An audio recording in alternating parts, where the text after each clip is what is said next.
They just hate women. We all hate. I'm just joking. I'm just joking, guys. I'm just playing. I'm just playing. I'm just playing. Okay, we're gonna watch this video. We're gonna see what it cooked, if it cooked. Boyd, thank you for the 2,000 biddies. I appreciate it. Very kind, very nice, very generous. Anyway, strap the fuck in. The reacts begin now. She-Hulk, Peter Pan and Wendy, The Rings of Power, Captain Marvel, Rings of Power, The Last Jedi, Mulan. All products featuring a female lead. Mulan was so bad. Mulan was so fucking Of bad. Significant strength or power, all brutally panned by audiences. Why is that? Sexism, right? Because they suck. Or maybe it's just bad character writing. That's not to discount the awfulness of any actual hatred of female characters due to their gender, but it's quite apparent once you think about it that such hateful commentary only finds any significant audience if the wider, less spiteful viewing public dislikes the character for their own, more sensible reasons.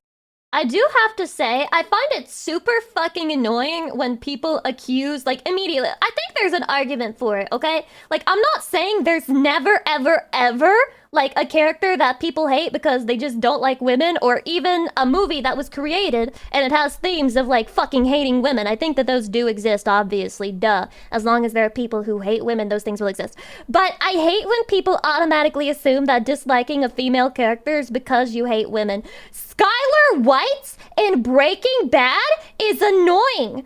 I don't care that she's trying to be a good mother. She gets in the way of the plot and the movement and the flow of the show. Anyone would hate a character like that because they're a fucking nuisance. It doesn't matter about the gender. If there was a character that was constantly showing up and getting in the way of the motive and the movement of the plot and the flow of the story, anyone would fucking hate that character. It is not about misogyny. Jesus. The main reason, of course, is that so many lead women in film and TV in the past decade are just horribly written. There are plenty of exceptions, of course, and we'll talk about a few of those. This is a problem most notable in Disney projects, as you...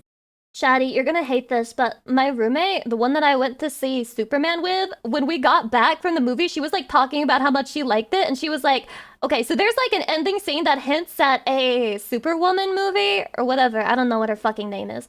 There's a scene at the end that hints at that, and she was talking about, I don't know, like, they're gonna make that though, because like, men hate women, so like, they're not gonna watch the movie. And do you know how hard I had to control myself? Do you know how hard I had to fucking control myself, Chatty? Because in my head, I'm just like, no, men don't hate women. They hate bad fucking movies that are just wish fulfillment for a fucking woman with terrible fucking writing and that are just meant to be girl power moments that aren't actually good fucking movies. Now, here's the thing. You release a movie with a superwoman who's like still fucking sexy. I can't stand the whole like, hey, we gotta redesign this girl's outfit because it's too sexualized for the modern audience. Keep it sexy, bro. The fucking male superhero outfits are sexualized. They're skin tight. Why can I see Superman's dick through the fucking pants, bro? Why can I see his dick print? Because that's the way he was drawn. He was drawn to have his dick print showing, okay? So there's no problem. Just write the fucking movie and don't make it fucking girl power moment and just leave her in her sexy outfit and things will be fine. It will literally be fine. You could tell from my list, but since Disney owns half the world at this point, it feels like a wider issue. Disney does own a lot. What exactly makes these characters such bad examples of what a protagonist... Is that a fucking Hulk woman? Wait. Shadi, is there like a female equivalent to every superhero? Like everyone? She's the She-Hulk. I didn't know this was a thing. What? Was it so bad that nobody ever talked about it? should be. Well, it's hard to... And she's a betrayer? No. Imagine creating a female superhero and she's a bitch to the male super... That's crazy. point to any one thing in particular. Not all the characters discussed here will share the same writing flaws. They all fail in varying ways, but they do have some similarities. A common one is being overpowered and not really earning that power. The original I feel like that's normal for superheroes in general. Animated film shows Mulan's struggle due to her inexperience and lack of physical prowess. But she makes up for those disadvantages by using her wits, thinking creatively, and refusing to quit even when things seem hopeless. I really like the original animated Mulan. And you want to know another character I just thought of that is a female main character and she does a lot of Female shit, but superheroes it have doesn't such a piss weird me off history in any 'cause way. there's really only Wait, one majorly relevant one. Wonder Woman. And her entire thing is that she was written by a polyamorous bondage enthusiast. Wait, I wrote Wonder Woman? Chatty, we're a polycule. I might be into bondage. Maybe Chatty's next outfit will have like bondage ropes on or something. Another character that I really like is Katniss from the Hunger Games. First of all, because they gave her a weapon that makes sense, that would not make me ask questions, a fucking bow and an arrow. And whenever she has to 1v1 somebody, she sucks at it. It makes sense. It makes sense. The new Mulan is basically a superhero already due to her midichlorians, and thus is automatically more skilled than everyone else. There's no need for her to use her brain or develop new ways to approach problems, leaving the character flat and uninteresting. It's worth noting that when I say earning power, that doesn't necessarily mean doing something noble or virtuous that results in the character being given great power, as is the case with someone like Captain America. Oh, is that? Oh, Most okay. I superheroes want do to not watch this earn their movie. abilities in such a way. Captain Their powers America. are forced upon them through chance or freak accident, and that's Ow. fine. However, to then earn the power given them, the hero should have to Do struggle not, it's mid? I'm sorry. If my mods just said that it's mid, I'm watching in it. some way to grow into his or her abilities. The Tobey Maguire Spider-Man movie is a classic example of this. Peter Parker is given superpowers through a random spider bite, but he doesn't instantly know what to do with his newfound abilities, nor even how to put them to proper use. There are significant growing. Now, I will say, there is a scene where Spider-Man is a little homophobic. It's not perfect, but it made him more real to me. It made him more real to me. There's a scene where he's like in the wrestling cage and he's like, "Nice mask. Did your husband give it to you?" Oh, Spider-Man. Spider-Man. Not the homophobic spider. As he learns to be the hero he now must become. A more recent example of this trope that was done fairly well is Kate Bishop from The Hawkeye Show that at least 20 people watched. Despite being an incredibly talented archer and martial artist from the get-go, Kate is woefully inexperienced in the world of crime fighting and has to learn how to apply her skills in each new situation, relying on the mentorship of Hawkeye himself. On the flip side, we have characters like She-Hulk and Rey Skypatine. Rey's progression through her Jedi training was basically just whatever the plot required at any given moment. Jen Walters woke up. I heard that the first movie for that Star Wars trilogy was good, the second one was less good, and then the third one was just pure ass where nobody defended it anymore. Is this true? She-Hulk and immediately was in full control of her alter ego. The central struggles that defined the characters from whom these heroines were derived are just stripped away and not replaced by anything meaningful. Jen's defining character moment takes place during a group therapy session when she comes to the realization that she needs to accept that she doesn't need to be She-Hulk to find acceptance. What? That's right, the apex of Jen's character arc is her deciding that she can be herself. This wasn't an issue, by the way, until after the She-Hulk persona was present.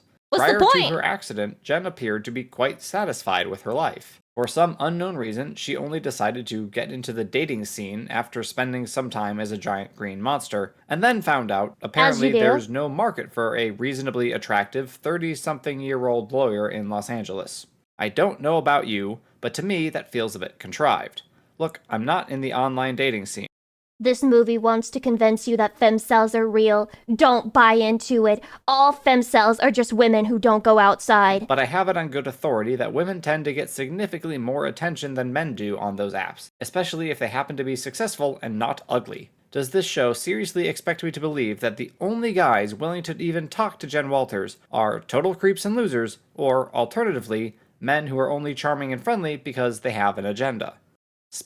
If you were gonna do that, you should have made her, like, super fucking ugly. But you're cowards. You won't hire a super fucking ugly woman to play your main character. Now, that would have been totally believable if she was ugly as shit and they just wanted a hole, okay? But no, when you hire the cute, attractive woman to play your character, and then you make it to where no guy is interested in her, except for the ones who have bad intentions, nobody believes you for good reason. Let's talk about Disney's obsession with promoting and elevating women. It's one thing to have female characters who are smart, strong, persistent, and courageous.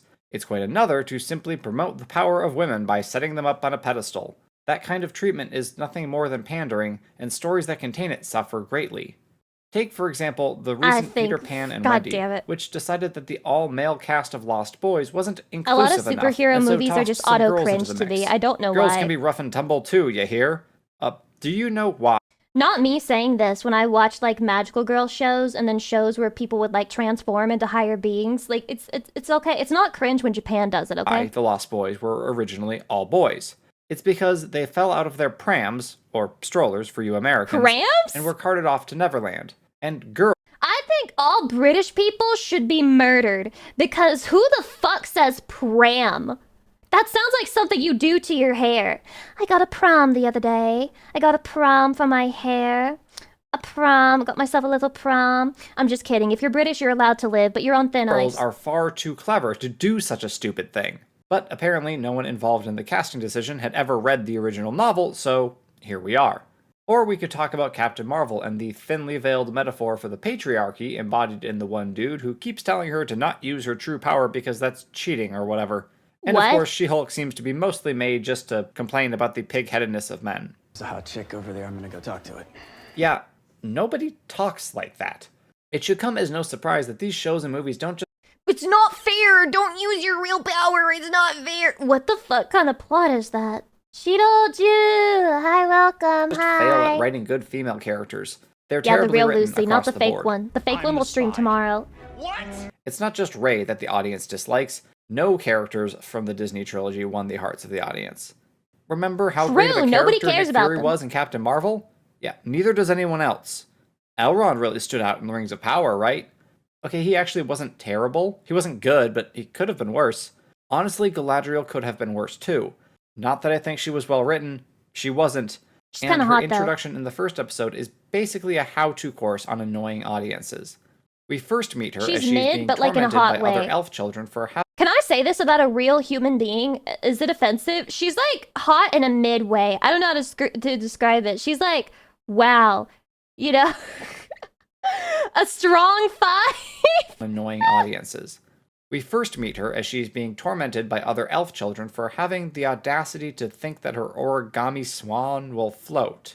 Not Yeah, only girl does next this door, display maybe. a severe lack of understanding of what elves are in Tolkien's Legendarium on the writer's part, it demonstrates a cheap trick that modern media likes to use in order to attempt to make the audience like a character.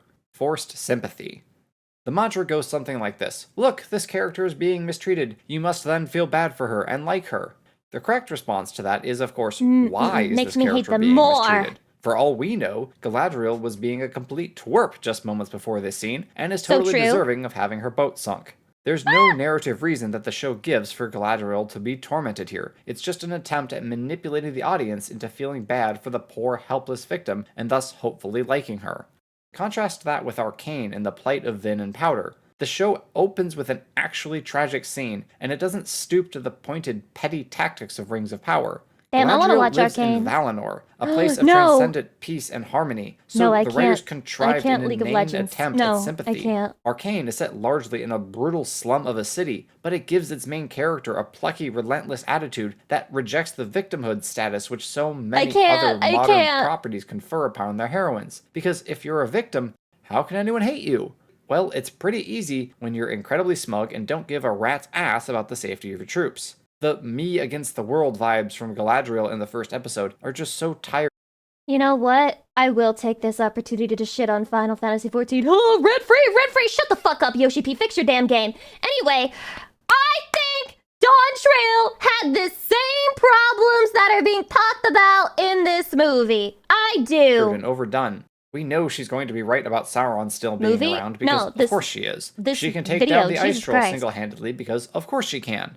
However, that on its own would not necessarily be bad writing. Galadriel, because that is what the show calls her, is quite old and thus an experienced warrior. I'm willing to accept that this character has spent centuries in combat and thus is highly skilled and capable of such feats. What makes this scene so absurd is that all the other elves Bad around her, CGI. these warriors hand-picked to exterminate Sauron and the remnants of his armies, are completely and totally hapless and helpless to the point that they might as well be a different species than their leader. It's totally fine to have Hulk smash! protagonists who are supremely skilled, but it's a really poor choice to have the supporting characters be complete buffoons in order to I showcase agree. that skill. Galadriel might as well just be out there on her own. Really, most of the examples I've listed. I just want everyone to know I'm an actual misogynist. I'm not like this guy who's like, I'm not a misogynist. I just don't like poorly rated. No, I've become a little bit of a misogynist throughout my life. A little bit of a misogynist. And there's nothing I hate more than an unearned scene where all of the men around her get like taken out and she's the only one who can fight, and then she easily takes care of it, and then everyone's like, wow, that girl can really fight, and then she's like and then she like flips her hair or something. There's nothing that would trigger me more than scenes like that, and I feel like they're in every single fucking movie these days. Tend to just do things solo. It is up to them and them alone to win the day. As in Captain Marvel and Mulan, all they really need to do is seize the power that is already within them, to throw off the shackles others would impose upon them, and victory is theirs. The dramatic shift between victimhood and total power is what these movies believe to be meaningful character work, but it's really just a violent swing from one extreme to the other. I get triggered every time I see a scene from that Mulan live action. There's a huge difference between having agency and being world-conquering forces of nature that only needed to shrug off the hands holding them down. If you're going to write the hero of a story, a central character who ultimately is able to conquer the evil he or she faces, you need to make them earn it. That protagonist needs to struggle or even suffer as they obtain the strength necessary to win the day. Ideally, they would find such strength through meaningful relationships, or by learning from those wiser or more experienced than them. Recent examples of this done at least fairly well. Rita Vertasky, a supremely skilled soldier having to work together with Tom Cruise's character, whose name I forget, to gradually establish a plan to win the war.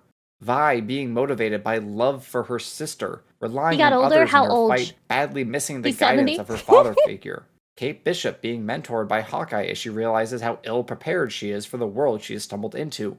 There are plenty of other examples of female protagonists who match that description, but I wanted to point out some from within the last decade to emphasize the point that audiences do not, by and large, just hate any strong woman on screen right now, just the ones whose character arcs are flatter than the state of Kansas. Characters who need only achieve self-actualization are not only boring and lack meaningful character work, they teach us awful lessons. The idea that all that is needed for success is to seize the strength and power already within you is a harmful notion that discredits the value of relationships, personal growth, and humility. You are sufficient, these stories tell their audiences. You don't need to change. Our heroes are supposed to inspire us, either telling a woman to change? What are you? A fucking misogynist? Do you hate women? How could a woman ever need to change? She's perfect the way she is. My God, these men and their standards. As if you'd ever even have a chance with her, am I right? Because the only reason you would criticize a woman is because you want to sex her, right? Right? By their ability to grow beyond their own flaws and failures, or despite being paragons of virtue and goodness, still having to struggle against overwhelming odds and having to use their wits to be creative, to trust their team to win the day. Indeed, some of the most admirable characters in fiction, ones who do not suffer all that much personal growth due to having already attained great virtue, find themselves insufficient.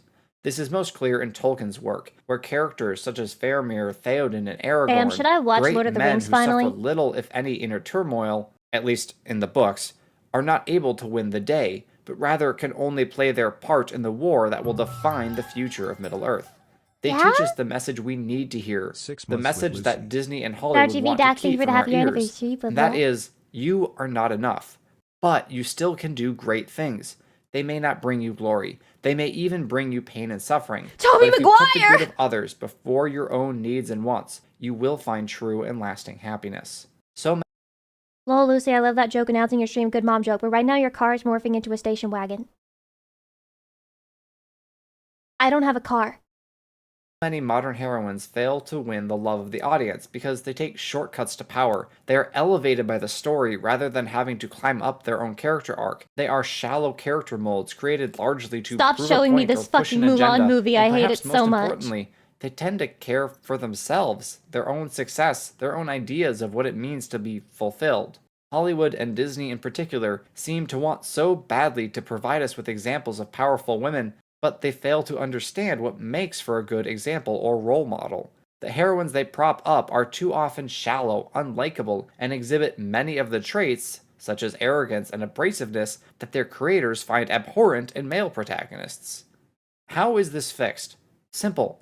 Create characters to tell a story, not to prove a point. No, really? Either show flawed characters who have to grow and change to heal their inner wounds and overcome their shortcomings, or give us paragons of virtue who have to struggle, sacrifice, and suffer due to the evil they face.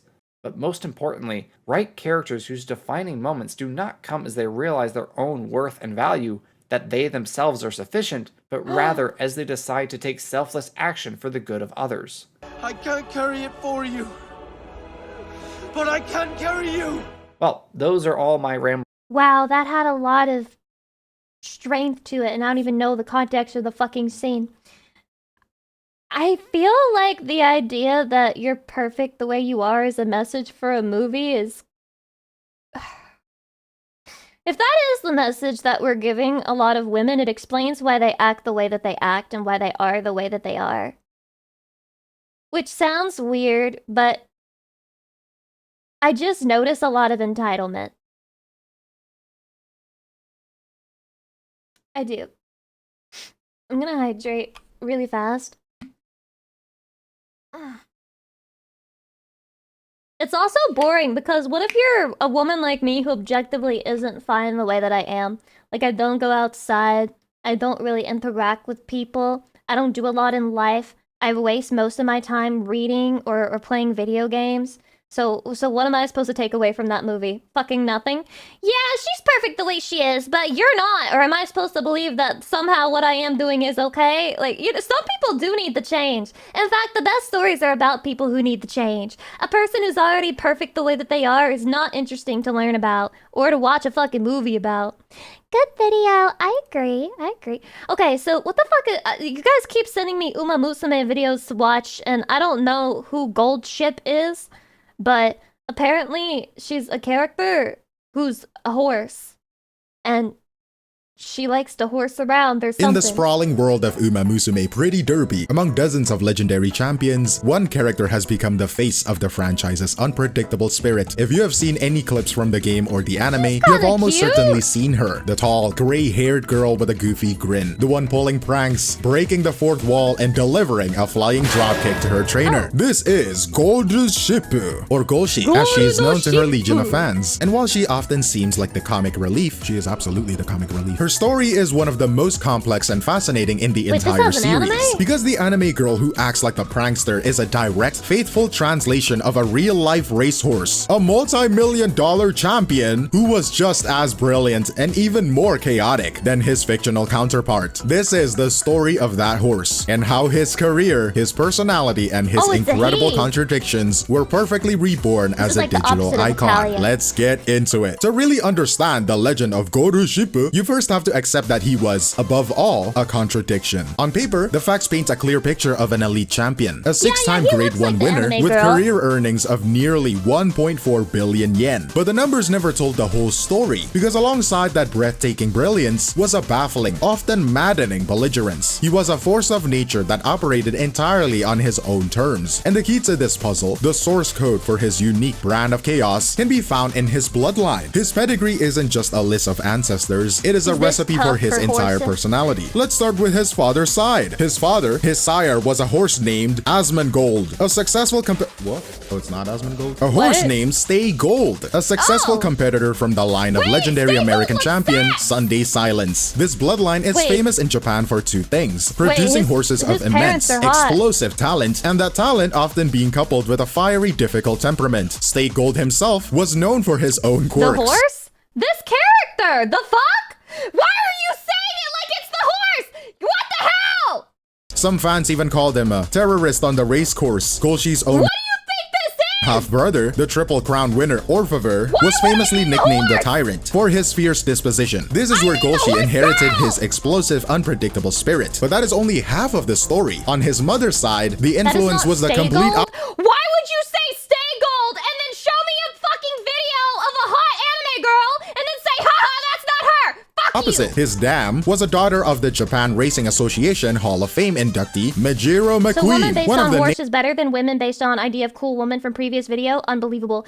It is how it is. You may not think that women based on male horses would be peak, but as it turns out, that might be exactly what nation's you most get. celebrated long-distance runners, or stayers. From this line, Golshi got his signature gray coat that whitened with age, and more importantly, a deep well Isn't that of one stamina crazy? and This consistency, one right the ability here. to just keep running. So you have this perfect I've genetic seen storm. From his screenshots. father, the volatile spirit of a rebel. From his mother's side, the powerful, relentless engine of a marathon runner. Are the His parents entire not career in the can be game seen then? as a manifestation of this war within him, a horse born with an engine of a stayer, but cursed with the soul of a rebellious sprinter. He was a living paradox, and it was on the racetrack where this internal conflict would be put on full display for the world to see. His career wasn't a simple list of wins and losses. It was a story written in a few distinct, unforgettable moments. The first came in 2012, and his first major Grade 1 race, the Satsuki Show. The conditions were awful, a Satsuki track Show. soaked with rain, turning the ground into heavy, treacherous mud. For most of the race, Gorshi did what he always did. He lingered at the very back of the pack, seemingly uninterested, right? But as the field swung wide into the final turn, trying to find a better footing on the outside, Gorshi did the opposite. He dove towards the inside rail, a path so rough and chewed up that every other jockey was actively avoiding it. With what can only be described as breathtaking power and balance, he warped through this treacherous path, gaining an immense advantage. From there, he unleashed a devastating charge down the straight, blowing past the entire field to win. This wasn't just a victory, it was a statement. It was the debut of his heart-stopping chaser style, and a clear sign that he operated by a completely different set of rules. Jumping forward to his sixth and final Grade 1 What victory the in fuck? 2015. The Tenno Show was perhaps the race that best captured his grit. This was a grueling 3,200 meter marathon, a race he had tried and failed to win I didn't twice know before. Japan He was was so also into horse recovering racing. from a hoof injury, so expectations were mixed. He started poorly, as was his custom, am I right? Trailing far behind. But on the backstretch, he began a massive, I love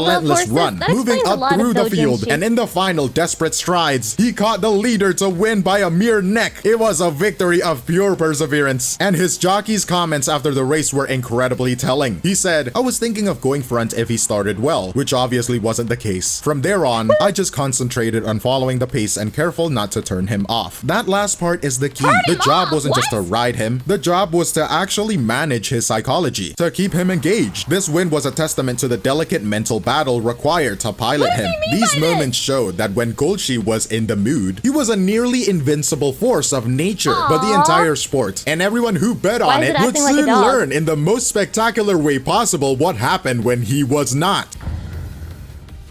The stage was in 2015. Takarazuka Kinen, Golshi entered the race as the overwhelming favorite. He was on the verge of making history, attempting to become the first horse to ever win this prestigious all-star race 3 times in a row. The betting public had wagered an astronomical sum on him. The starting gate sprang open and the rest of the field thundered away. Goldship went into what was described as an inexplicable fit. He reared up high on his hind legs, holding the pose, a perfect statue of defiance, as the race disappeared into the distance. By the time he finally decided to run, he was hopelessly behind. In that single moment of defiance, an estimated 12 billion yen in winning tickets was instantly turned into worthless paper. Depending on the exchange rate at the time, that is anywhere from about 82 million to 135 He said, million "I hate USD. gambling." Gone. Vaporized by a horse who simply decided he didn't feel like it. And this is the event that truly defines his legacy as the feel like chaos it. agent. The entire sport of horse racing, and Goldship was especially the born to be a massive betting streamer. industry built around it, is founded on principles of statistical analysis, performance prediction, and quantifiable data. It is a system designed to make the unpredictable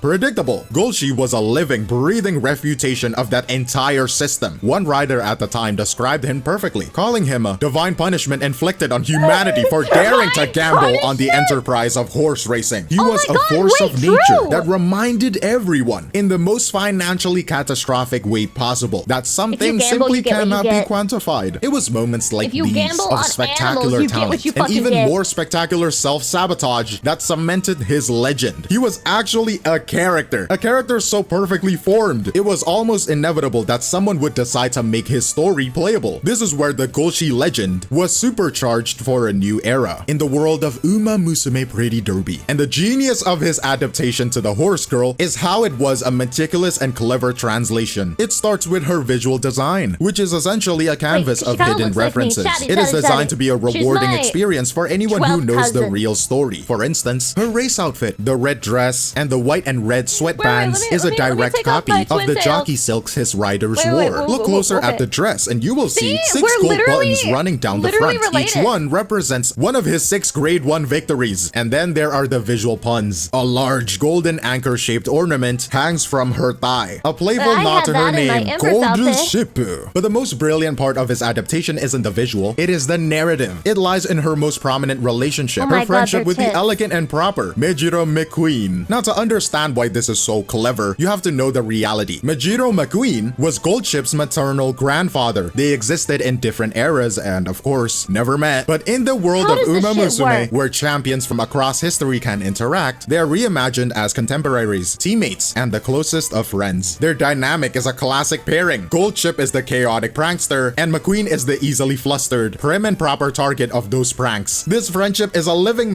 So, do the female horses, like, sex each other since male horses don't exist in Umamusume?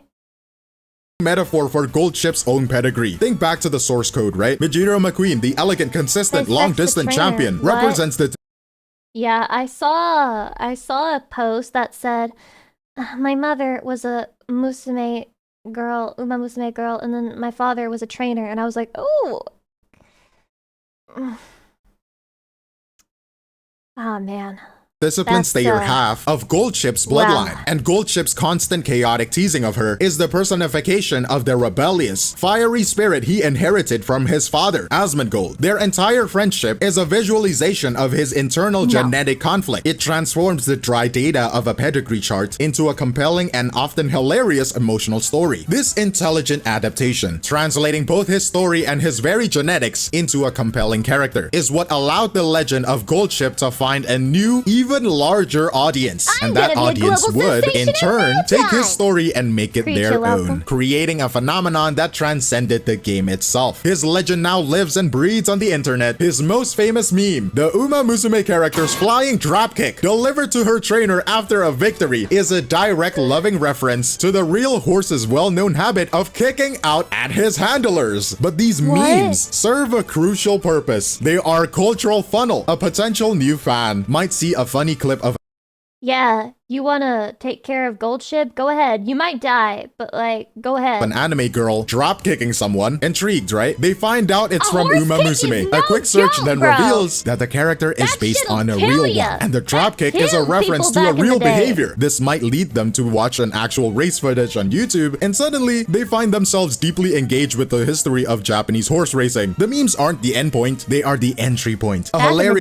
Why, I mean, when we had to ride horses all the time, you know, you'd be like, where's Jerry? And then they'd be like, Jerry got kicked by the horse, broke his rib cage, and all his organs went all over the place. And they were like, damn it, I told Jerry to get a different horse. That bitch was flying. Is an accessible bridge from pop culture to a classic sport. But the most fascinating part of Goldship's story, the final and greatest paradox, came after he left the track. At the big red farm in Hokkaido, the lunatic from the racetrack became a model professional, a gentle, remarkably successful breeding stallion. He would go on to father a grade 1 winner, and in a moment of perfect karmic redemption, another of his sons would win the very race his father had so famously thrown years earlier. This dramatic shift and behavior suggests his chaos was not an inherent, universal trait, but a context-dependent response. The high-pressure, restrictive world of professional racing, with its demanding training and confining starting gates, may have been the primary trigger for his defiant behavior. In contrast, the more natural environment of the breeding farm... What if Goldship isn't a troll? What if Goldship is just tired? What if Goldship is like a depressed horsewoman in her 30s who drinks coffee to stay alive. Allowed a different, more cooperative side of his personality to emerge. This makes you reconsider the entire story. He wasn't just a chaotic horse. Perhaps he was protesting. This final layer of complexity is what solidifies his place, not just as a champion, but as one of the most fascinating characters sport has ever produced. And in the end, that is the key to his enduring appeal. The perfect chaotic harmony between his two identities, the real horse and the fictional character. He was a character long before he was ever officially written as one. The real world.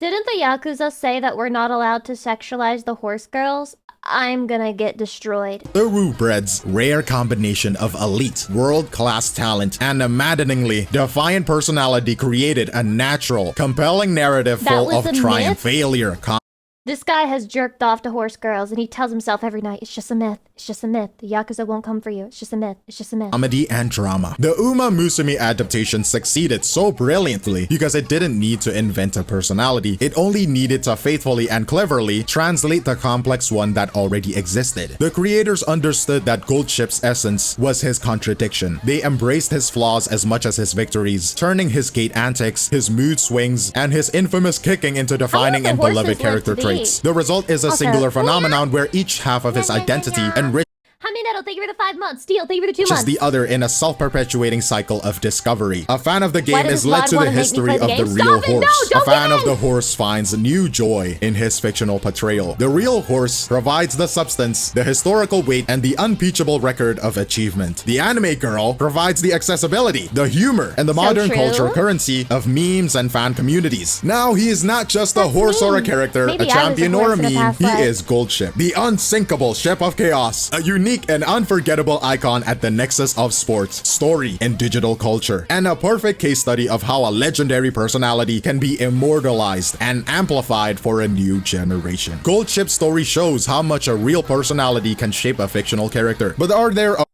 Chatty, would you love me more if I was a horse girl? Monica, thank you for the half-year anniversary. Zavi Max, thank you for the sub. Welcome in. I appreciate that you subbed to me for the first time, even though I'm not a horse girl. That's very kind of you and victory, but generous. For Goldship to just be normal, of course Goldship never would be. Prayed not for victory, but I wish my son would just be normal. I wish I had a normal son. No. They're going to turn your son into a fucking anime girl epic troll, and then people on Twitter are going to make 5 million memes of her. That is your son's destiny. That is what will happen to him. Okay, this one is the soundtrack of online piracy. Wait. Mods, what are my redeems? Do we have an Oni-chan today? Is there an Oni-chan today? I don't want to miss out on the Oni-chan. There was one, but nobody knows who it was. They've been erased from history. Emerald? No fucking way. That's an One-chan. Ew! No! No! Wait, there were 2 nyas? Nya! Nya! Nya nya! Nya nya! Okay, we'll do Yeehaw. I'll give Emerald a Yeehaw One-chan, which is very fitting, actually. Emerald One-chan! Congratulations! You stole the first redeem of the stream! There's no other way you would have ever gotten called One-chan. I wouldn't be caught dead calling you One-chan by choice. Disgusting. I'm gonna remain the only sister, the only girl in my family. Or rather, that was my plan. And yet, here we are. Here we are. Unfortunately, we got an One-chan redeem, but, you know, Emerald, I guess you can be One-chan for a day. It's fine. It's whatever. It's alright, I guess. I mean, I'm not happy about it, but when was the last time I ever felt true happiness?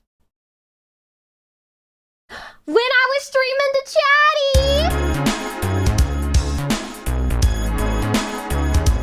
Download Photoshop 4.0 Software free. piracy Man, is a big part of... Man, I was so bad at this shit back in the day. I'm thinking about it. I literally did that. I would Google, like, how to get free Photoshop. the internet culture. As more and more people got their hands on personal computers, the demand for computer software would only grow.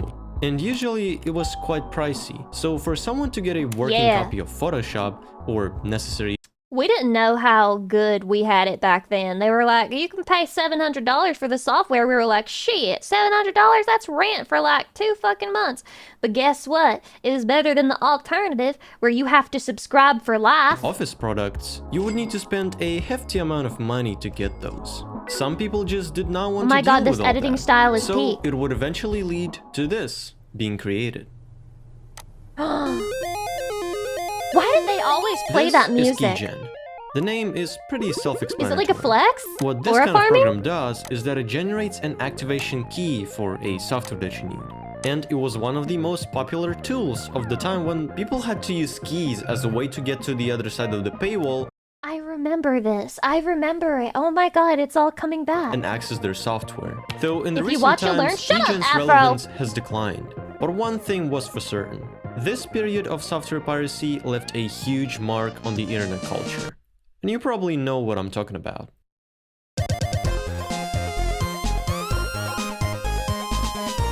Me ignoring the command prompt that just opened. I do not see it. I do not see it.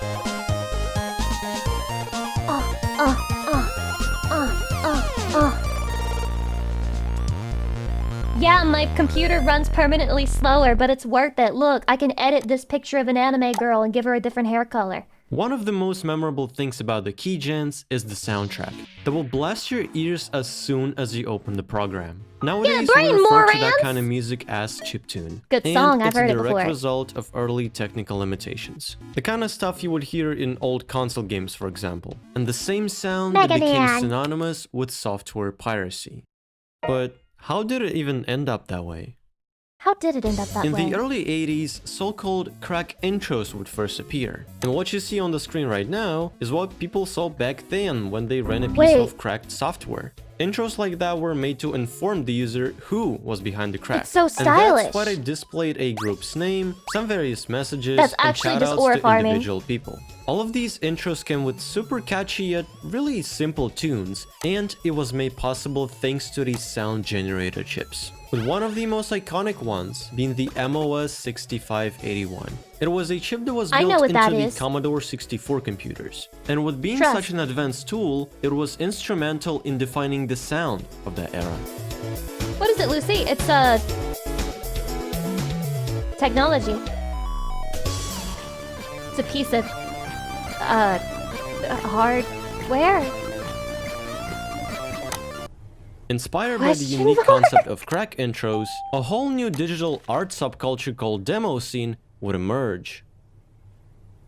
Demo scene is a completely just like the separate community GameCube, but it's not like a involved swirly with cube. software cracking. Instead, people were just showing off their programming and artistic abilities to make so-called demos.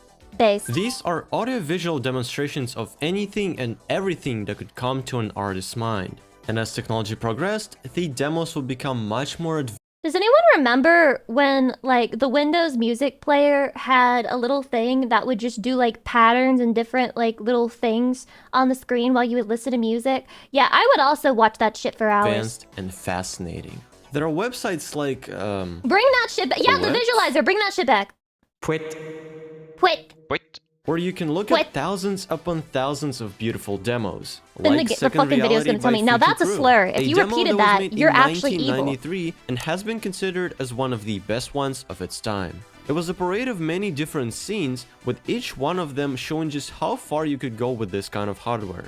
And of course, the whole thing was accompanied by a really energetic soundtrack made by then Unreal 17-year-old Purple Motion. In order to make it their 17? own music software called Scream.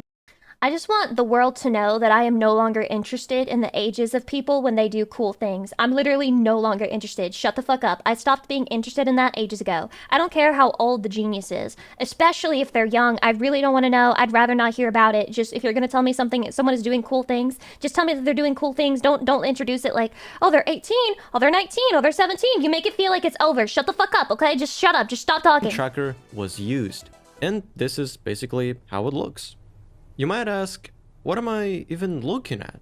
Well, it's a software that would go on to What am I become a looking key at? part of demo scene history, Also, Chatty helped me in Discord earlier today, and they taught me a thing that I can do with command prompt that apparently logs all of my information and everything that I type and sends it to them so they can make sure I never get a virus. Isn't that so sweet of Chatty? Thank you, Chatty. Oh, I appreciate it. No, they actually taught me. No, they actually taught me how to continuously ping something to check internet connection so that I'll immediately know when it's back. How sweet. Chatty made me feel so tech savvy. Thank you, Chatty. known as a tracker.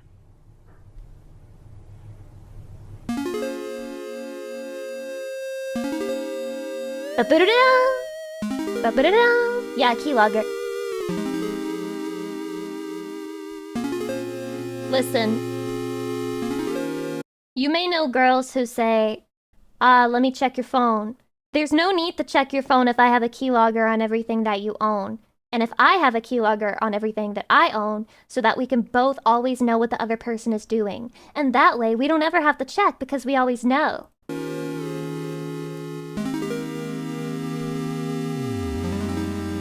Ba-ba-da-da. I like this Every music. bit of music that you heard or will hear in this video was made using this exact music software. And before Ooh. we talk about how this odd-looking thing became so popular among the music artists, it's pretty interesting to see where it all began. What the hell? That's so complicated. The term tracker stems from a program created back in 1987, the Ultimate Sound Tracker. It was the first program of its kind, and the person who laid the foundation for it is Karsten Obarski. Since the release of the Ultimate Sound Tracker, know if a they're hefty amount of American. other music trackers have been made throughout the years. And while the way it all worked never really changed, they were still getting more advanced and powerful as the time went by. So now the main I used to question use a is, tracker when I how started do making they music. It looks even hard. work? The concept is actually pretty simple. You have a Then he's vertical like, "You're track, wrong, Lucy." where each individual row contains an instruction on which sample should be played and how it should be played. Each one of those tracks are separate channels, so you can basically have bass, drums, and melody playing at the same time. A group of those channels make a pattern, and patterns make a final sequence. And instead of raw audio, the mod files, a file format that trackers use, only Music.mod. contained an instruction on how to play certain samples. That was incredibly helpful with keeping their size as small as possible, It's that and simple? it was especially valuable back in time. And that's why trackers were such a big thing in the demo scene community, For helping 4 people to make MP3s, this awesome was like the music only music while you could working share. You're boomer, extra boomer. I don't even think I was alive. I think I was born like after MP3 existed. I do. within I brutal do. I'd have to technical look it up, limits. but I think I was. You're extra boomer, mega However, boomer. the demo scene wasn't the only community that embraced this style of music production. Remember I love how simple where it was. The demo I love how simple it used to be, though. Like, nowadays, you have to follow a guide, and it has, like, 50 different steps to how you achieve a certain thing, and then it, like, easily runs into errors. But back then, it was just like, okay, download this, and yeah, run the executable file, even though your software is calling it a virus, and then press the generate button, put that in the key thing, and then you're good. You're ready to go. scene came from. The cracking scene never ceased to exist, and by having really close ties with each other, the way they created things and so their culture were pretty much the same. Same tools, Stop saying boomer, only people 40 plus watch you. Yeah, I'm running a nursing home. What about it? same distinguishable art style, all of this was shared between both of those at the first glance different communities. That's why you can observe Wares groups, basically what you would name a group that is involved Rock in my software chair, piracy, Lucy. actually Okay, being Grandpa. a demo group Whatever as you well. want. Someone like Razor1911, a group that is well known for cracking numerous games, from the age of Commodore 64 all the way up to the most modern ones like Red Dead Redemption 2.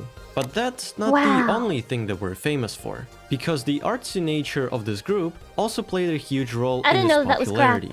The list of their creations goes on and on, from simple crack intros to full-blown demos.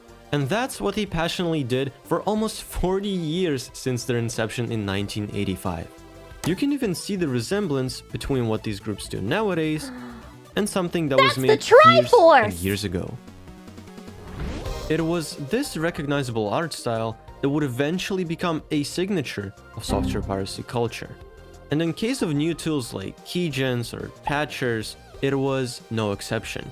In fact, these very programs served as a primary way this culture was shared throughout. Now we just have the stupid green bar, but this was peak. This was like, this had soul. This had soul. We don't have soul anymore. We don't have any fucking soul in the Windows UI. These very programs served as a primary way this culture was shared throughout the internet. I feel like that's what we're missing a lot. We just don't have soul anymore.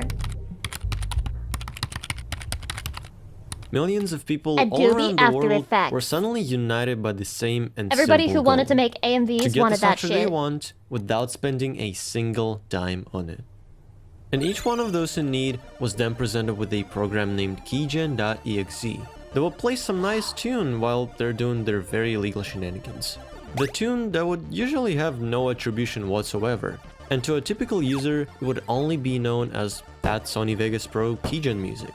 Which is a pretty interesting observation, because the truth is, this kind of music was never meant to be either sold or be able to generate an income in any way.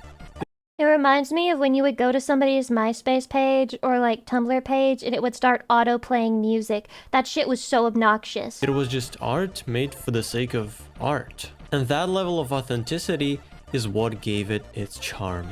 Think about, they were just given a free copy of, I don't know, After Effects by complete strangers on the internet that don't want nothing in return. You don't know anything about Heroes. them, not even the people who made this music that you're listening to. And this whole veil of anonymity was what brought it that magic. So if you ever wanted to find an exact track you heard years ago, or just find some new ones, make sure you visit keygenmusic.tk. It's a website that serves as an ultimate archive of music pulled from various keygens. And in most cases, you'll finally get to see who actually made it. At the time of making this video, the website stores 4,350 different modules that you can freely listen to and enjoy. Thanks, Russians. Russians really are holding down the entire game with the piracy scene, especially Adobe. With every cultural phenomenon, there is always an interesting and unique story behind it all. What started as a race between hacker groups, with each of them rushing to crack software and slap their own creative stamp on it, has then evolved into an entirely new art movement. It all began decades ago, and the things people were able to achieve on machines like the Commodore 64 were nothing short of mind-blowing. In fact, these very limitations became a core element of the whole scene. So when the internet came around, the way this video is edited is very nice and like thematic. A wildfire. And nothing represents. You want some free around, Photoshop? The culture would spread like a free copy top shit. Wildfire. And nothing represented it better than a good old chiptune. Top shit. A thing so closely tied to the cracking scene that it truly became the internet's most illegal illegal music ever. To probably no one's surprise, if you listen to this, the cops will find you. Still alive and feels well to this very day. The rich legacy that it left behind is being kept alive by music artists who after many years still make those beautiful tunes. The same goes for demo scene. A very diverse and a very much alive community you just where have all to machines reach out are and still in find demand and continuing to serve as a playground for art even decades later. And for the Warriors groups, also nothing much was changed. You can still notice the retro footprint of visuals and an absolute banger of a soundtrack if you like playing computer games, but don't really like paying for them. Everything that I liked as a kid is now considered retro. You guys remember? You guys remember when you would watch a YouTube video and it would have some music in the background and it would be a guy typing in the notepad file? Oh my god! I remember the video tutorials! Thank you so much for watching this video. If you liked it and want more of those, it would be really cool to see you press the subscribe button or even becoming a member of the channel. Your support truly means a lot to me and motivates me to do better and better videos. Thank you, and I will see ya next time. It was a good video! It was a good video! Oh my god! Oh my god! Ah! Okay, so what the fuck is this? Douchebag Chocolate? I used to watch his shit all the time. He hasn't uploaded in 500 years. We lost one, man. Oh shit, that's loud. You've had the privilege of being defeated by Agon of Hozointh. My friend, you will have the privilege of being cut down by Gyon Toji. Young man, you must be quite a swordsman with that attitude of yours. Or perhaps, you're just one hell of an actor. You're all shriveled up with fear. Did he just grab his dick? Better give your short sword a few acting lessons too. If you beg for forgiveness, we'll let you go. That's small penis humiliation! Everyone always seems to think Master Seishiro and I look young for our ages. I'm probably the same age as you. And besides, you're missing the point. You see, I lean to the right.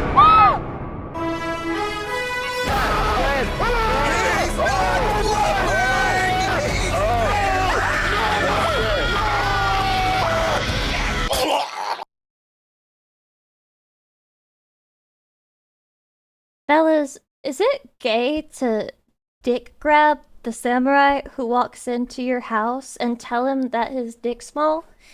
Is it gay to talk about his short sword? Chatty, does yours lean to the left or right? 1 for left, 2 for right, 3 for being the straightest dong that ever donged. Oh my god, this is so cute! Oh, that's a lot of lefties. Lefty righties, lefty righties. This is so cute! What the fuck? Chatty! That's the sigil of Lucifer combined with Lucy. My tail! It's my tail! It's my tail! It's a Lucy necklace! Owie! 3, y'all weird? You know what? I think you should be banned for calling other men who have like a slightly curved dick weird. Just because you were born with a straight penis does not mean that it's not normal to have a slightly curved dick, to have a cutlass cock. It's completely normal. You're being judgmental. You're making your fellow man feel insecure, and you should silence yourself and get educated, okay? Be a fucking ally. You're acting like a pygmy, bro. Okay. But look how pretty it is. Oh my god. Oh my god. What the helly? It's a little gift for me. Ellie is beautiful. Ellie is so beautiful. Thank you. Oh man, it looks so pink. I love it. I love it. I love it. I love it. I like the jewel choice here too. Was that garnet? Ruby? No, it's like more garnet because it's like more purpley red, right? Yeah, I think I'm like, guys, I've been playing Stardew Valley. I get all of the stones. They don't even have garnet in Stardew Valley. They don't even have garnet in Stardew Valley. There's more in the comment below. Oh, I might not be able to read all of it. Holy shit! It's garnet! I'm rock-pilled. I'm actually rock-pilled. Okay, I like garnets. They have neat geochemical implications. They are a little closer to blood in color than rubies. Really? And I like the symbolism and mythos associated with garnet gifts. Garnets have symbolized many things, but aside from the obvious red, passion, romance, etc., they've been associated with protection, healing, and vitality. Nurse Lucy confirmed. Peak. Nurse Lucy confirmed. Nurse Lucy is literally confirmed, and it is going to come out because now I am garnet pilled. I am garnet pilled, and I am full of safety and healing and protection. Ancient healers would place garnets in wounds to help them heal. That's fucking crazy. I can't believe I have to go back to being a healer main. You can't make me go back. You can't make me go back. That is very cool though. Medieval knights carried garnet talismans to protect them on crusade. That is so based. Holy lore? Real life lore? Thank you. It's so thought out. Thank you so much for this. This is so fucking pretty. Thank you. Okay, but now guys, it's SCP hour. You know how it goes. We have Creepypasta, SCP. It's my moment. I turn my brain off and I watch the SCP video. Okay? Get fucked. What the shit?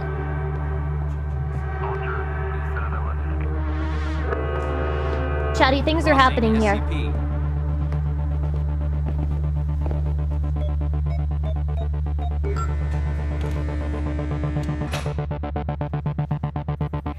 Open the door, okay. A prisoner?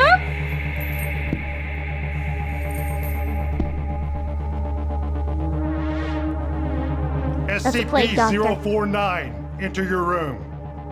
I love the acting already. Peak. Scary. 049, I'm not gonna tell you again. I'm not gonna Enter tell you your again, room or Chatty. You'll be forced Get in your room and clean it.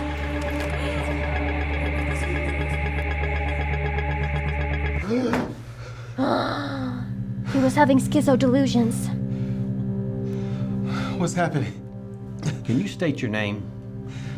State your name. I'm Aaron Scott. Aaron Hey, Scott, wait. why he give Keep you your two hands first under the names? Been some confusion around a Dr. Scott. Says here that he lost his ID badge. No. That happens I sometimes. never got a badge. You were never taken to have an ID badge made when you begin your work here? Something's not adding I up. was, but I never received it. You were found unconscious in an area you're not authorized to be. What do you remember about this morning? I was, I I can't remember. What do you remember? I remember last night. I was with Dr. Williams. I appreciate all that you've done to help me adjust to this new job. Tonight isn't just for you. The foundation is important work, but a demanding profession. Good company helps. What is this accent? I don't drink. Company can do everything on its own. What is this accent, Chatty? So finally signed an The online SCP. contract. Wait, German? German? Oh my god. I think it's meant to be German, but not very good. I'm like, this is the fakest accent, and I don't even know where it's from. That was fast. Especially from an object with a class designation safe. Let me Yeah, guess. censor German. That'll trigger me, bro. SCP-7122? How did you know? I've worked at the foundation for a long time. I was told I couldn't discuss this with anyone outside my team. Wait, why did they builder of hire the this same job guy is twice? holding on to information that the world isn't ready for. You can't do this without a confidant. Mine was my He kinda wife talks like Goofy. No, he doesn't. before she passed. I'm sorry. I'm sorry. Tonight isn't just for you. Fuck, the stakes are getting high. 7122 is frighteningly unremarkable considering how dangerous it is. The SCP Foundation discovered it while investigating a rise in strange deaths in Stockholm. It looks like a Stockholm? camera and it functions like one for the most part. But if you photograph a subject and delete the photo, they die. Instantly. Instantly? I've read That's the crazy. file. That's like the Death Note. All of this was uncovered before you started. That's true. That's German. Because I'm German, I can hear it. There's this one couple on YouTube Shorts and TikTok, I guess, and they just make fucking TikToks about how happy they are as a couple and how fucking great their lives are, and I hate them for it. But I sit and I watch every single one, and I get angry every single time. And it's just this Asian woman with a German man. That's it. And it's just, he has like the most friendly, he sounds like Pooh Bear to me. He sounds like fucking Pooh Bear. Every time. He's reminding me of that guy. So, what's bothering you? What breakthrough has the department made? We began looking into the metadata of the pictures. We found that if you Not deleted the the metadata metadata. without deleting You the gotta photo, delete that. the subject remained alive, but went into an unrecoverable catatonic state. In the next test, we took pictures of 2 different subjects. The vegetable maker. We had each memorize a unique poem. I think these should be then we illegal swapped to the experiment like that.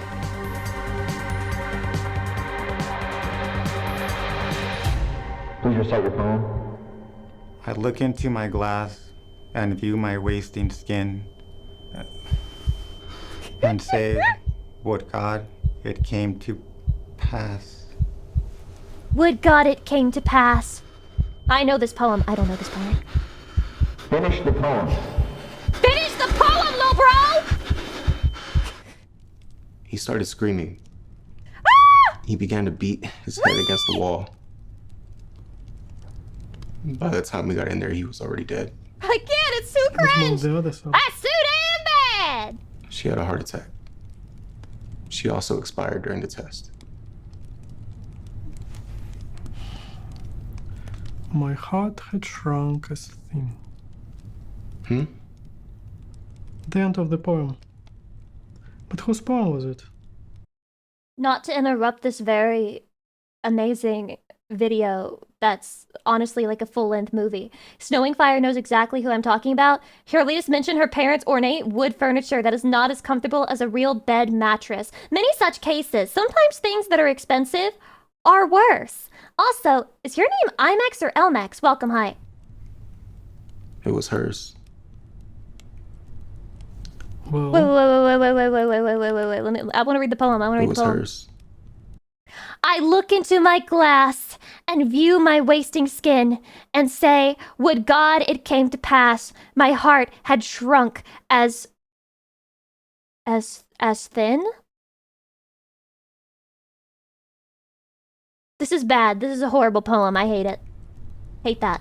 well, I called it a success. He caved his own head in. They are death row inmates. Are you feeling pity for Evil! murderers? Evil German? What?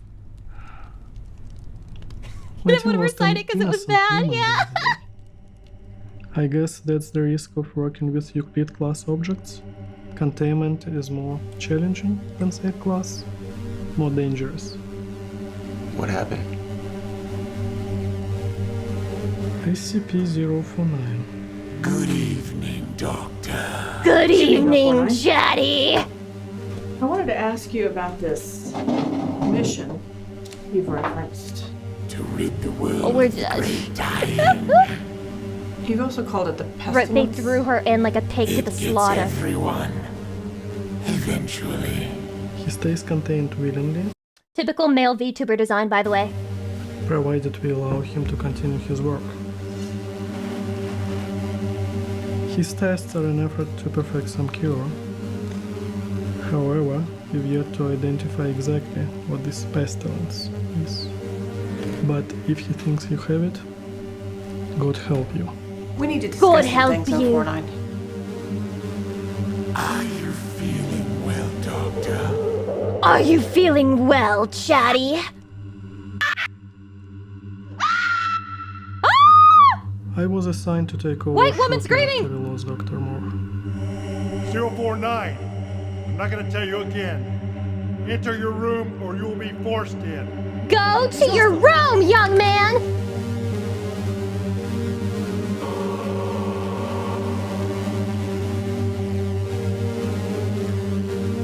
Shoot!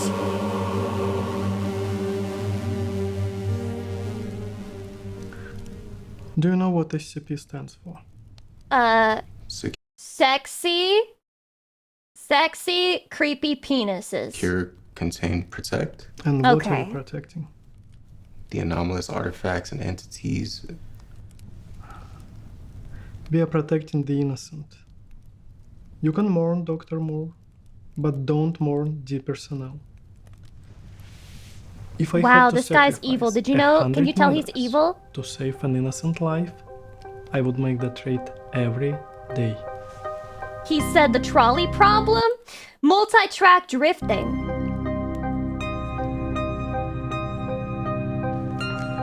Can you tell me about the accident last year? What? Drunk driving. One Drunk dead, driving. 3 injured. No. I wasn't drinking. There were empty bottles in the car. I wasn't designated. How is this even relevant? Because, Dr. Scott, I'm beginning to wonder how you got this job. You're young, barely qualified, somehow walking around without an ID badge, and now this? I'm not saying another word until somebody here tells me what is going on. He wants to talk to the manager! What? Let me guess. SCP-7122? How did you know? What breakthrough has the department made? In the next test, we took pictures of 2 different subjects. You were never taken to get an ID badge made when you begin your work here? I was, but I never received it.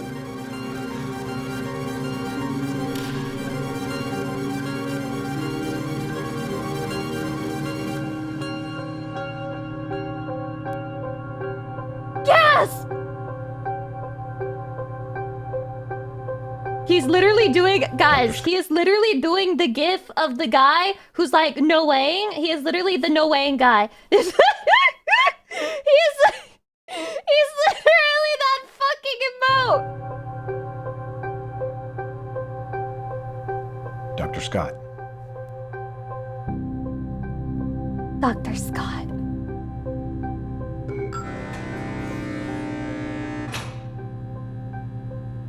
But if he thinks you have it, God help you. God help you. I know what he wants. Wait! You stay here. You stay here, Chatty.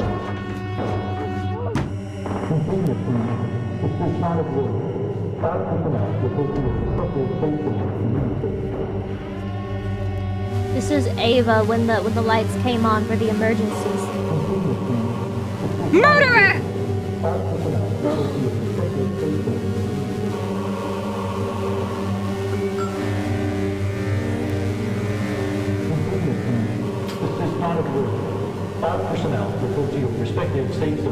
Not the door opening! Why does he look kind of happy? Wait, am I crazy? He looks kind of happy. Look, he's like... He's like...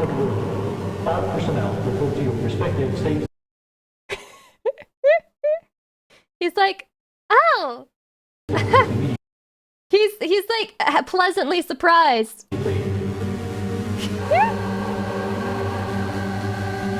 Doctor!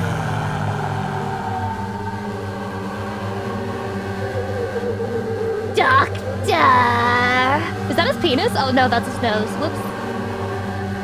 I saw you in the hole the other day. Slow turn. You looked dreadful. Damn. Is a man not allowed to be ugly anymore? Why don't I take a look at you? No! It's ogre. It's ogre. Is this the German guy evilly drinking whiskey? Wait, no, it's beer. That's what they drink in Germany, right? Why does that look like the She-Hulk? It looks like the actress that was for the She-Hulk.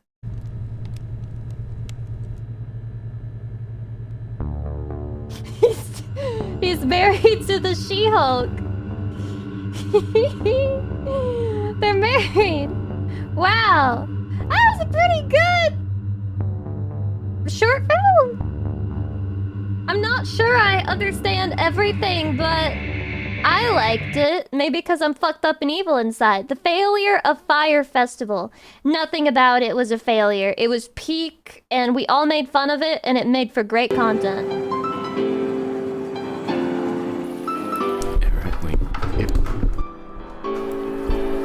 Is this another horror film? Hi there. Hello. You're probably wondering how I got this tan. Well, let me tell you the story. It begins with a man by the name of Billy McFarland. Billy McFarland. Billy was a good boy. At 22, he had dreams of becoming a super wealthy entrepreneur, dropping out of college to start a business called Magnesis. Over the years, he managed to network with some powerful people. One of them was Ja Rule. Translated from German, I believe it means, yes, rule. Over drink? Ja Rule! He pitched an idea. Here's an accurate recreation of that event. Mr. Rule, He said, I have a brilliant idea. Like, word, like, yo, what happened? I'm like, yo, this thing too wild, fucking his bitch. Precisely. Great minds think alike.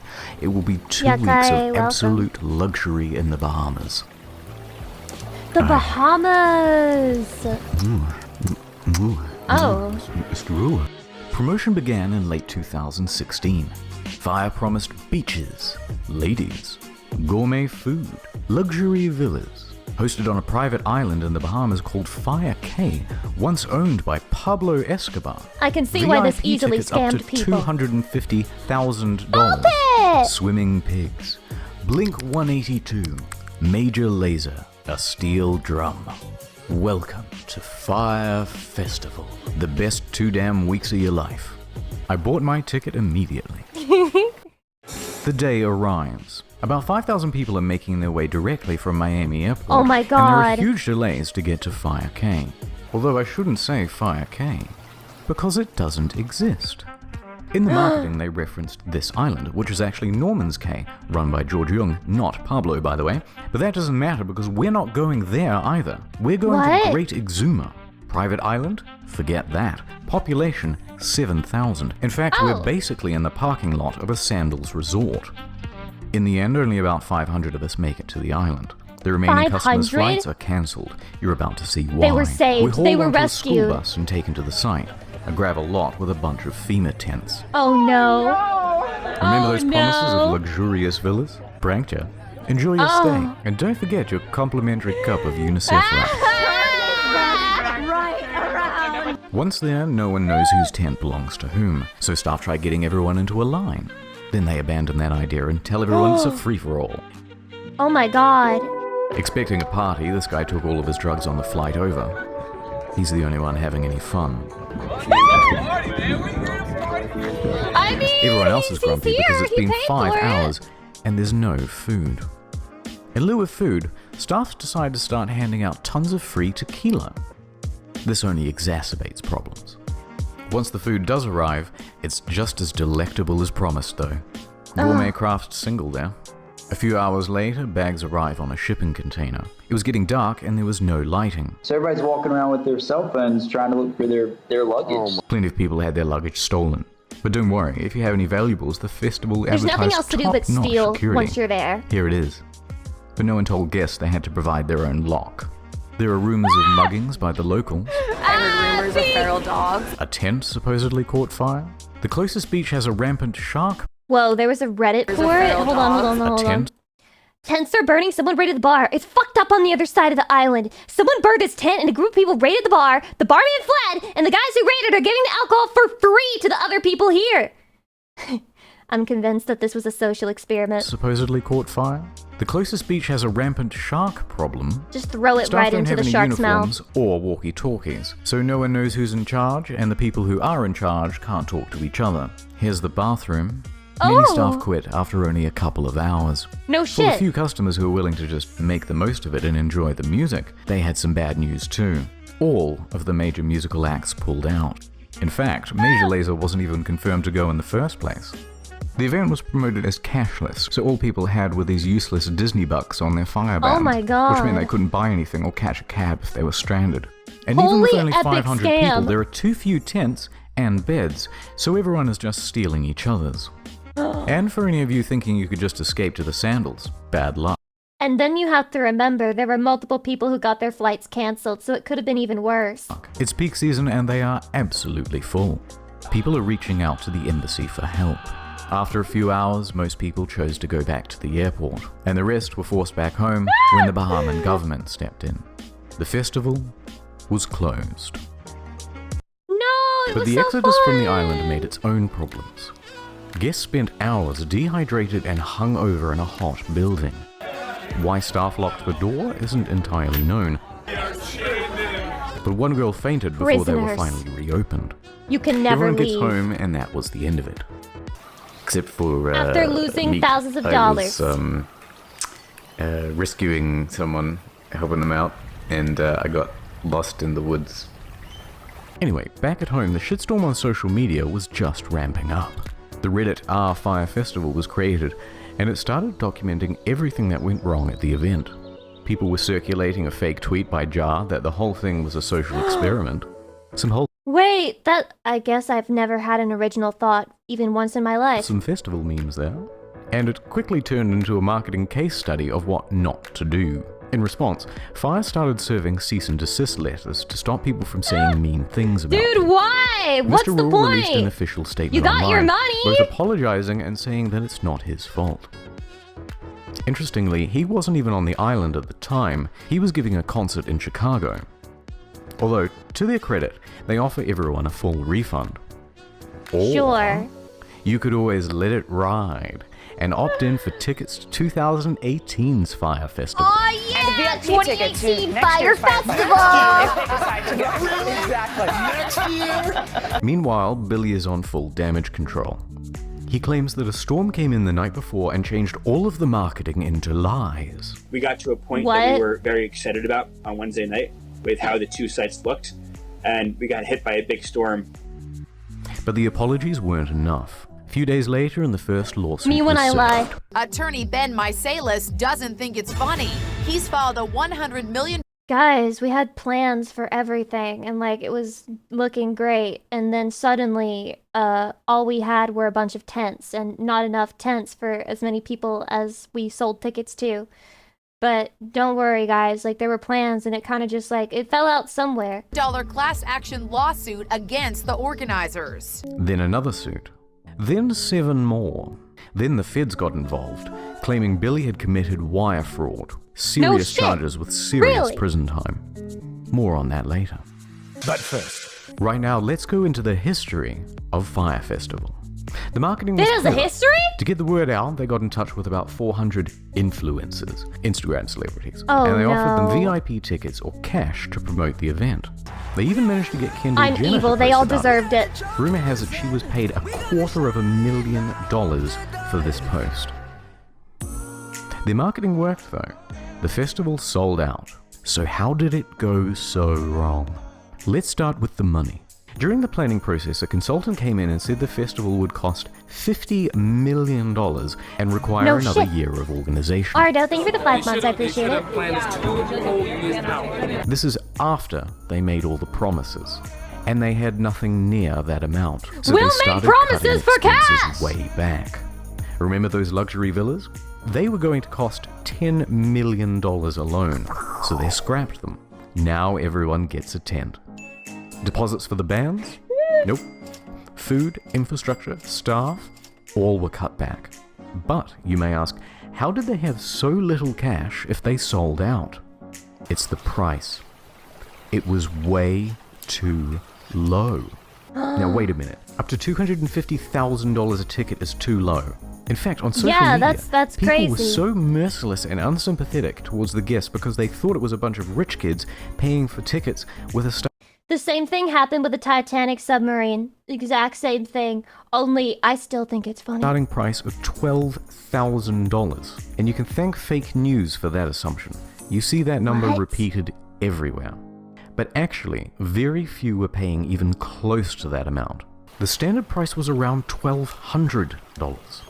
Which, if you think about 2 weeks in the Bahamas with practically all of your expenses taken care of, How do you not know that's a pretty scam? bloody good. In fact, some tickets were as low as $500. 6 months ago, got together and got the early bird special for about $500, and this covered No. food, transportation, ticket. No, it didn't. And It didn't somewhere cover to sleep. shit. How on It covered earth were a they week gonna of break misery. even with that? They weren't. And on the flip side, there's no proof whatsoever that anyone purchased a $250,000 ticket. So basically, they're stuffed. Billy has to start taking tough short-term loans just to keep afloat. Which, by the way, is why they did the Fyre bans. It was to raise cash. It's reported that up to $2 million in Firebucks in-game currency was spent in the lead-up to the event. But this wasn't even In-game close to currency? enough. Practically broke, and with the event only a few weeks away, the more experienced staff suggested postponing. But thanks to those short-term loans, he couldn't. I love money. So he I love insisted money. on going forward. Those staff tried to control the damage by That telling face said celebrities it. and public figures not to go. How was the Fyre Festival? She is cracking up at So, that. Billy and Jar are in some serious trouble. But let's please have one failed festival that has a sequel. Well, Billy is out on $300,000 bail. His assets were frozen as at May 18th. He dropped his expensive attorneys. Did somebody He's pay selling it? his property in New York. He tried to sell Magnesis for $150,000, but it was cancelled for being fraudulent. Minister of Fecal Affairs, Massively in incredible debt and username, with welcome. no hope of paying it back. Fyre went into involuntary She's got her money, she's good. Me, when I see somebody take a sponsorship from BetterHelp, and I'm just like, I hope it's worth it. bankruptcy. And that is the end of Fyre Festival. I'll keep you posted about whether Wow. Billy is going to jail. Did he So actually long, ever keep Fyre us Festival. posted? You were too beautiful for this world. And as for me, Well, it's time to go home. Chatty, if I sold $250,000 tickets to Pyre Festival, would you go to Pyre Festival?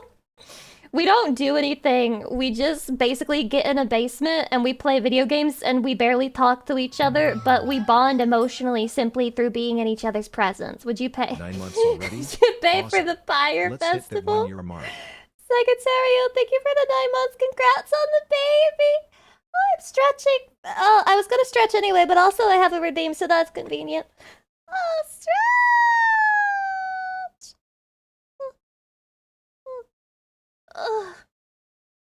Pyre Festival, and then all of the food is Uber Eats, and we just like go around and take everybody's order. Holy based, I need this to happen. Okay, we're gonna watch this, but after we watch this one. And now, the Thank you for getting my VOD copyright claimed, by the way. I appreciate that. stars of 4 Kids will sing the National Anthem.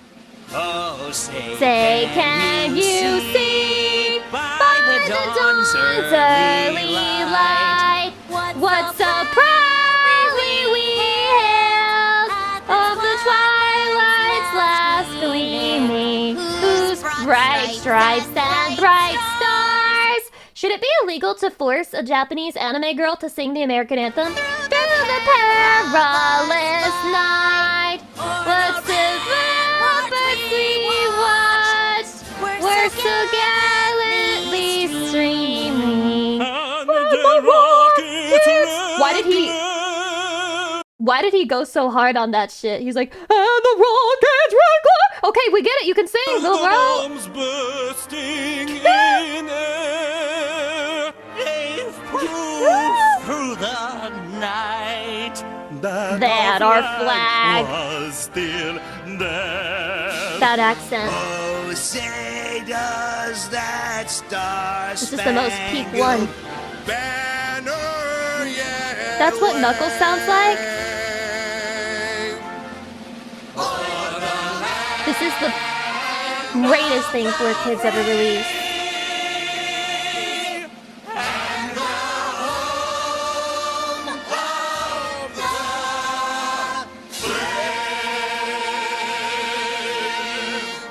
Happy 4th of July.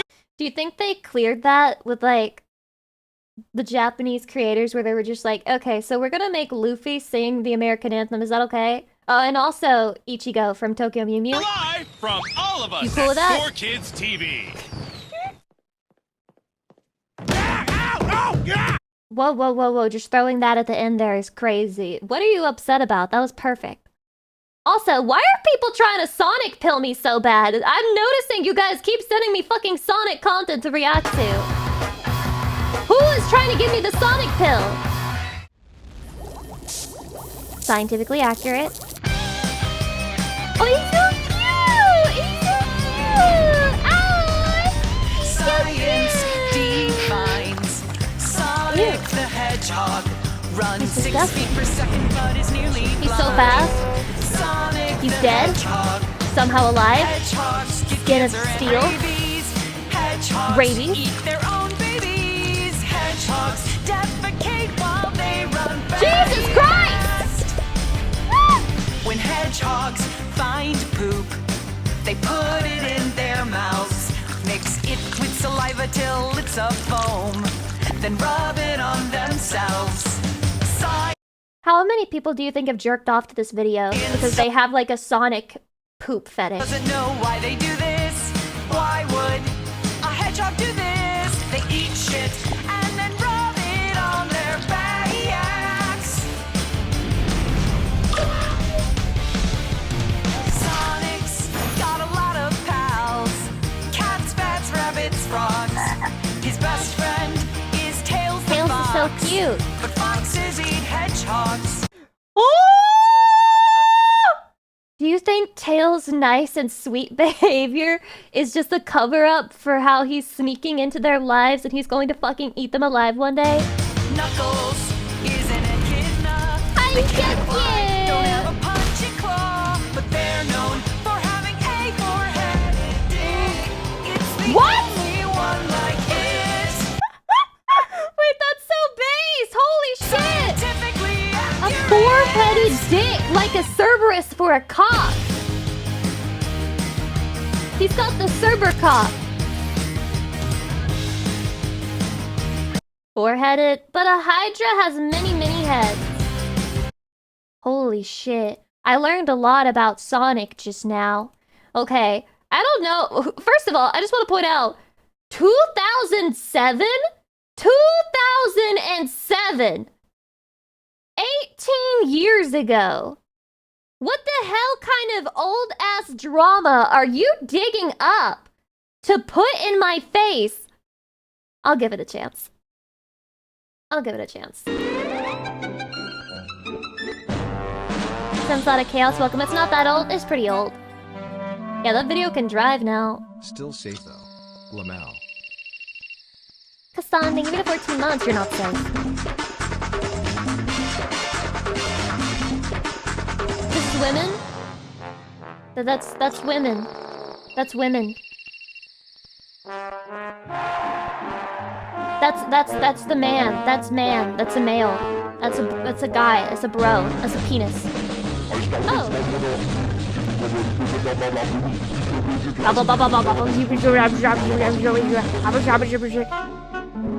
Daddy, is that you? That's literally me! That's literally me! That's literally Lucy, what the fuck? Okay.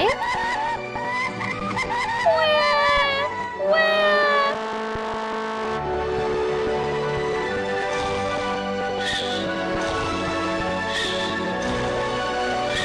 Chatty, you would be awake for the romance movie with me, right? You would not fall asleep on me, would you? You'd be awake with me.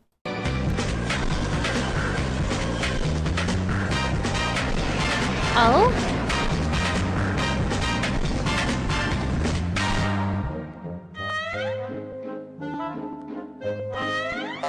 Well, where is this gonna go? 'Cause women don't work! Women don't work! Women are stuck at home! They don't have jobs! That's illegal! On a diet, okay. So true.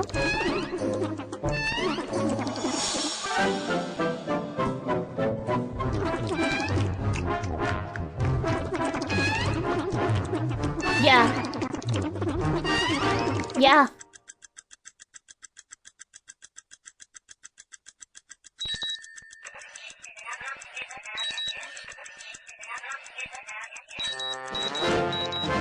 Oh.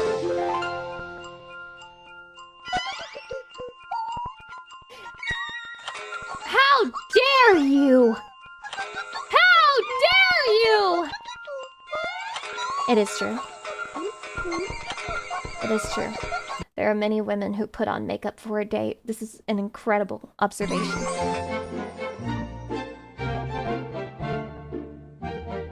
Wait, traveling?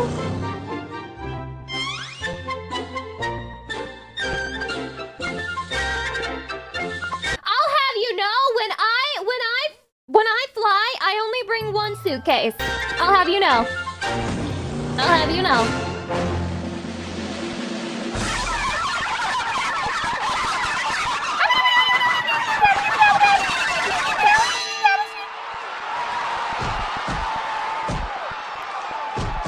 Wait, you guys are just arguing? You guys aren't talking, you're just fighting each other? You're committing violence?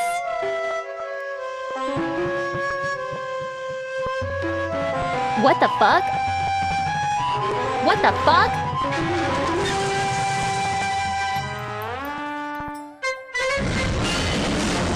Holy loud.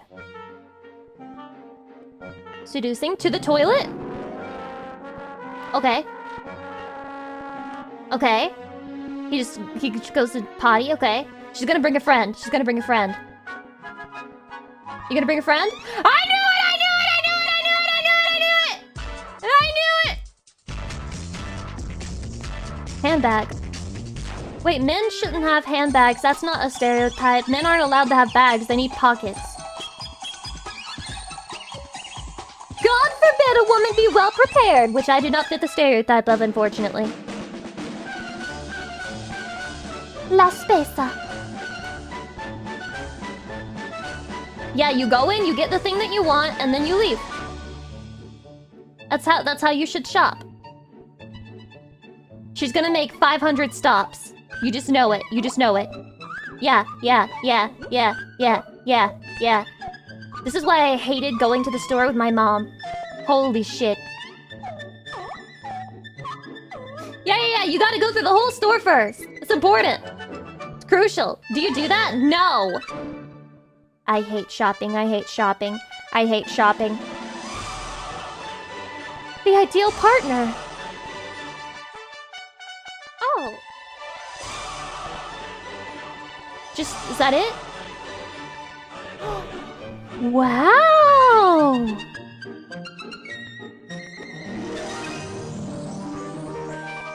They're the same. Stereotypy? Wow. Chatty, we're the same at the end of the day. We all want the same thing. And we're just full of love. My gender is stars in the night sky. You know, there are some people who would say some shit like that. Why it sucks to be born as an elephant? I resent this idea. I think it's probably base to live an elephant's life, but maybe it can convince me.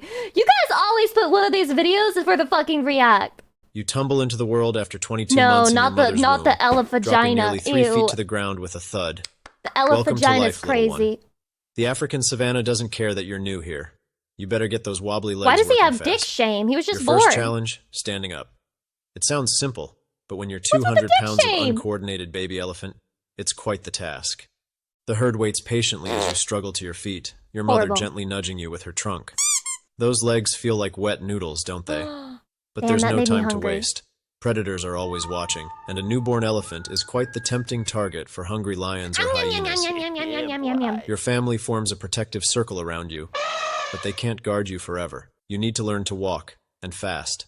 After what feels like an eternity of stumbling and falling, but is actually just a few hours, you finally manage to stay upright. 200-pound newborn? Sounds like an American to me. Congratulations. Now comes your next challenge, figuring out how to use that weird, wiggly thing hanging from your face. Your trunk, with its 40,000 muscles, Trunks is are basically just like having a disturbing, superpowered like arm as attached to your things nose. that exist. Right now, though, it's more like trying to control a fire hose with a mind of its own. You accidentally slap yourself in the face more times than you'd care to admit. Want to take a drink? Better learn to coordinate that trunk first. Your first attempts at drinking water are... Oh my god, that's like hard mode drinking water.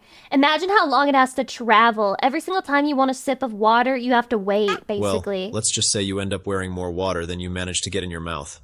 The other calves in the herd make it look so easy, wrapping their trunks around their mother's tusks for Oh guidance. yeah, their tusk, this trunk is like, and then they have a real mouth, but the trunk is not their mouth. It's just like, it's like a appendable penis. Tom Frost, welcome. Am I doing well? I'm doing great. Still trying to figure out which end is which. At least the mud baths are fun, even if you do end up looking like you took a roll in chocolate pudding. The good news is you're not alone. Appendable. Your mother and aunts are always nearby, teaching you the essential skills of elephant life. The bad news? You're still the clumsiest thing on the savannah. Those territorial teenage hippos at the watering hole? They think it's hilarious Not when the you trip over hippos. your own feet. Real mature guys. Assholes! As the weeks pass, you start getting the hang of things. Actually, you want to know what? Confession. I do not fuck with hippos. I don't think they're cute. I don't think they're funny. I don't like them as a creature. Not a big hippo fan. Kind of a hippo auntie, honestly. Your trunk becomes less of a liability and more of a tool. You learn to use it to greet other elephants, pick up food, and spray yourself with water when the African sun gets too intense. But just when you think you're mastering life, nature throws you another What about Mudong? So you're just telling me whenever you guys see obvious hippo propaganda, you fucking eat it up. You go, yes, internet, more hippo slop, please. More hippo slop, please. You people are weak and you won't last the winter. You just love propaganda. Ball. Your first encounter with a lion pride. Your heart pounds as the adults form a defensive circle, with you and the other calves safely in the middle. The lions prowl around, looking for any weakness in the formation. Why does the... You want to appear brave, but Why let's does be the honest. lion look like You're that? terrified. Your legs shake so much you almost fall over again. Wait, The I'm an adults elephant. trumpet warnings and make mock charges, and eventually, the lions decide it's not worth the risk. This time. Growing up isn't all about avoiding predators, This time. There's plenty of fun to be had, especially with the other calves. You play fight Their with your viewers cousins, submitted. practicing the skills you'll need later in life. Although there was that embarrassing incident when you got your trunk stuck in a tree while showing off. The whole herd saw it, and you just know your sister Everybody is never saw going it to and they let never you forget forgot. Learn Do you think elephants are haunted by the memories of what once was when they try to go to sleep at night? Learning to feed yourself is another adventure entirely. The adults make it look easy, stripping bark from trees or pulling up grass with their trunks. Your first attempts are less graceful. You accidentally uproot an entire bush when you only wanted a few leaves, and sometimes you forget to shake the dirt off your food before eating it. Gritty greens, anyone? The seasonal changes bring new challenges. During the dry season, the herd has to travel farther to find water and food. These long treks are exhausting for your young legs, and sometimes you have to walk for days before reaching the next watering hole. The dust gets in your eyes. Their eyes your are feet kind of hurt, terrifying, and you're constantly actually. thirsty. But there's no calling for a break. Hydration? The herd moves as one, and you have to keep up. Mud becomes your best friend during the hot season. It's not just about cooling off, it's also nature's sunscreen and bug repellent. But there's an art to mud bathing that takes... I'm not gonna lie, I think rolling around with mud would be kind of fucking peak. Like, you don't do it because you're a human being, but I think just being in a bunch of fucking slop and, like, rolling around in it, especially if it's hot outside, that's gotta be one of the best feelings on the world, on the planet. And maybe humanity would be nicer to each other if we could just mud roll. Takes time to master. Your first few attempts leave you looking What's like a stopping spotted you? hyena. I don't with even patches of live mud in next all to the any wrong wet places. mud. At least you're not the calf who got mud in their trunk and sneezed it all over the matriarch. That was hilarious, when it wasn't you. As you grow, you start learning the complex social rules of elephant society. It's like being enrolled in the world's strictest finishing school, except your teachers are several tons heavier and have perfect memory of every social faux pas. So Lucy, going full pig mode tomboy, be covered in mud, are you telling me that you wouldn't want to mud wrestle with me, and then I get on top of you, and I'm like, haha, I won! And I'm covered in mud, and you're covered in mud, and like, we're sloppy, muddy people? You don't, this is not cute to you? What if I was your tomboy GF covered in mud? All you've ever committed. Remember that time you accidentally interrupted the matriarch's drinking time? Yeah, she remembers too. The older you get, the more responsibilities you're given. Suddenly, you're expected to help watch the younger calves. It sounds easy. You would never win? Because you assholes wouldn't let me win! You understand you're supposed to let your girlfriend win, right? You fake it, and then if she gets too confident, if she gets too cocky, then you prove her wrong. But you have to let her win. It's like fighting against the child in fucking checkers. Like, sometimes you let the child win at checkers, okay? It's not because they can beat you, it's because you're trying to make them think that life is worth living. You can't just, like, give the game away like that. With trunks.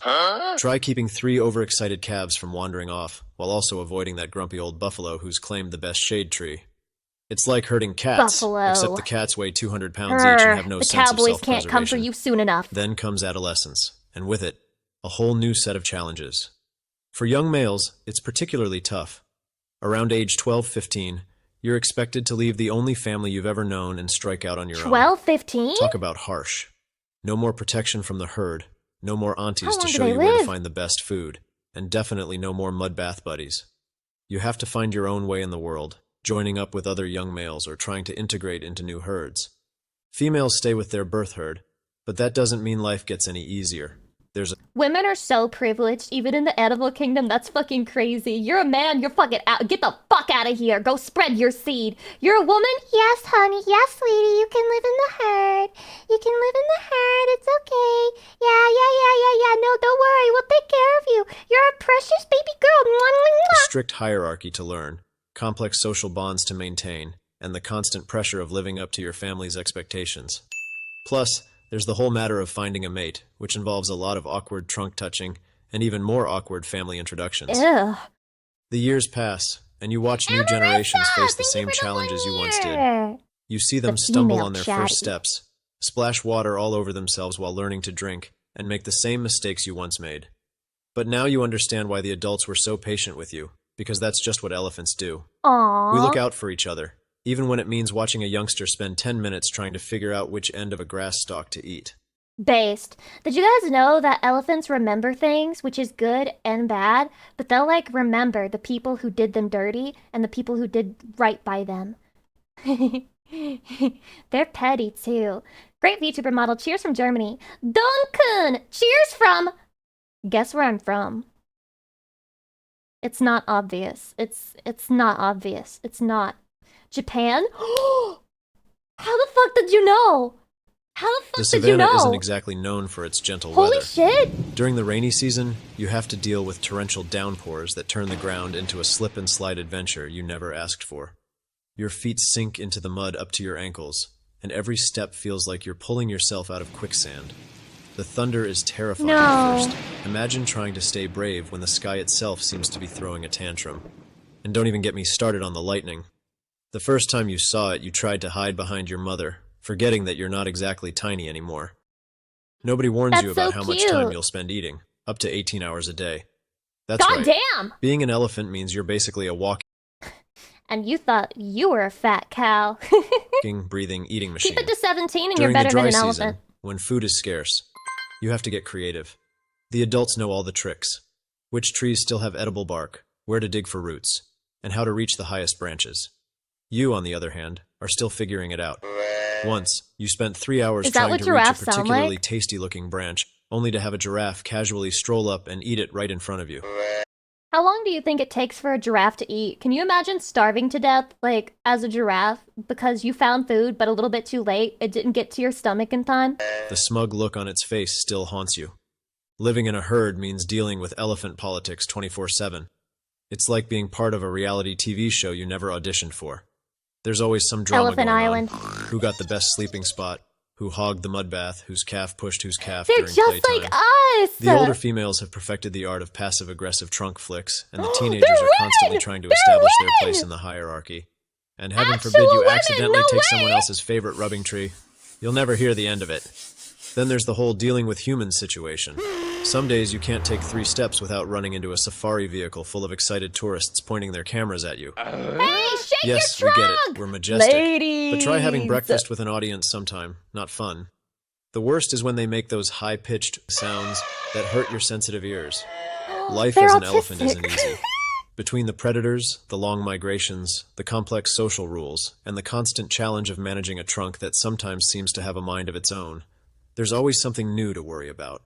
But there's What? That's it? It's still peak to be an elephant, I'm sorry. also something special about being part of such a tight-knit family, about carrying the wisdom of generations in your memory, about being one of the most... Guys, look how awful it is to be an elephant. It's like being a human, but you live in nature. Awful. Just horrible. It's not that bad. It's not that bad. It's not that bad, really. I'd be an elephant. Being cool in video game. Okay, let's go back and watch this one The 2010s first. were the golden age of piracy. It's been enough BitTorrent time since the accounted last for Piracy a third video. of all internet traffic. LimeWire had more monthly users than Facebook, and the Pirate Bay was the only video store in town where you were sure to find what you were looking for. Hypothetically, of course. The world was slowly switching from physical to digital media, and even people who weren't particularly tech-savvy realized that digital goods could be replaced endlessly with practically zero marginal cost. At its peak, 95% of all music downloads were pirated. It is true. They had something really fucking good going, and then they pissed it all away. Like, Netflix started out as so cheap, and just gradually, little by little, it started pricing everyone out. Because it had become guess what cheaper everyone's and above doing? all else, an easier way to fill up large digital libraries that were being made possible by cheap digital storage. But then, it just stopped. Since 2012, the internet has gotten faster, storage has gotten cheaper, and people have become more comfortable with computers, which should have just accelerated a growth trend. But it didn't. Since 2015, peer-to-peer file sharing has collapsed in popularity, and you might think you already know why. Streaming services like Spotify and Netflix were just a better, easier, and safer way to access content. And now, as these services have become markedly worse and simultaneously Hashtag more ad for piracy. You understand the irony of that statement? Do you understand what the fuck you just said? expensive, piracy is making a comeback. It seems pretty simple, right? The only problem is that's not the whole story. Realistically, these companies knew this day would come. It was just really important that they could pretend it wouldn't. For a lot of people, they've decided it's time to cut back. But legitimately, it might be time to cancel some subscriptions, and I'm probably gonna have to cancel some. Some of them I'm not using. No shit. and it's just wasting money. There's so many of these, it's hard to keep track. At that point, that's an adversarial relationship. I don't want to pay people to enter adversarial relationships. We aim, as I said, for this business to be a growth business for the company with margins Disney Plus is the dumbest shit that ever existed. that our shareholders will feel good about. So what really made piracy go away and what's really bringing it back might sound simple, but there's actually a bit more going on. First and foremost, the majority of people actually would like to acquire their media legally as long as it was easy and not ridiculously expensive. Most reasonable people understand that it costs time and money to produce a song, film a movie, or develop a video game. Shaddy, do you know that it costs time and also money for me to shake these 2D tits at you? And also to be react slopping right now? Technically, it does take time. Time that I like to spend, but did you know that? Lies? You're right, I'm lying. It actually doesn't take time at all. I'm an immortal being, so really time isn't a concept that I really grasp. Or else they are just not going to make them. Even people who frequent the high seas, so to speak, know this better than anybody else. A survey coming out of Australia at the peak of online piracy found that people who pirated content were actually more likely to pay for it if it was available. In a finding that really ages the study, online pirates were far more likely to pay for movies. It's inconvenient. It's split up across too many different platforms. It's way easier to just have it all in one fucking place and not have to keep track of 50 different subscriptions. Fictional Insight, thank you for the 200 biddies. You appreciate it? Movies and music through iTunes or Quick Fix. This was because people who pirated content were just more likely to consume content overall, and most of them would only make the trip to the Bay if they couldn't find what they were looking for more legitimately. So there were two things that changed after 2013. What the fuck? There were a few high-profile crackdowns on some of these sites, but even the regulators themselves knew they were just playing a game of whack-a-mole. One of the most downloaded files on the Pirate Bay was the Pirate Bay, a complete copy of the site with all of the addresses that could be set up by basically anybody with some basic server hardware in the event that the authorities took down the original site. But then came along the streaming sites that, thanks to faster internet speeds, could let users watch content on demand with— Listen, Extra, you saying I love being the product is crazy, okay? I know the statement is all, if you're not paying, you're the product. I don't give a fuck. If you're paying, you're still the product. You think just because you fucking pay Netflix $20 a month, they're not taking your data and selling it to the highest bidder? They still are! You're paying to get fucking scammed anyway! Out granting them direct access to digital files which could then be copied and shared illegally. The big thing was that these options were just so easy compared to piracy, and so cheap compared to buying songs or movies one by one that it just didn't really make sense to bother with anything else. Nowadays, that's clearly changed. There are dozens of streaming services that are each getting more and more expensive every year. The movies and shows that you watch are being split up over different— Oh my god, Scarfully, thank you for the 2 months, I appreciate it. What about the time we spend watching you? Wait, Shaddy, should I pay you to watch me? Fuck. I can't afford this. Providers, the services themselves are getting worse by introducing ads and pushing less relevant content, and on top of all of that, it's just not that easy anymore. Even individual TV shows have certain seasons split up over different streaming services, and the first step in sitting down to watch a movie these days is to Google what streaming service has the 1984 release of Gremlins, and if you're unlucky, what streaming service plus what VPN combo will get you the movie you want to watch. If you're already going through all that effort, it gets really tempting to just replace streaming services with your port of choice, because in most cases, it will just be easier. So yeah, streaming services were cheap and easy, which killed the need for piracy. But then they slowly became expensive and terrible, which brought it back. Pretty straightforward, right? Wrong. So straightforward. It's easy to write this whole thing off as just dumb companies being needlessly greedy to their own peril. And while that's definitely part of the problem, there is a lot more to it than that. Music streaming by comparison is decent. There are multiple services, but almost all of them have— I swear to God, if you use YouTube Music or Apple Music or Amazon Music, what the fuck is wrong with you? Almost all of the music that you would possibly be looking for. Also, Duncan, thank you for the 2 months, I appreciate it. Nobody really bothers to pirate songs anymore, which is particularly impressive when you remember that just 15 years ago, 95% of music was being downloaded illegally. Artists have not been thrilled about the lower— Alexa forces you on Amazon Music. Oh, I found your problem. You have a fucking clanker in your house. Revenue they have got from streaming versus physical album sales. But most of them still go along with it because even a small share of something is better than most of their music being accessed for free. This raises a potentially unpopular idea, that it might not be streaming that's broken. It might be the movie industry that's broken. The golden age of streaming was never going to last because it was never meant to last. So it's time to learn how money works to Oh my god, speaking of fucking movies, it's expensive to see a movie these days. Like, insanely expensive to see a movie. What the fuck, bro? It's crazy the way this shit works. Holy fuck. find out why piracy is really making a comeback. This video Yeah, at was least made 30 bucks possible and above by if you dare to get popcorn. God forbid you want to go to a movie and watch for tax season. Do you want to go watch a movie and get popcorn and do like the typical movie experience? Yeah, you want to sit there with your fucking popcorn? $30, bitch! $30, I bitch! remember which ones I still needed to file. And of course, one of the important ones had coffee stains all over it. I don't like that. The text was barely I readable. don't like that stock Classic footage. me. That's why I started using iScanner. I just scanned the receipt and it Is this used an AI ad? to clean everything up. It straightened the Is this an page, ad? fixed the lighting, and even is the Are we- most dominant movie and TV streaming service in the world. It has over 300 million paying subscribers, and unlike a lot of its competitors, it's How actually surprising. profitable. But from its very first days of online streaming, they knew they would eventually lose people back to piracy. They just really didn't care. And to see why, I'm sorry, but you are going to have to look at some financials. Last year, it made looking at the $8.7 financials. billion in net income after taxes, which is extremely impressive. But it still makes it hard to justify the valuation of more than $500 billion.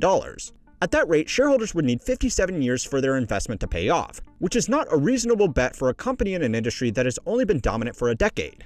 57 years ago, watching a movie looked like this. And in another 57 years from now, it's highly unlikely that we will still be watching movies through the current selection of streaming services. Now, most investors Listen, if they were gonna invent like those fucking hollow whatever you call them, they would have done it already. Okay? They would have fucking done it. Does anyone remember reading books as a kid that were sci-fi and it was all, in the year 2020, we have flying cars and we have like fucking teleporters and we have blah blah. Yeah, it didn't happen. in this company aren't dumb. They know that Netflix can't make their I feel money back betrayed. with its current structure. What they are banking on is being able to offer a cheaper service that they can charge more for in order to fatten up those margins. Let's not talk about my margins, by the way. Being nice and fat. That's a nice shirt. Do they make it for men? Nice and fat. Anyway, cutting content, raising prices, and pushing strange features like mobile games within the app are not some surprise new rollout. They are part of a development plan I that was the let company down by not having holographic jaws. Heart of the party, I read your comment extremely wrong at first and I was like, whoa, why the hell are the mods letting that go through? But you said jaws and not the other word. knew it would have to implement since it started offering online streaming. It would just be a lot better if they could do it without competition.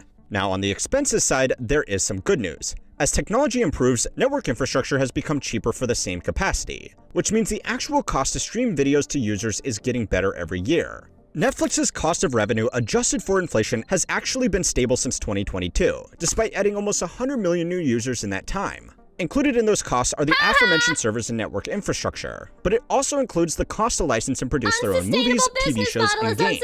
Another big reason their costs have been improving is because they just aren't licensing as much content as they used to, and that's for two reasons. The first was a business decision to cut down on a cost, especially for content that wasn't drawing in new users. They always cancel the shows that are actually worth the simply shit. because they can't get their hands on as many titles anymore, because independent studios have made their own streaming services and want to keep their biggest IPs exclusive, so they can force users to either switch to their platform or shell out for 2 or more streaming services. Netflix is slowly producing its own titles, but that hasn't caught up to the content they are losing from licensing. So then why does this mean that Netflix doesn't care about piracy? Well, publicly they say they do, of course, but piracy is going to hurt their competition Do you really a lot believe more it? than it's going to hurt them. If people can't find a movie or show on Netflix and then give up and pirate it, that didn't really cost Netflix any money, because the That vast is majority true. of content out there wasn't theirs to lose, and they most likely didn't spend the money producing it.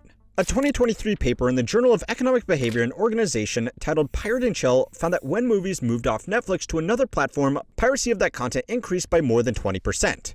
Now, first and foremost, that's an amazing name for a professional journal article. But apart from that, it showed why Netflix hasn't been too concerned with Pirate and online chill. piracy. In a now infamous sounds so quote from the romantic. company's chief content officer, they said that in order for Netflix to be successful, we need to become movie studios faster than movie studios can become us.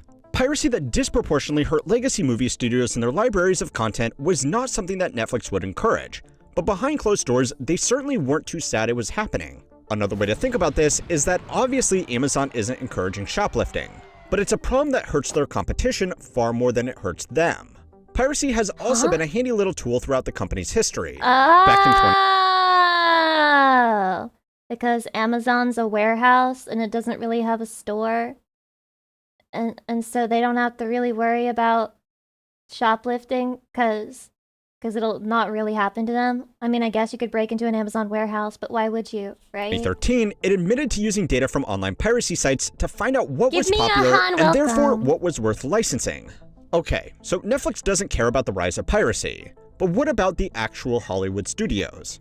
Well, they obviously do, and they crack down on IP theft with furious anger, but they are in a difficult situation. They could send piracy back to the dark ages by reconcentrating their content onto a single easy platform. But at the moment, that would probably be Netflix, which a company like Disney would obviously not be willing to go along with after investing so much. So Disney is greedy, but wait, you can imagine them all crying like, oh, so we don't like monopolies when it's like regular stores, but when it's a subscription service, everyone's like, just put it on Netflix. And what about me? I'm the little guy. I'm Disney. Much in their own service. If they keep competing though, they are just going to make the experience worse for everybody and probably lose more ground to the high seas. Now, for these companies, this whole fight could not be happening at a worse time. There is a reason why music studios were able to play nice and make their content available just about anywhere. Real voice, by the way, it is true. I sound way more annoying than I usually when I'm on stream. This is my sweet, lovable voice, and this is my real one. Studios were fighting to the death. Music is simply much cheaper to produce, and there are far more sources of alternative revenue beyond just directly selling a song or an album. Artists don't make as much from streaming as they would from a physical album sale, but they can make it up in tours, merchandising, and other licensing deals. On the flip side, movies have largely been getting more expensive to produce, while cinema attendance has never fully recovered from its dip during COVID. Ironically, one of the biggest theater releases of the past 5 years was actually for a music studio with the cinema release of Taylor Swift's Eras Tour. In the past, poor box offices wouldn't matter as much, because mid-budget movies could make a lot of their money back through DVD sales. But obviously, that's not really a thing anymore. So studios have put even more effort into pushing their streaming services to eventually make back the difference. It's a bold strategy, and there are hundreds of billions of dollars in market cap at stake. So executives really want to pretend that eventually it'll work out. But if it doesn't, there are some lessons to be learned from the music industry which didn't beat piracy. It just made it unnecessary. The first is that movies have simply become too expensive for the current market. Studios have recognized that people are only going to the movies for special occasion releases these days because it's expensive, the theater experience isn't that good anymore, and people can just wait a month and watch it for free on one of the streaming services that they were already paying for. Instead of making the whole thing cheaper and putting less of their eggs in a single basket, they have doubled down on producing mega blockbusters. Of the 20 most expensive movies ever made, 19 of them came out in the last 10 years after streaming was already mainstream. These figures also only count the production budget, not the marketing budget.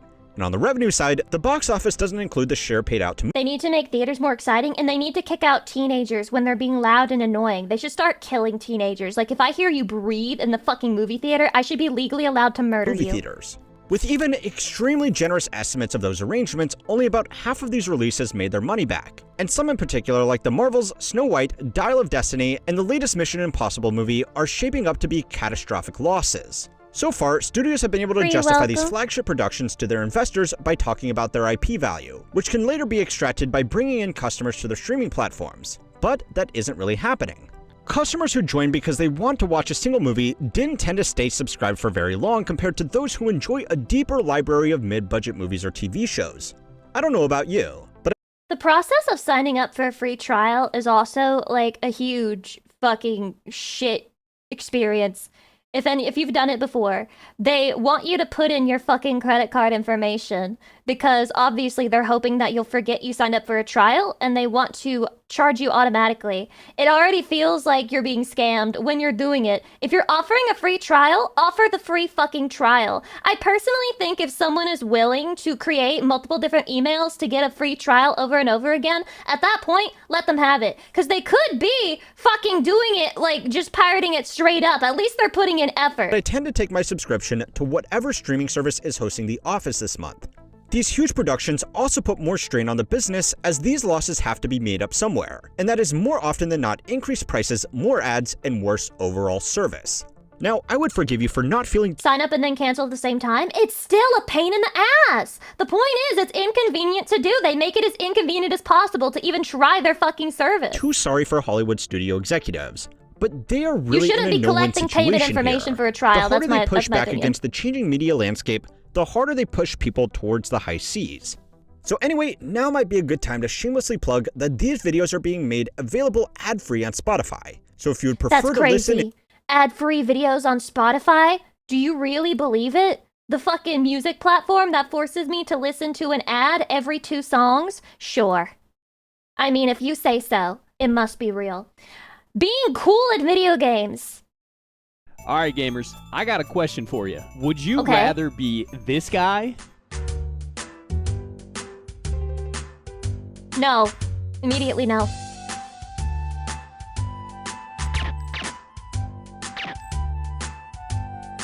No. Or this guy?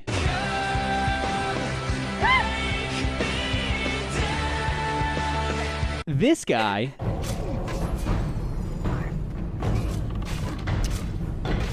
Wait, what the fuck? What is this? What game this is guy. this? Ready, guys? Let's do this. Leroy Jenkins! Oh, gee. Oh, fuck. Divine intervention. Okay, I got one more. One more. Would you rather be this guy? Yeah, it's still happening. Yeah.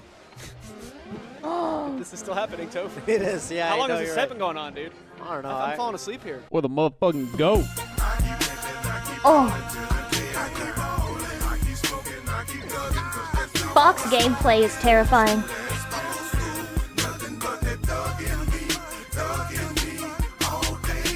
The concept of being cool or lame in video games, it's such an interesting topic because there is this almost unwritten gamer code that everybody seems to just kind of know. It's like, okay, in real life, we What did they have call those that too, again? Is right? that we know that juggling? this motherfucker right here, this dude is cool. And this guy, you know, maybe the opposite. I'm not sure. I'm not going to judge Wobbling. him, but, you know, is not giving I cool. forgot. I think the interesting part is how we have also Wobble, brought baby, this wobble, baby, over wobble, to baby, video wobble. games, and we just kind of sort of know what is Button cool mashing? and what is He not doesn't know. sometimes, or, you know, at least we think we do.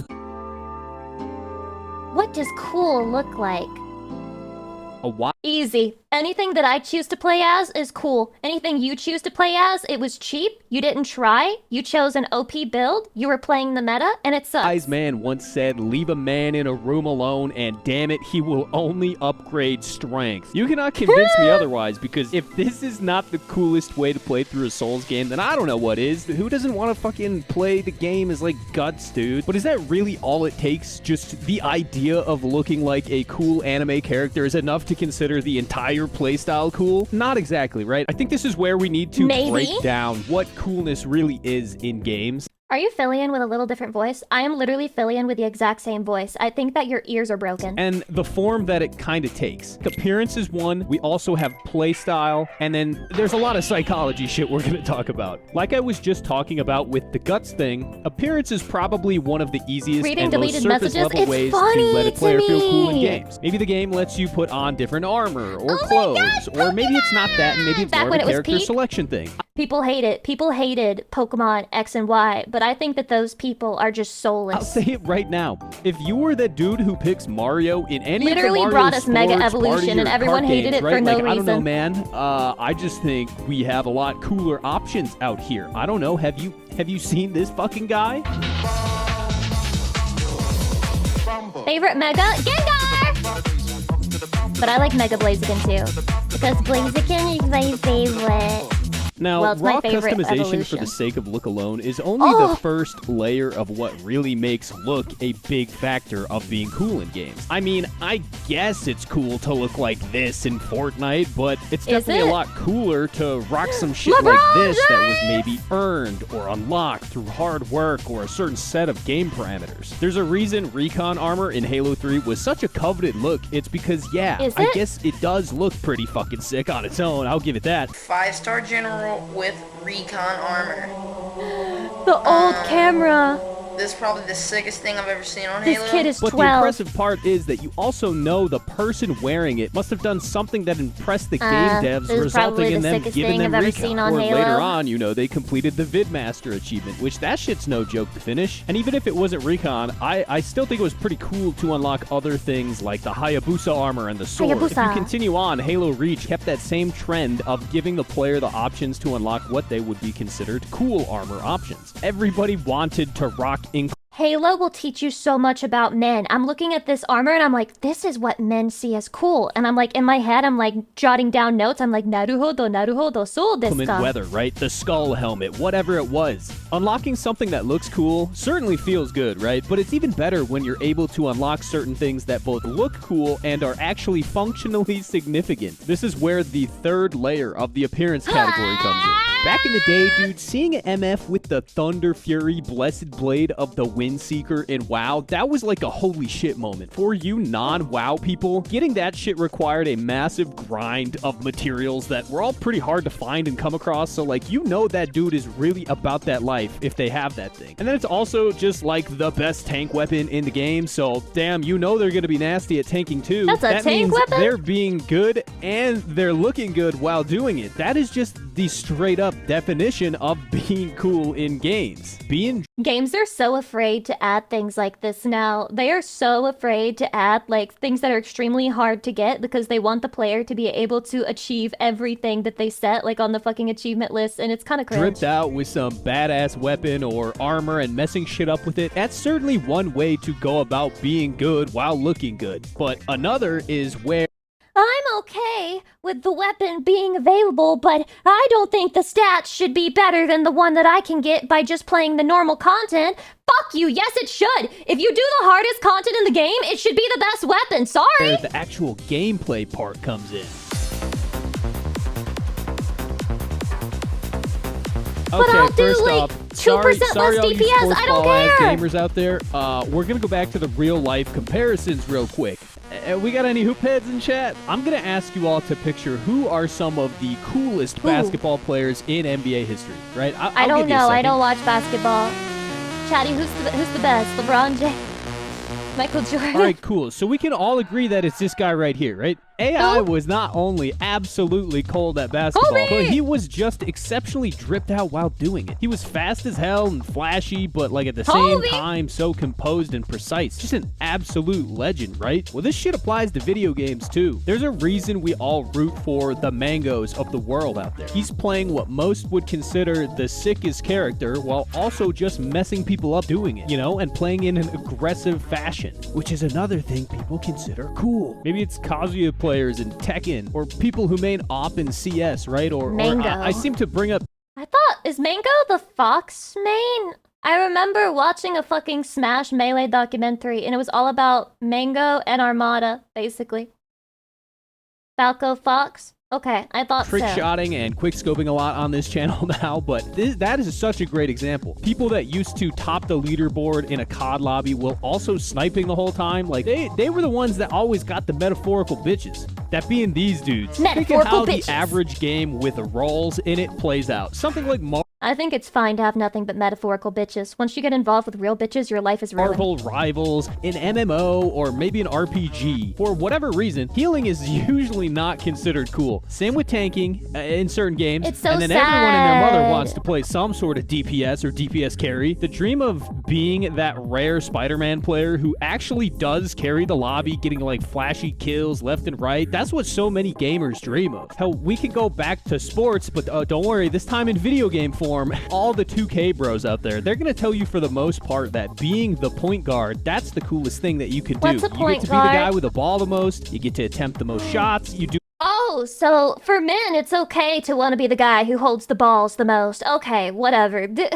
I think every guy is just like trying to hold back his inner urges. Do all the shit that AI did in real life. Like, it's way cooler than being the 7-foot guy that gets told to sit in the dunker spot under the basket, just waiting to see if you'll ever even get a pass your way. The 7-foot guy? Sorry, Holy all shit, you he's sports tall ball as genies hell. out there, I'll get off the topic. Capsaicin, welcome. Back to something that you might know a bit better. Pokemon. Even there, we have things that are considered cool versus not cool in the way of playing like when a you win with stall team Pachirisu, or that's something cool. more aggressive. You even get the layers of appearance cool factor here too, because people love rocking fully kitted, legit shiny Pokemon into battle and then messing you up with them, right? So the question is, why exactly do people think that being aggressive in games is cool and maybe being defensive is lame? Does that sentiment vary from game to game?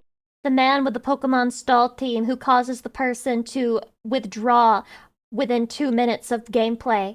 That guy, he goes to sleep, sleeps like a fucking baby, and he says to himself, yes, that other player, they would rather literally quit and add to their loss count rather than play the game with me until the end. But I feel good about it. Is this universal? Does it vary to person? What makes the idea of playing Mario in Mario Kart the lame choice? Why is Jigglypuff less cool than Falco? Why are healers the lame ones and DPS the Chad? Mostly all of this can be broken down into human nature, the most perception, and player psychology. Definitely not because I'm female. People have been predisposed to the idea that a person because who it's objectively better. initiates some form of action are, in the most simple sense, the quote-unquote cool guy. It's better to do something than nothing at all. We hear stuff like this ever since we're kids, right? Go out there, be assertive, make the first move in dating situations, whatever it is. Like, this is just something people are taught growing up. I've been rewatching Haikyuu recently. Minor spoilers ahead. What's cool depends on herd consensus. Regardless of what the herd says, having a Labubu will instantly delete any aura that you have. That show's dope, so, you know. In that show, the main character, Hinata, has this fascination with being the so-called ace on his volleyball team. He desires this because of the concept of the ace alone is just cool in his head. The ace gets to be the guy, right? You score the most points on your team. The guy. You initiate actions around yourself. He is so Hinata from Naruto? No, excited there's a different about one. the concept of Did you winning know that and being the Hinata guy means and a just sunny loving place volleyball or that it makes area? perfect sense that he is the main character in the show, right? Gamers want to be this person as well in games. They want to be the DPS role that initiates stuff and wins and does it in this exaggerated fashion. Playing sniper, playing aggro, forcing your will upon the opponent, maybe leading teams, whatever it is. All of this is the initiative to be that guy. She should be Even disqualified. stuff like appearance factor, right? Wearing the recon helmet on your head. You get to show that shit off. Your prize. You get to show other people this, and they understand what you did to get that. If psychologically we consider all that stuff cool, does that automatically make the opposite not cool though? No, not exactly. There's some awesome things about playing defensive, or, you know, playing like stall in Pokemon, or being the dope-ass healer who keeps all your dumbass DPS players alive, but it's not as flashy. It's not as easy to identify. Back to the Haikyuu example, it's being the Suki instead of being Hinata. Blending in, being that support rather than the carry. It's still cool in its own way, it's just way harder to notice, and it's not pushed as the cool playstyle either in modern conventions. Again, nobody really thinks it's cool to pick Mario in Mario Kart. You got way more out there characters.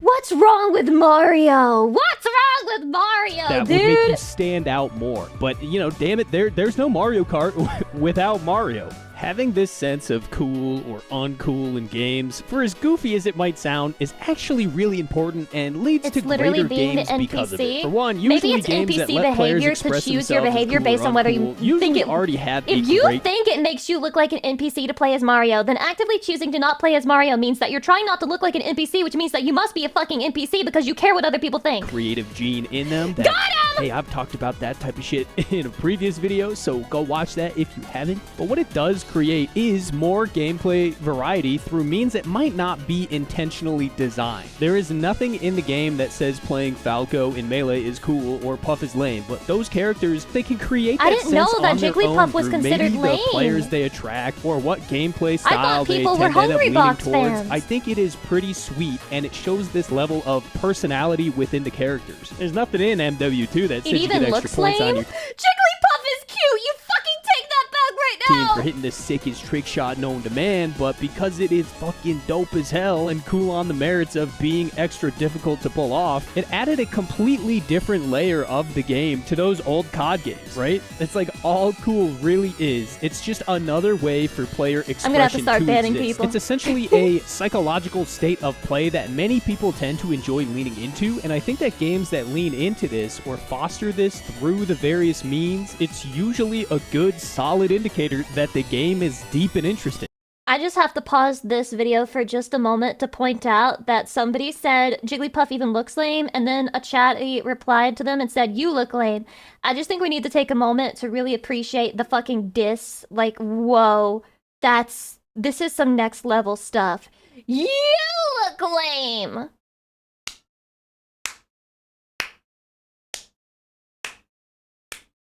Holy fuck. Chatty is the best. And you know what? I'm gonna say it. Probably pretty cool too. Your mom looks lame? That's way too elevated for this community. 1,000 years too early. Good video. Again, anything that I like is cool. Anything that other people like is lame. Okay, what did it say? Why is she so goddamn cute? Oh no. Jesus, can you stop insulting my back? This is not ASMR. How am I gonna ASMR coffin dance? Shut up, I don't understand. This is so old. It's a joke about the cancer. Holy shit.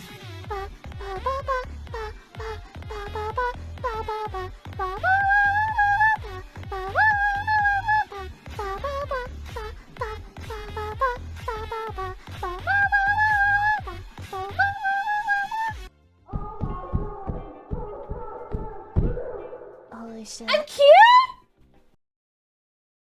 That was cute. That was cute.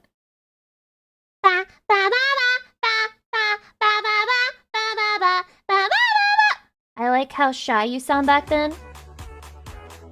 Should I act shy?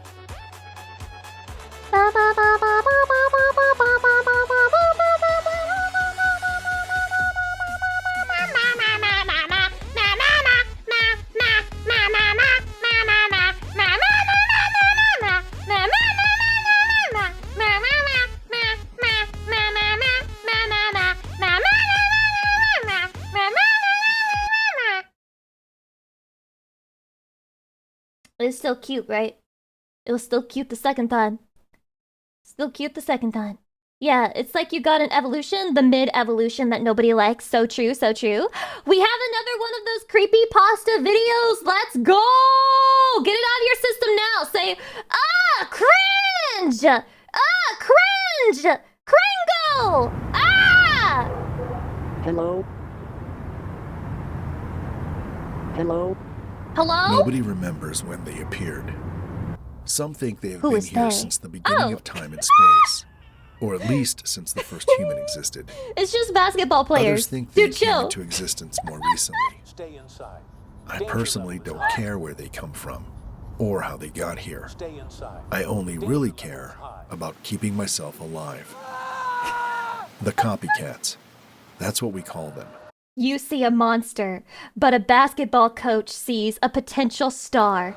Most of the time, they look almost human, trying to copy the appearances of their last victims. Oh. I say That looks almost nothing like me. because they often appear as tall as the streetlights, or have big, bulging eyes and smiles with too many teeth.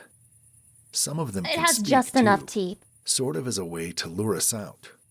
In reality, most of them aren't really talking, just reusing things they hear before their victims die. That's literally just people nowadays. Like, it's also me. Like, I just reuse the things that I hear other people say. Like, I go on TikTok and I'm like, oh my god, 6'7". I don't know what that means. 6'7", 6'7".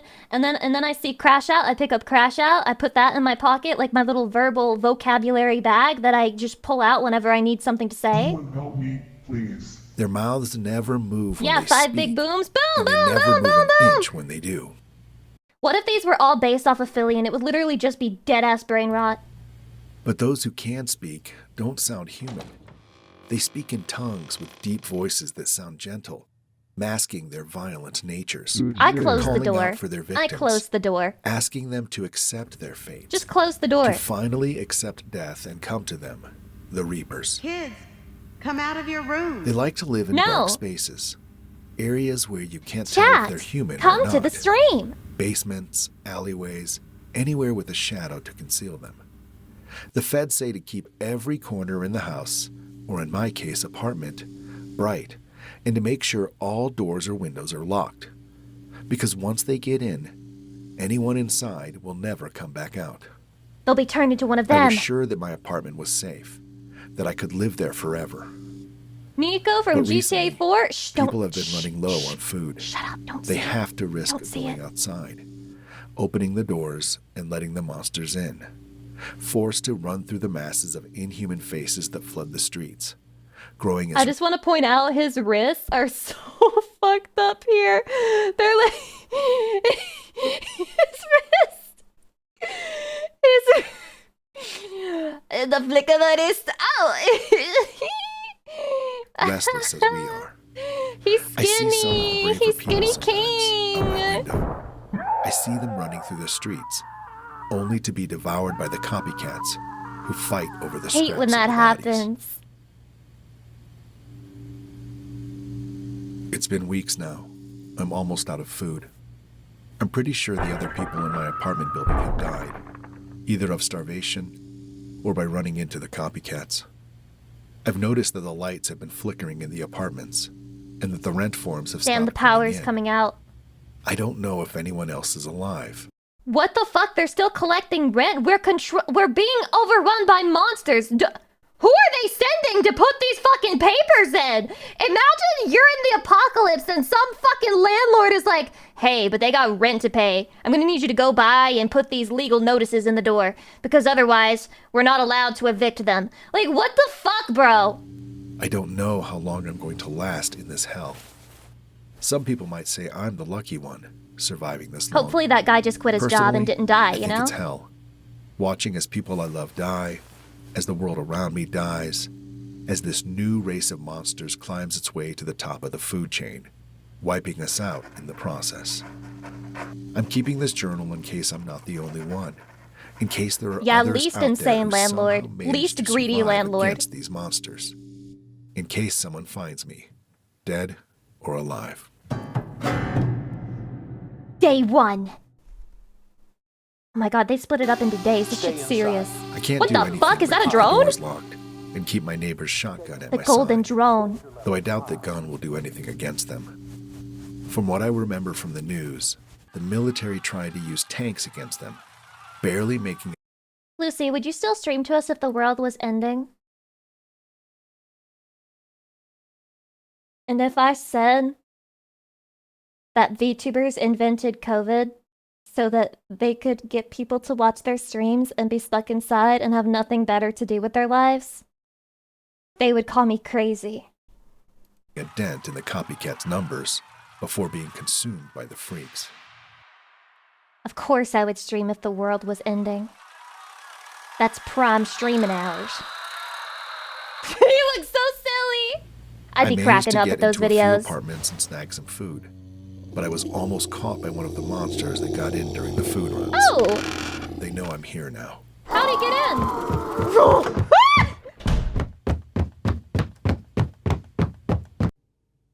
I run. Day 2. I saw one of my neighbors today, or I guess whatever saw them last. I remember that she was a nice old woman, with kind, caring eyes, and always helped other tenants with groceries. The kind of neighbor who would show up to your door when you first move in, with a plate of cookies in hand. I Now thought she she was just said loser, but I think she said who's there. Forced to become one of the worst disguises that I've ever seen a copycat use. I ran the other way when I saw her. They look so goofy.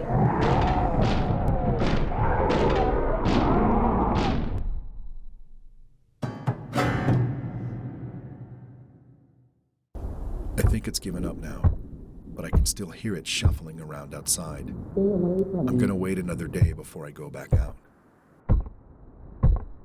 This guy's gonna die. Horribly. He's gonna become one of them. It was waiting. It wasn't moving. What if this It is just wasn't human evolution? It was just standing there, waiting for the door to open. How the hell does something stay alive that long? Over 24 hours without a single breath of air. I guess I should count myself lucky that I was able to How do you know shut it's the not door. breathing? What if you're just doing it really quiet? What, can you hear everybody when they're breathing? I can hear it Ah! scream. Ah! Ah! I managed to hide in the He in bathroom the toilet? before I heard the sound of shattering wood. Shattered It's in the apartment now.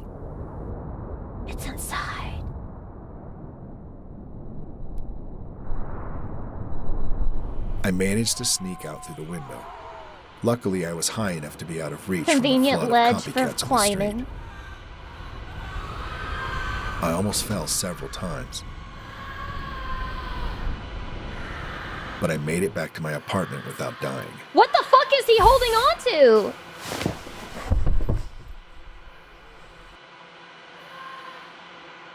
Oh. So glad I'm alive. The food started to rot. I was trying to scavenge, sneaking Light work, no around the hidden reaction. in the hallway, and found a couple cans of food. Leave me alone. Nothing special, just some loosely screwed shut jars of beans, tomatoes, and peaches. Fueled by hunger, I opened one and was immediately hit by the smell.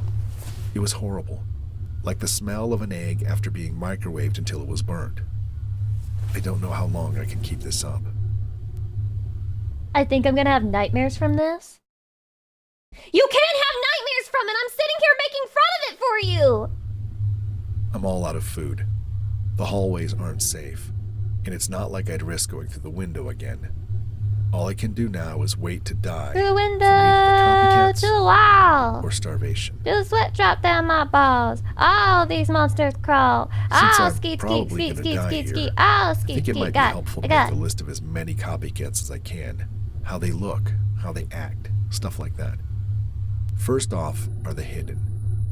If you remember the neighbor I ran into earlier, they're like that. Barely humanoid figures that hide in the shadows to distract from their appearance. Can someone help me? Imitating What's the loud point of the long noises necks? drag out those who it's hunting. They are usually I'm just saying, if this is the next evolution of humanity, why do they have long necks? Because I think giraffes' whole problem is that their necks are too long. Like, the necks became that long to adapt to a problem. That was like they couldn't reach the tall-ass motherfucking trees that had adapted to get away from their asses. And so their neck just kept stretching. But for what purpose does a human's neck need to be this long? extremely disfigured. They don't adapt to You know what I mean! Most of them having a permanent smile. We're not doing a science lesson Stands right at heights now! from 6 feet all the way up to 10 feet tall. He's shaking. They can put themselves into some sort of Trembling. self-induced hibernation of sorts, where their bodies cease any and all activity. This can last for an undetermined amount of time. Do you think they're good The at playing longest I've seen piano? this happen for was a day. I think that they do this to trick their prey out of hiding. Next are the muttering. The They muttering. look almost the same as the hidden. This guy's neck is albeit relatively smaller, normal. only growing to He's around got some long 7 arms, feet not a big max. deal. They have noticeably less disfiguration. No, they have no especially rhythm. around How their do you know? mouth, You ever seen them dance? and don't hide in the shadows as much as the hiddens do. Instead, they usually stand motionless, constantly repeating the words of their victims, waiting for someone to see them. If you see something standing and talking like this, and can't tell if it's a person or not, listen to what they are saying. Mine would say, "Do you play basketball? Do you play basketball?" Most of the time, a muttering's voice will change depending on what it's saying, or screaming. Common things said by mutterings are, Help me. Help me! Please. Don't hurt me. Stay away from me. Is this because it's tall? or they It's will tall just and it stand has there and super long scream for about arms! 20 to 30 minutes.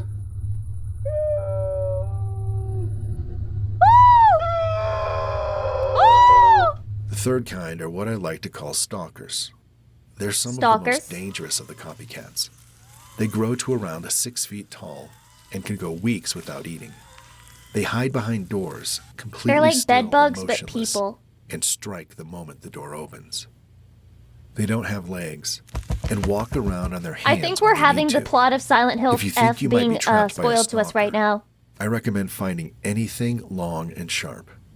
It might take a few tries, but you should try to stab through the door until you hear it shriek. Wow. They normally run away after that. I'm getting tired. That's pretty I might funny. write some more in the morning. This guy's One gonna of them become got the in only again. survivor. I think it crawled in from the window. I haven't seen anything like this. It's tall. What the It fuck? has to crawl to be able to fit in the apartment. Not much bigger than the one disguised as my neighbor. It's talking That's too. me. How is Not that you? random snippets or sentences. Chatty, do you but look like this? full-fledged statements. Chatty, if you look like this, I heard about these in the earlier call me. days. Mostly rumors. Short stories writing about them. I thought they were fake. Publicity stunts by people trying to become famous. But this is real. A behemoth of a monster. This is real. Staring me in the face. I can just barely make out some of its words. Why did you wait here? What is it that fuels you? We have been watching you. Rotten canned food, apparently. We have been keeping track of every move. You will never escape. This is your prison. These halls are your cell. This is when Stardew Valley starts talking to me. Second, we could destroy you. The instant you stop being of interest to us. So every second, you better be moving. Because the second you stop is the second that the boss you engrave in the little book. He's writing all this shit down. That's so funny. Stop. Stop writing. I'm talking to you. Words, it left. It didn't attack. It didn't kill me. It crawled right back out of the window. You don't even I pay don't know how attention much to me. time I have left, but I think I should focus less on writing all this down and more on finding out how to get out of here. Chatty, I think he died. Chatty, I think he died. No updates. No extra journal entries. I think he died. I think he passed away. I think something happened. Or maybe he became best friends with that big guy. Yeah, part 2 when? I don't think there is a part 2, Chatty. I think it's over for Lil Bro.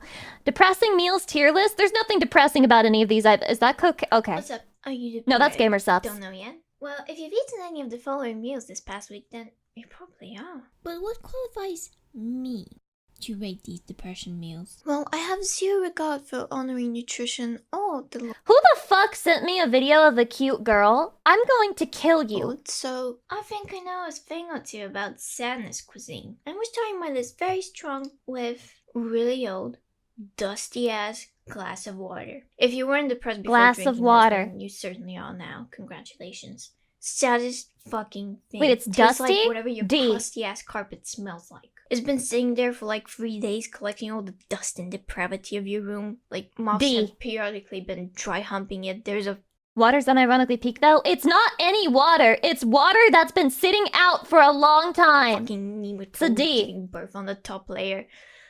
But you still drink that shit. Because it's 3 in the morning and your mental capacity has been reduced to that of a Littlest Pet Shop figurine. I have not thought about Littlest Pet Shop You're in not gonna feel so refreshed, many but at years. least you're hydrated. Good job. Next food. Breakfast of Champions. Which is any sort of energy drink served alongside a cigarette. Gamer subs with code Lucy, 10% off. So S not tier. coffee, because you might actually look somewhat put together if you're S drinking tier. coffee in the morning. An S energy tier. drink. Because that's what's gonna get both you and your stomach. Are my model redeems not working? I just noticed. In the morning, Maj, then you had a lot of you're refunding to do. but also falling apart.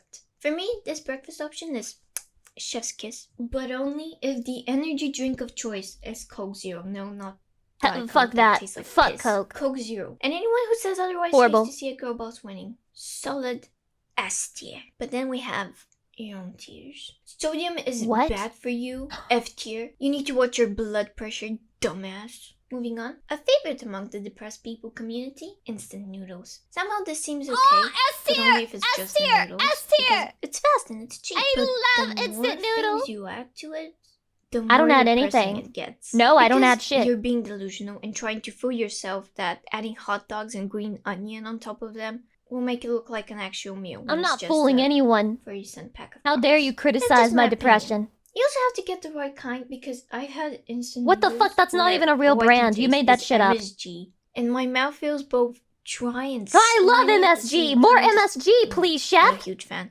I prefer its hot underrated cousin, cup of soup. So, C tier.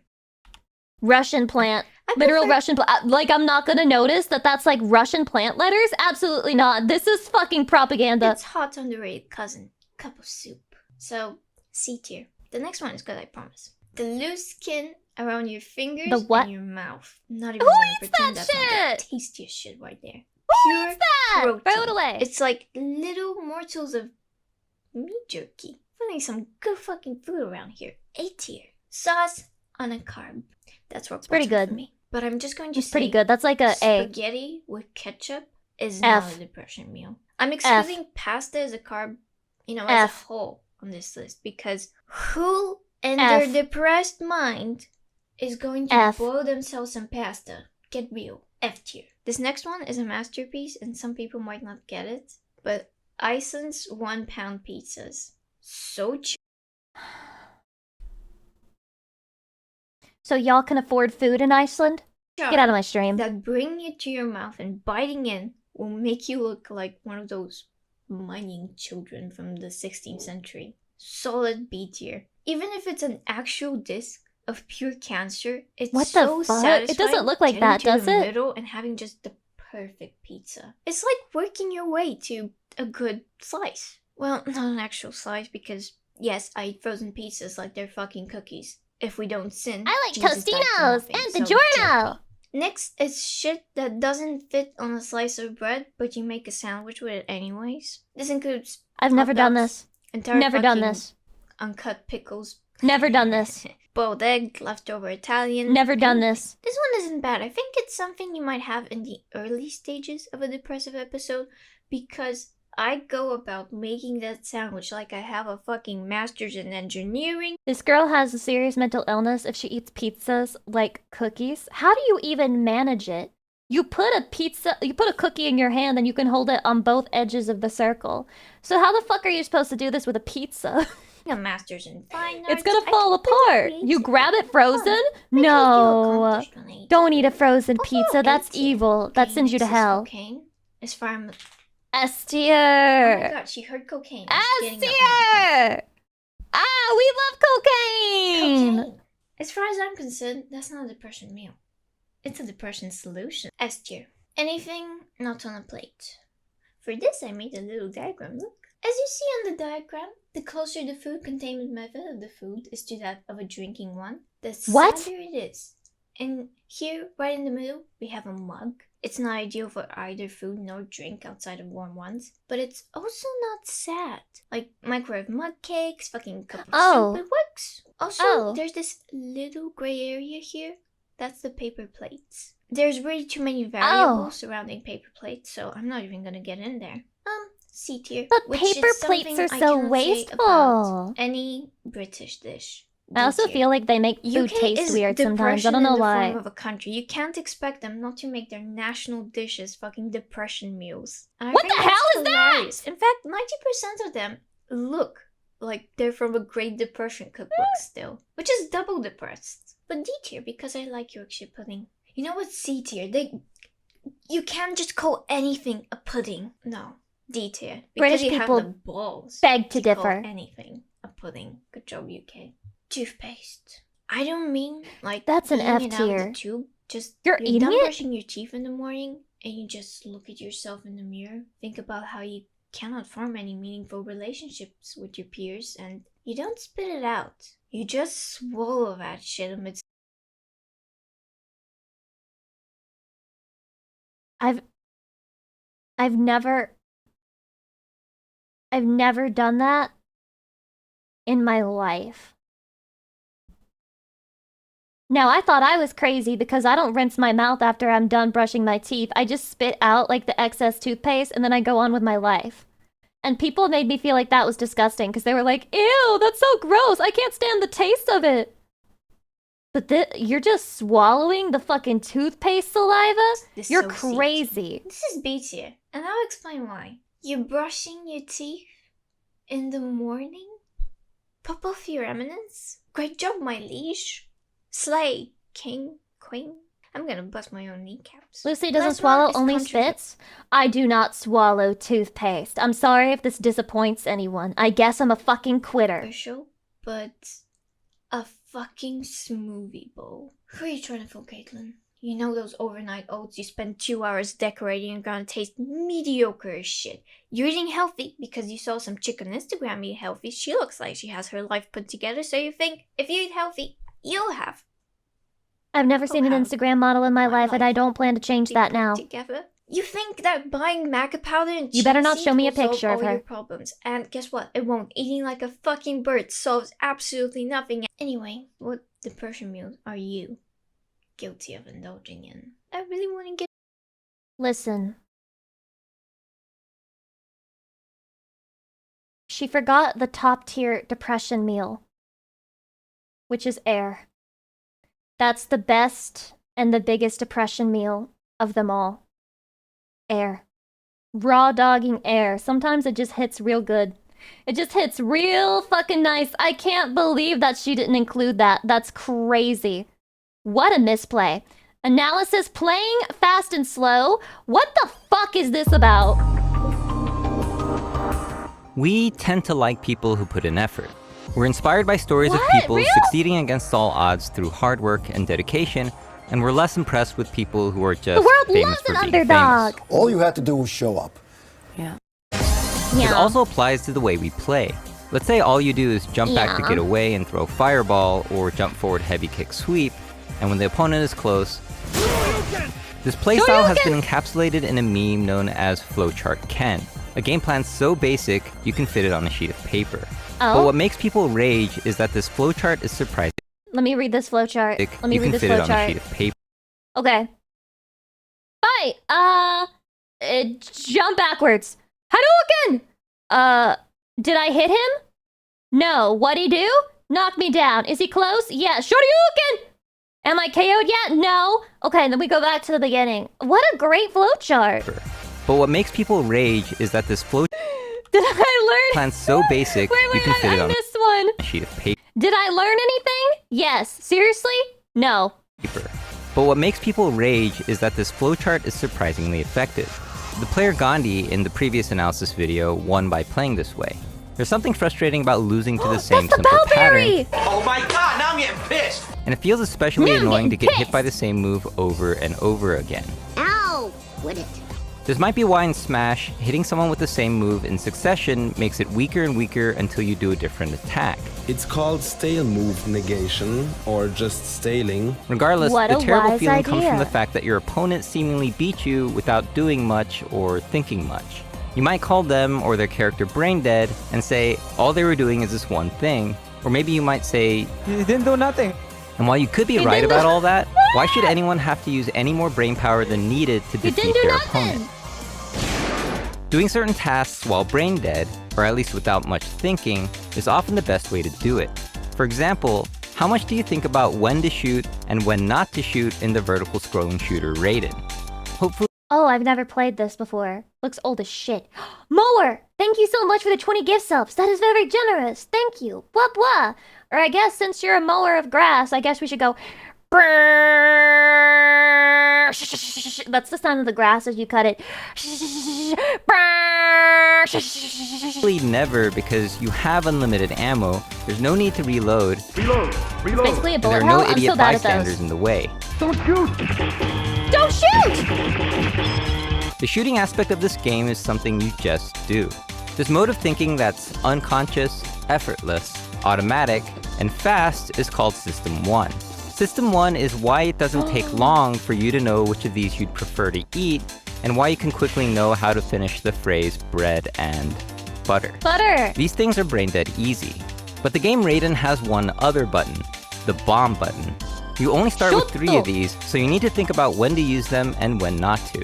Maybe you'll use them when the bullet hell gets too overwhelming, I was gonna say or maybe you'll cheese. say Okay, so that was an IQ test. If you said anything other than butter, that means that your IQ is lower than Lucy Pyre's, which is very, very dire indeed. I really encourage you to get some help. save them for a certain boss. This mode of thinking that is conscious, calculating, and slower is called System 2. You need System 2 to handle things like solving 16 times 23 in your Damn, head, I'm always in or System 2 deciding for which of 90% these of you'd things in rather life. eat. If you were to think hard about when to fire bullets, but be brain dead about when to use bombs, you probably wouldn't be as good at Raiden. It's good to know when you need to autopilot and when you need to make deliberate choices. But System 2 is uncomfortable because thinking takes effort. It even affects you physically. I think that System 2 is very fun when you're playing a game. I think that those are the best games. When thinking hard and slow, your muscles tense up, your heart rate speeds up, My your muscles blood pressure tense up. rises, This and was most me interestingly, learning Japanese, your by the pupils way. become dilated. This is why I've This never might been be the why same some ever since poker I players started. wear sunglasses indoors, and why lie detectors measure your blood pressure and pulse. Lying requires more thinking because you have to constantly remember what you said to keep your story straight. You really have to calm True. down. What the should I?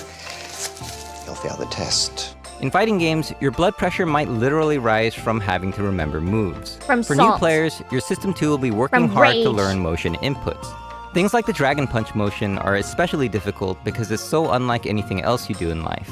At least the 360 motion is kind of like churning butter. Well, actually not really. Thought she was hot. But because Dragon Punches are such powerful anti-airs, people tend to try them every chance they get, even if they mess up a lot. But not DJ Qbert. Lupe Fiasco Hubert. versus I like that Qbert. Hubert. All right, let's go. DJ Qbert clearly knows how to do a Dragon Punch, He's got an uppercut after and everything. but he doesn't do it when his opponent jumps at him.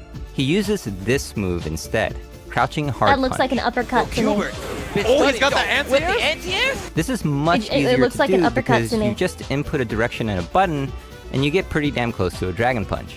I mean, Ken's not flying off the ground or anything, but it looks close enough and also hits people out of the air. This poor man's Dragon Punch acts as a System 1 alternative to the much harder motion input Dragon Punch. It's an uppercut DJ that Qbert doesn't was launch smart you? enough to use the simpler Interesting. move in tight anti-air situations instead of attempting a motion input he hasn't completely mastered yet. Another anti-air. Look at that stun bar. Another And anti-air. Qbert, the defense is so good. Few things take more effort than using your slow-thinking System 2 under time pressure, and that's when things come out wrong. Hola, Super Nintendo Charmers. But of course, you can practice motion That explains why fighting games are so hard to get good at. The reactions have to be near instantaneous, if not literally instantaneous, which means that you have to play the game so much and learn the game so well that it moves solidly from System 2 over to System 1 so that you can play without thinking. input so much that it becomes fast, easy, and automatic. This means what once required your System 2 to perform can now properly be handled by System 1. With practice, He just some said activities he's so can become good, quick I'm and so automatic. smart! Pre-watched. No, I'm not smart, I just pre-watched it. But what if you don't want to do the knockoff Dragon Punch and you're not able to consistently do the real one? Some games now give you the Then you're option me. to do a special move with either the motion input or a simple input during a match. In Grand Blue Fantasy Versus, there's a dedicated button you can press with a directional that lets you do simple input special Wait, moves, this animation but the is really downside is cute. that it has a longer cooldown time than the motion input, meaning you have to wait longer until you can use it again. We've But this gamed no doesn't mean the fucking easy shit, I input can is see just the for anime art casuals, style, because you the don't best have to players tell me use the both obvious. motion and simple inputs depending on the situation. What's wrong No with matter that, how by the good way? you get at What's wrong doing with the being a motion weeb input, game? the simple input requires less time to execute. For example, cooldown time doesn't matter if your move wins the round. I wonder what this VTuber with So obvious here's a anime quick art style question. thinks about A bat weeb and a game ball with anime cost art style. $1.10. The bat costs $1 more than the ball. What fucking country are you buying this bat and ball from? Because that would probably run you like $50 now. How much does the ball cost? The bat costs $1 more than the ball. Then the ball costs to 10 cents. The answer is 5 cents. What?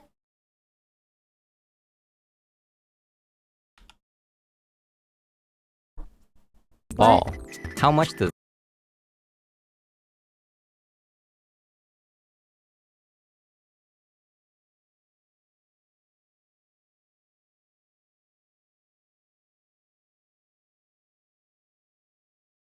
I reject Chatty's reality the and I ball replace cost? it with my own. The answer is 5 cents. If the answer of 10 cents came across your mind, you're not unlike over half the Ivy League students who also got this question wrong. Your System 2 was likely just sitting there while System 1 blurted out an intuitive but incorrect answer. System 2 can be notoriously lazy while System 1 can be very eager. It's not that it was a hard question, it's just that System 2 has to get up and tell System 1 to take a back seat for this particular problem. System 2 It's is in not charge happening. of self-control. Anyone who's refrained still from don't get eating it, a so I don't slice think of I have a pizza System or 2. refrained from tossing their controller knows what this feels like. While System 1 is often correct about its quick conclusions such as this equals 4 or this movie's gonna suck, it can make Bad is 105? But why? Why must the bat be 105? some serious errors of judgment in other cases. But the biggest problem with System 1 is that it's hard, if not impossible. It has to be Wait, I'm using my brain. Chatty, shut the fuck up. I'm using my brain. I'm using my brain. I'm using my brain.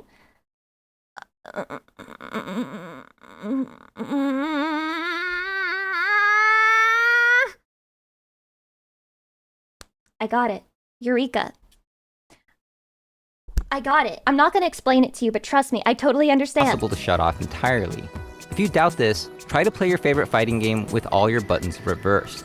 Even if you managed to never press the wrong button, it took more mental energy because System 2 had to step in, meaning tensor muscles. Guys, I'm not using my phone. You can tell because if I was using my phone, I would be tracking. My tracking would stop. Thus higher chance of input error in other ways. There's a reason why countless hours have been spent on button checks at fighting game tournaments. I swear these button checks, man. Oh my god. Razor bonus, that's such a sweet message. Thank you. I'm happy you're enjoying yourself. Also, Bren, thank you for the 10 months. Appreciate it. So here's a not so quick. Therefore, to get to 1.10, the ball must be 5 cents. So when you add $1, you get 105. So when added together, it gets you 1.10.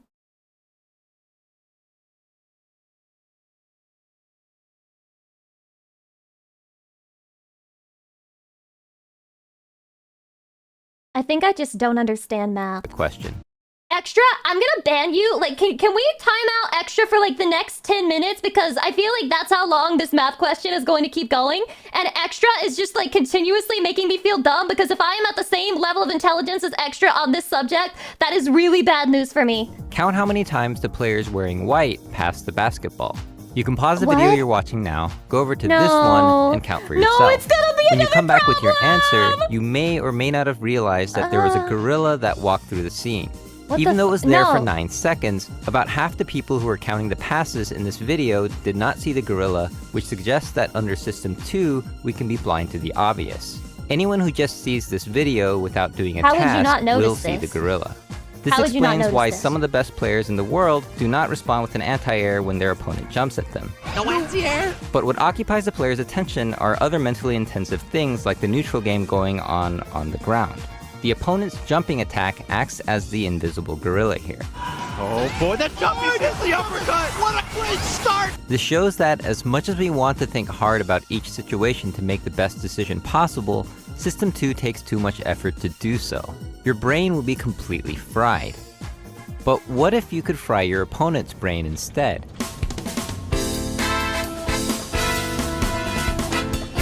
Fighting game legend Justin Wong is one of the few people who can say they've made a career out of making people lose their patience. Justin, playing super lame. There's only 30 seconds left. Wait, I think it finally clicked.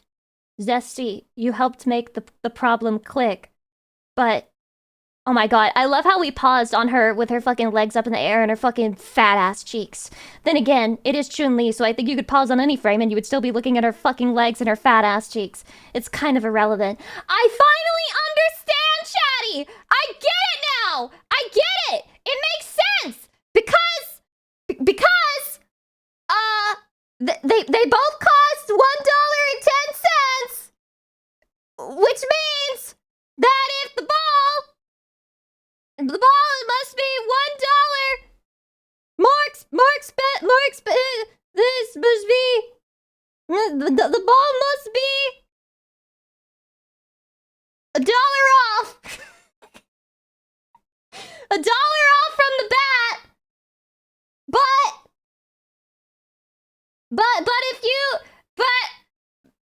But that would mean if you added 10 cents and then $1.10, you would get $1.20, so the math doesn't check out. So that means that the ball has to be 5 cents and then the bat has to be $1.05. I get it now! So what does Justin do to make people so frustrated? Rare footage of Dago actually It only angry. took me 10 minutes! I would say the go-to thing is blocking. Because when you block was definitely the point of this video. It gets people mad. Because obviously when people practice fighting games, all they do is training mode, practice combos, practice setups. But if you just sit there and block and all they can do is just really like grab or just do a frame trap and then back off, for example, right? I think for them it's like not fun because it's like very dry because you're not giving them what they want. If you have good Can defense, we save Extra and you use now? No, he's the sacrificial lamb for this video. Block all day, they will get frustrated. They start blocking with their face. Blocking with their face? Excellent defense requires your opponent to have self-control because they can't just give into their temptation to go in and attack. I remember I used to play I'm too greedy. faster than I do now. I'd never make I would it. make really quick mistakes. I'm supposed to think first, but I would want to beat them so bad. I just want to do this, and I want to do this. You get rage baited. Is that a strat? Rage baiting? Especially at high level, you have to learn how to rage baiting the opponent to make them make mistakes. What you're doing. Oh my god, it's just like real life fights. I played before because I played way too fast, and I wasn't adapting. I was just playing to kill, not playing to break them down slowly. But yes, self-control actually. is an effort. Using that strat against a woman is crazy, and then you look her in the eyes and you're like, typical woman, can't control her emotions, and all she can do is salt and rage, and come back stronger! And studies by the psychologist Roy Baumeister have suggested that if you force self-control upon yourself like this... That's so tilting! I'm sorry, this fucking... What is Psychologist this character? Roy Because Baumeister its have laugh is suggested that if so you force fucking self-control tilting. upon yourself like this, your ability to exert self-control even playing it lessens and I'm for the mad. next challenge. This is called ego depletion, and ego-depleted people have been known to succumb quicker to the urge to quit in physical tasks, resisting junk food, and apparently melee matches against Jigglypuff. Oh, he's done. He's done. Probably no fist bump, I'm guessing. And when you lose control, you make terrible decisions like throwing crabs at people. I love Hungrybox play. I love Jigglypuff. But I also see the fact that Jigglypuff. Other Smash players don't want to play lame.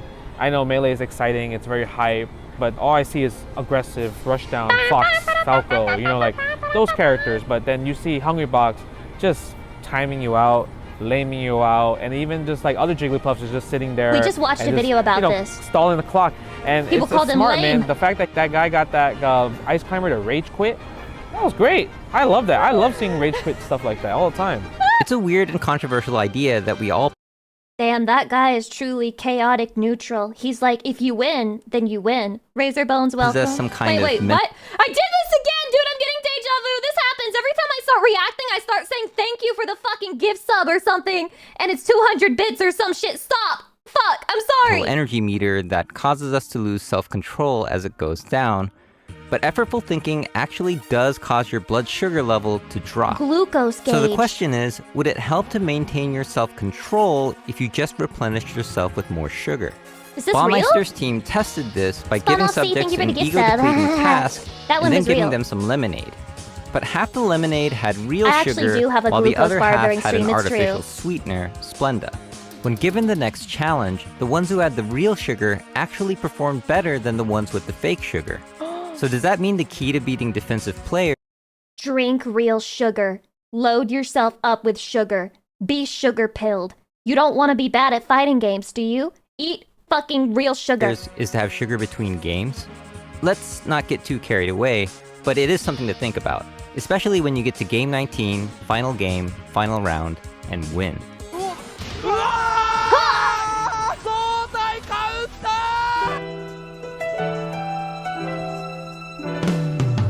The idea of either playing brain dead or depleting mental energy all the time understandably doesn't sound like a fun thing to do because it's not. But as you understand the game and meet the right opponents, you'll start to deliberately control your attention instead of mindlessly playing or forcing concentration on each task. Sometimes you'll be so absorbed in a game that you lose track of time. I get it now. So people hated Hungrybox playing Jigglypuff because he would get a lead in a game, and then he would time them out. Call me Lex, thank you for the half-year anniversary, I appreciate it. Worries seem to disappear, and all you can think about is what you're doing in the moment. Ooh, yeah, that the thing would you're tilt doing me. can I be would anything leave from Super Smash playing fighting scene games forever. to video editing. The psychologist Mihai Csikszentmihalyi called this state flow, but you might have heard it referred to as being You play to in the win, zone. not to be cool? Maybe that's what you do. Maybe you play to win, but I play to win in a way that makes me happy. Maybe you're concerned about winning. Maybe your end goal is winning, but mine is aura farming and letting other people know how fucking cool I am. It kind of feels in sync. It's like you're feeling good about your shot, your confidence is through the roof. It's the best feeling in the world. Csikszentmihalyi has referred to flow as an optimal experience, and Professor Raj this chess? Raghunathan writes that pursuing flow is one of the habits of the highly happy. But in order to reach this state, you need good tutorials. There has to be a kind of a clear goal. Good matchmaking. The goal should not be too difficult or too easy, but fairly well matched to your skills. And good netcode. The activity as you start acting towards the goal should provide feedback immediately. If you look at Csikszentmihalyi's flow chart, you'll notice the sweet spot to achieve flow is at the intersection of high perceived skill High perceived skill. High perceived skill and high level challenge. What? and high perceived challenge. Arousal? When you are moderately skillful but highly challenged. You're fucking hard. Your dick is erect. But being good at something and facing challenges that match your skill is also how you get better. So, does that mean getting good is a key to happiness? Let's not get carried away, but it is something to think about. This was Gerald from Corey Gaming. Thanks for watching, what was that scene? and thanks for coming. After 4 months of grinding, we finally finished our new studio/fighting game venue. Eat sugar. To rage less. To not get rage baited. Wait, what Chatty do when they wait for the next stream? Wait. We're just watching the sun move across the sky. When it gets to here, we can goon again. What kind of weird gay shit are y'all doing in my Discord? Join the Discord, by the way! Join the Discord! Only you can make Discord less gay. Join my Discord, please! Please, please, please, please! Okay, so we just watched one like that. So why flying cars are... Yeah. Why flying cars are dangerous and stupid idea. Look, listen. I hate to say this, but flying cars will never be a thing. Now, I know... Maybe not to you. Maybe not to you. You'll probably die before we get flying cars, because you're not going to take the chips that make you immortal. I'm going to let them insert that shit right into my brain. Oh, I know. They're so epic. They are 420 Thanos, Keanu Reeves, Marvel, epic science machines, and they might even turn you into a pickle. What, However, in real life, flying cars would either be A, completely impractical, B, hazardous, C, detrimental to your mental health. The entire concept is just non-viable. And when I say non-viable, I don't mean we will not see any flying cars, period. Detrimental to mental health? How? I do think they'll have some kind of niche application, but nothing beyond that. Flying cars, by and large... Have you seen the average driver? Here's the thing about that, okay? People are already getting into crashes and dying, so why not let them do it in the sky? ...are just a stupid concept. And if they were just that, I wouldn't really bother. You know, there's plenty of stupid ideas out there and they usually die on their own. However, I also think that flying cars present a unique and exotic danger, multiple dangers in fact, and that's the reason why this video exists. So how and why are flying cars such a bad idea? That's what we're going to look at. After a word from today's sponsor, Atlas VPN. No! A 7-minute video with an ad. Wow. How and why are flying cars such a horrendously bad idea? Let's look at the first point, practicality. So the reason why we came up with this thing called transportation is to get to places quicker. So we can divide traveling into 3 relevant categories. Short range between 0 and 50 kilometers, mid-range between 50 and 500 kilometers, and long range which is above 500 kilometers. Alright, so I believe that here we can already see the first problem. Namely that flying cars just don't make a lot of sense for short or long ranges. If your destination is within a short range, you can just walk, cycle, take public transit, or you can just drive if those aren't an option. And what if the you're fuck going is a long kilometer? range, well, anti-freedom unit. then you can just take a train or an airplane, or just drive even, because I agree. These planes will be fine because they won't be doing kilometers, they'll be doing miles, which will be okay. flying cars just aren't that fast. Their top speeds are generally 160 to 200 kilometers per hour, which is a bit more than highway speed essentially, and is very much inferior to high-speed rail and vastly inferior to airplanes. So the practical use of flying cars is basically limited to mid-range only. Also, you have to make sure that you can land at or near the destination. Also, you can't really use a flying car if the weather is too bad. You know, if there is a giant rainstorm or snowstorm or the winds are too high. No, I want to open up, like, the fucking Reddit app one morning and I want to read that somebody fucking died in a flying car crash because they didn't check the weather before they started flying. Simply Annabeth, welcome. Also, if you're going at night, you have to make absolutely sure that your destination has an illuminated landing area. And the thing about flying cars is that they are essentially just foldable sports planes. As such, their structure is very light and so very vulnerable. So if you go to a store in, say, land mode and someone backs into you in the parking lot and, say, dents one of your flaps, then you can't really fly until it gets replaced. So every time you use your flying car in land mode, you are one slight bump away from weeks of no flying and hundreds, perhaps thousands of dollars of service fees. Alright, so things aren't looking great for the flying car, so... You know what? I bet people were talking about this back when cars were becoming a thing, though. I just want you to know, all of the complaints you have right now were complaints they had back then. They're like, well, you're not even thinking about where we're gonna put the cars. What are we gonna do with all these cars if everybody owns a car? What, are we just gonna build big spaces for nothing but cars to sit in? Are we gonna have a bunch of rows of cars in front of every single store before you get into the store? That's stupid! It'll never work! So far. You can only really use it at a certain range, in good weather, Ilya during Bushka, thanks for the daylight. gift sub, The I appreciate destination it. has to have landing infrastructure, and even with the slightest damage, you immediately have to go to the repair shop. Alright, so let's move on to the second aspect of flying cars, namely the hazard they pose. So flying cars are essentially half-a-ton projectiles flying around at moderate speeds. And in the case of mass adoption, there would also be a greater number of accidents. You know, Billy Bob discovers a dent on the right flap in the Walmart parking Listen, accidents will always happen with this shit, okay? You can make all of the same argument for regular cars. lot and thinks to himself, yeah, this is probably fine. And then it turns out mid-flight that it's not really fine. Because of issues like this, flying cars would basically need to be banned above all human settlements, and basically all other strategically important infrastructure. For example, military installations, airports, seaports, high-voltage cables. And then there's also the environmental considerations, meaning that flying cars would need to be banned.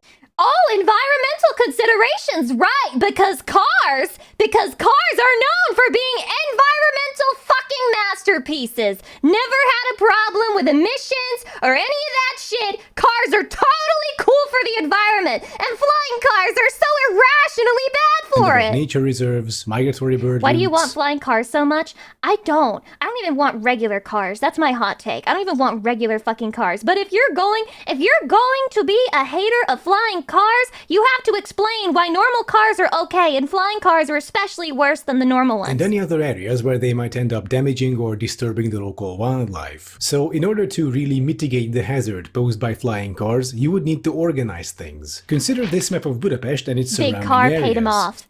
This is what they want you to watch. Tesla hired this guy to make this sponsored twice, by the way. That fucking VPN company doesn't even exist. That was sponsored by Elon Musk so that he could pretend that he's a normal YouTuber who's not paid by Big Tesla, but he's definitely paid by Big Tesla, okay? Because they just want excuses for why they're not innovating and giving us flying cars right now. So where would our no-fly zones be? Turns out pretty much everywhere. So the only real solution here is to essentially establish corridors, places where you can concentrate flying cars. Also, not even just paid by Big Tesla, paid by Big Southwest Airlines, paid by Delta, paid by all of these people who have a motivation to keep you from being able to fly in your car and want you to rely on their shitty-ass airline. And focus on minimizing their negative consequences. And in order to avoid chaos on the roads, like flying cars randomly taking off and landing, you would need to establish a whole bunch of huge airstrips where potentially hundreds of flying cars can take off or land at the same time. And all this would need to be coordinated, of course, somehow. So once I'm just gonna take off from my fucking yard. I don't know what to tell you, man. Once again, we are talking about the mass adoption scenario. And wow, what a great idea. Having these focused, busy transit corridors with some major transit hubs along the way where people can get on and off. If only Hungary had something like this. It would be such a great help, something which can move a lot of people economically, which is absolutely perfect for middle distances, something which runs along these corridors and ends in these big transit hubs, so to speak. And someone should really call Elon Musk about this because this shit needs inventing right now. I mean, this would revolutionize our transit. Yeah, so anyway, the third and last aspect of flying cars that I want to touch on is your mental health. Even if flying cars would be flying around settlements, they would still make a lot of noise. And this would be true even if a flying car would be only as loud as a regular car. I'm sorry, Cars are already loud as shit. Flying cars travel at an altitude of around 2-3 kilometers generally. Especially the guys who like have nothing else in their life. I mean nothing else. Men who have nothing else going on in their lives. Or maybe it's a woman, you know? I'm not gonna be sexist. Maybe it's a woman. Maybe it's a woman with nothing else in her fucking life who just sit in the parking lot and rev up their engine loud as shit at 7 in the morning. They want you to hear it. They want you to hear their big fucking loud ass car. Because whoa, it's so impressive. Isn't it impressive? Isn't it impressive that my car is so fucking Comparison loud? airliners travel at around 10 kilometers. Now our current land-based highways are already super loud, but we can soundproof them. With air corridors, this is obviously not possible. So now imagine that directly over your house, Lamel. Buzzing. That's the government trying to get into my home. I hear it every night. You guys don't hear the government drones trying to sneak into your house? No, I don't need Even that. outside cities, or I should say especially outside Tapcud, cities, you know, the place Then why do you do it every morning, Lucy? Because I'm proud of my car. places which should be actually quieter. And this of course would have a devastating effect on everybody's mental health. No matter what you do, no matter where you go, the maddening buzzing will always be in your ear. And I don't know about you, but for me personally, this would be a version of hell. And the thing is, the more people adopt flying cars, the more severe these problems get. But then again, I don't think they'll be adopted en masse because of the aforementioned problems. They're just too severe. And all this renders the concept of flying cars effectively useless. It's just another But we've already accepted constant noise in cityscapes. I don't understand the difference, truly. form of inefficient individual transport, which we should be phasing out at this point. Alright, so this was my take on benefit of flying cars. Dropping various objects and bodily fluids on the people below us as we fly away. So true. The government is afraid of more 9/11s from just like random crazy people. They're like, you can't give them flying cars! flying cars. And I haven't even mentioned things like terrorism, you know, stuff like loading your flying car with fertilizer or something and then kamikazing into a building.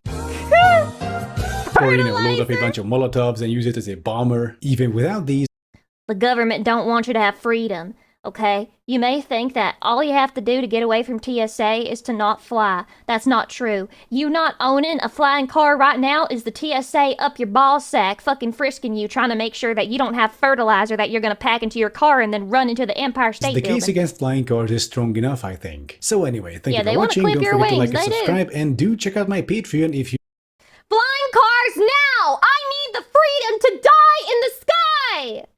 Fuck you. Okay, let's see. Lucy's worst nightmare? What the hell?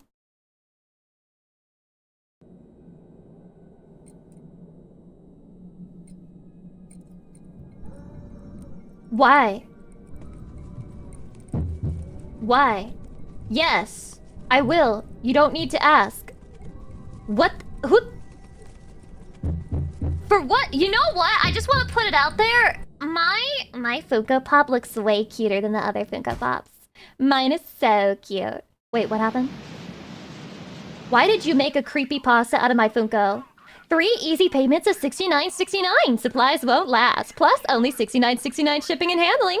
30-day money back guarantee. 1-800-BUY THIS. PayPal takes fucking PayPal? What the shit? What kind of old school commercial is this that takes PayPal payments? Chatty, would you buy it? Chatty, would you buy my Funko Pop? Would you buy my Lucy Pyre Funko Pop? No, no, I will not take the Funko pill. Don't take the Funko pill. Chatty, no, no, no, don't take the Funko pill. Wait, why does the price keep getting higher? Why does the price keep getting higher? Despite nobody wanting to buy it. Explain. FOMO buy it? County, of course you would. Of course County's like, I've got FOMO, I've gotta buy it. I've gotta buy the Lucy Funko. There's only gonna be one. There's only gonna be one. I gotta buy it. Help me. Yeah, that's me. Literally help. Chatty, would you help me? Would you save me? Wait, the TV salesman was a Chatty? Oh my god. I'm gonna have to listen to that again later and like up the volume because I could not hear anything. Although I imagine it was really funny. Oh my god, how cute. What a cute shit post. Arigato gozaimasu. Never make it again. Never make it again. Okay, holy shit, this fucking video. I just want you to know somebody submitted a 50-minute long video and I did bring it up because I was willing to watch it. I don't know, man. I don't know about that, right? Yeah, holy 50 fucking minutes is crazy. This one was on the plate for last stream, so I want to watch this one because we didn't actually get to it. Bokura no Kaz Kazoku. Ayabe, the creator behind Boku no Natsuyasumi, once Boku no Natsuyasumi. My summer vacation. said in an interview that he wanted to give players the feeling of living their lives in fast forward. The effect of this glimpse into a life quickly lived is that we can begin to understand how apparently mundane choices have drastic influences over the lives of people around Thank you us, for having me. especially the months. children we raise. Shit. At the time of developing Bokura no Kazoku, Ayabe had been raising his own children for years, and when, His art at the style age is of slightly 40, creepy. he looked back on his life, I'm he had reading a this, I'm reading this. realization. Quote, I came to where I was so quickly. I had my childhood, grew up, and the next thing I knew I was 40. Bokura no Once I was Kazoku, 7 meaning years our old. family in Japanese, was developed by Millennium Kitchen for the PS2, focusing on the ordinary lives of adults and the important decisions they make as to their children's future. The game my God, I is a wanna play married this now. life child-rearing simulator in which the player raises a family over a period of 35 years, from the age of 25 to 60. So cute. It reminds me of Harvest Moon: A The Wonderful player's Life. choices at the start of the game locks them into a particular scenario in which they'll end up having a different number of children, each of whom has a unique personality. However, what happens over the course of the game will vary depending on the player's actions. Ganbaria. At the beginning of each season, the parents are faced with decisions to make that affect their child's future. The personality and destiny of You got stats for your baby. each child changes depending on how Yeah, child maxing. Me when I min-max and I reset over and over again because my child isn't being born with the right attribute. the player makes these decisions. There are a total of 15 different endings in which your children may or may not go to university, get married, If my get good child doesn't go jobs, to or have university, children they're a of their failure. own. Reset! I don't have children, but I can imagine that many parents may secretly wonder what might have happened if they could have done things a little bit Chatty, don't differently. look so sad. It was just a Maybe joke. their children ought to have Or was it? I don't know, Chatty. We're gonna have children together. What do you want for our child?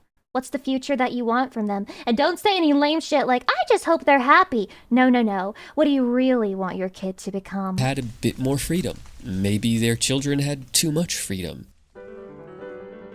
When the Child game support? starts, Chico and her husband are getting married, and they quickly have their VTuber's first future child. for kids? Each Awful. child has various statistics that evolve Maybe we over shouldn't time, have and their children. personality will range from introverted to extroverted, pure to mature, compassionate to icy. The last two gauges refer to the child's mental or physical stamina. Bokura no Kazoku is essentially all about manipulating these statistics by making major and minor decisions about their It's just like children's real lives. life. It's Having just more like real children life. means having to spread out your time more evenly between them, as well as your Do you think abusive parents ever just look at their kid like fucking around with G.I. Joe or something, and then they look and then they're like, I'm gonna give him a moment right now he's never gonna forget that traumatizes him and changes and shapes his personality for the rest of his life. Just like on a whim. Do you think that's how a resources narcissist like money. thinks? Do you spend a day with one particular child who's been feeling lonely or needs more guidance? Or do you take out the whole family to the zoo? Some days, you may choose simply to do nothing and save money for the future. Apparently innocuous decisions, such as going to the museum or That's choosing a not specific innocuous. kind of book to gift your child, has That's consequences. not innocuous. Importantly, the game distinguishes things are between your important. children being talented and growing up happily. You're not allowed to tap out. You're here. Forever. Razor Bones, thank you for the 1,000 biddies. I appreciate it, but you're never allowed to leave. Sometimes they manage to do both, but other times talent comes at the cost of happiness. Giving books has a variety of effects, turning Talent comes at the daydreamers cost into of happiness? It's scientists, just like making real them life. more outgoing or helping them mature. When giving books, the effect it's going to have over your child is explicitly stated. However, you can only give each book once. If you give a book to your first child to motivate them to study harder, your second child won't be able to receive the same gift at that same period of their life, even if they That's crazy. By benefiting one child, you curse the other. It's just like real life. End up needing it more than the first child did. When your child turns 5, another important decision awaits you, which school to enroll them in. You may be tempted to send your first child to the best and most expensive private school, but this probably won't be possible if you've spent money taking the family out to the museum, aquarium, or other places. If you find yourself strapped So you have to deprive the child to send them to the best school. for cash, you can send your child to public school at no personal cost, freeing you up to use your money in other ways, but possibly hindering the kind of job your child later gets, or even their sense of self-worth. Am I going to be alright? Your daughter wonders. As the game boots up to the title screen, we see Chico and her husband playing on swings at the park. From here, we choose the scenario we want, and the game's opening sequence shows their marriage, along with quiet scenes of Tokyo life. Chico and It's just like that in real life. Just find a woman and say, let's get married and have kids, and then we'll play it like Bokura no Kazoku. And she's like, oh my god, I love that game. her husband met in their mid-20s, and life together begins simply but with great hope. One evening, shortly Let's get married, afterwards, Lucy. Chico brings out a gift for her husband, a journal in which to record the daily events of their lives. Their first child, Moku, is born weighing just under 3 kilograms. Moku quickly becomes the center of their lives, despite his father's busy job editing children's books for Oedo Publishing. Editing children's books? One morning after returning home from working overnight, the father arrives in time to hear his son's first words. Moku begins to grow up, and for reading material we give him Ganbari Kodomo Shimbun, the hard-working child newspaper, to increase his mental stamina. Then take him to the museum. Soon afterwards, our family welcomes their second child, a boy named Genkotsu, because his fists are tightly clenched at birth, as if ready to take on the world. Aww. Life gets busy, but Chico reminds us to keep writing in our journal, so we record the Genkotsu! That's his nickname! That's his nickname. They nicknamed him that because he's got his fist clenched, and Genkotsu literally means clenched fist. Oh my god! incidents of Genkotsu's first words. I'm guessing his real name. For a book, we give him an exciting manga to make him more physically active. Meanwhile, Moku's been trying harder at everything he does. You ready for the N1? Let's go. We promised to play with him on the weekend, but for now it's off to work.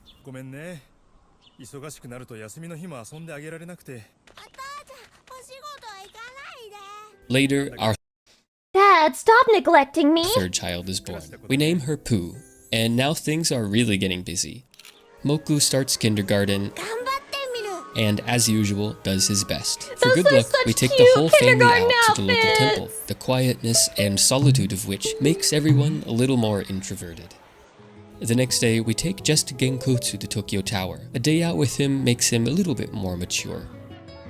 Interestingly, our choices of their first books have drastic influences on their personalities. But I might be For his wrong whole about life, Moku will struggle to find a balance between work and fun. Genkotsu is always just a little bit too energetic. Pooh, who gets a book about playing at the park to get more extroverted, becomes a chef, thriving in the chaos of the kitchen. They're all growing up fast. That night, Pooh asks about the origin of her nickname, and we tell her the truth. It's because she farted the day she was born. A revelation.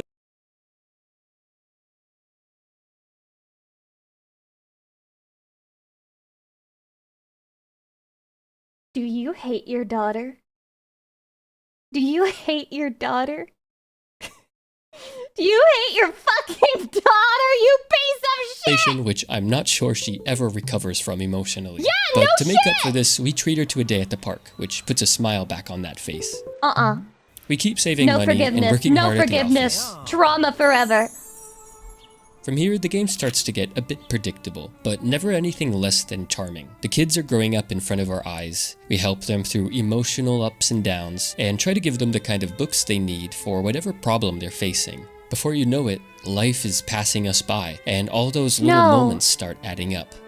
The kids join sports teams and get almost as tall as their father. They get their first jobs delivering newspapers, making burgers, or ramen. Soon, they start having boyfriends and girlfriends. It's amusing and a bit touching to see these little kids looking more like tiny adults. This must be what it's like to be a parent, because in the parent's eyes, your children are still children, just bigger and dressed differently. As our kids enter adulthood, they follow their own paths. Moku goes to university, studying biology, and later becoming a journalist. But Genkotsu is the first child to get married, having met his girlfriend many years earlier. Moku has been working too hard, perhaps having been over-influenced by all those hard. Moku is successful but lonely. And Genkotsu is having sex, but he got no money. He's a broke bitch. Working student newspapers we used to give him. During a class reunion, he reconnects with the former you female always gotta pay a classmate, price and they get in married life. a few years later. Somehow, both Genkotsu and Pooh have grown up to become chefs. But Pooh is a much harder worker and more serious than Genkotsu. She never meets anyone, and doesn't get married. As the game ends, A woman not getting married in an old PS2 Japanese game? Shinzo Abe will have a word with you now from the grave. 2 grandchildren have been born. The first to Genkotsu, and the second to Moku. Their father has kept a diary through all these years, and on his 60th year, the pages are full. He is old man now. The family Why is he gazes out at looking the at me? garden, drinking warm tea. What kind of fucking statement is that? And drinking warm tea. Snow sure is white.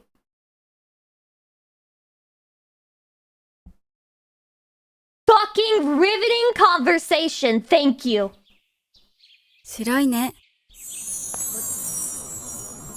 What's with the creepy sound? What?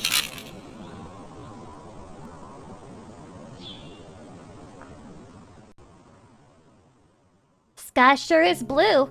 The grass Boku no sure is Kazoku green. features character designs by Mineko Ueda, The chat whose sure is illustrations are delightfully simple, bright, and clean.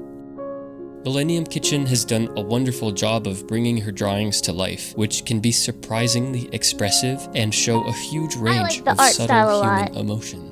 Bokura no And now I'm Kazoku also invested. has some of the best cinematography that I've ever seen in a game. In fact, the backgrounds started out as photographs that were later reworked digitally, and the team took over Snow sure is 25,000 white. reference It's gonna live in my photos. head rent free. The style is reminiscent of legendary Japanese filmmaker Yasujiro Ozu, whose works have a lot in common with the games developed by Ayabe, focusing on the lives of ordinary people doing ordinary things. The plot of Ozu's early film, Ohio, is about the strange but humorous That's the relationship state, between the obviously. neighbors It's of about a the small state. Japanese town and their children, who go on a silence strike against their parents for being refused a new TV set. Based. Stick it to them parents. So desu Baka!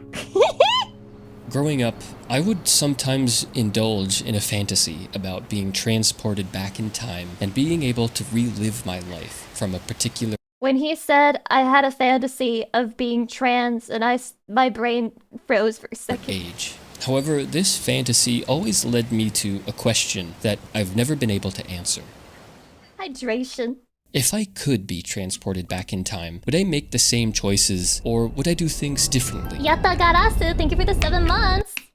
Part of me wants to say that I'd make different decisions. I'd study harder, I'd go to a better university, and get a better paying job. But then another part of me thinks of all the amazing experiences I've had, and which I'd lose if I were to do things even slightly differently. I wouldn't have met the same people, I'd probably marry someone else, or maybe never gotten married at all. I would end up being a Chatty, would you go back and change it all if it meant that you never met Lucy? totally different person. Are we born some particular way that stays with No. us throughout our lives? An essential core defined Orange Crush, the only honest one, saying yes. I respect you for your honesty, however, you will be killed at the next cult meeting. us amidst endless superficial variability. If there's no essentially defining core, then who we are is our decisions. Though not everything in this life is under our control, every day faces us with a series of choices that eventually have major consequences. The trouble is, we don't always see the connecting thread between these decisions and their effects. Could a book we buy for our children, nieces, or nephew have a major influence on their personality? Could one special birthday present, say a video game, that our parents bought us in the 90s shape our lives irrevocably? And it's crazy how you don't even know, right? You don't even know if these little things changed your life forever. You never really know, man. What if there's a video game I played that set me down this path? Actually, I think if I had to pick one that set me down this path, it's probably Persona 3.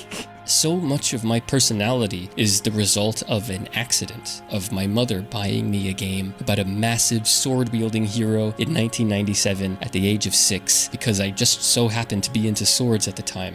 But I doubt she could have seen the effect that game has had over my life. Bokura no Kazoku draws our attention to how our choices about ordinary things accumulate in unfathomable ways. So it wasn't hentai? Okay, this may come to you as a shock, Shadows Embrace You, but I was not watching hentai in kindergarten. At the end of our lives, what faces us is a vast network of mostly unintended consequences.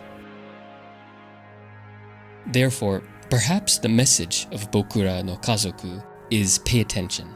It's certainly not the most— this whole thing was an ad for that game? Yes, Psychopathic Turtle. It was an ad for a PS2 game that's not being sold anymore. You fucking caught him. Patcholino, welcome. What was your first hentai? What the fuck kind of question is that? I'm trying to remember. Does Bravo Girls count as a hentai? It has like hentai-esque scenes. Does it count? Do we count that? Then it's that one. If it's not that one, I think it was, and this is like a crazy first hentai.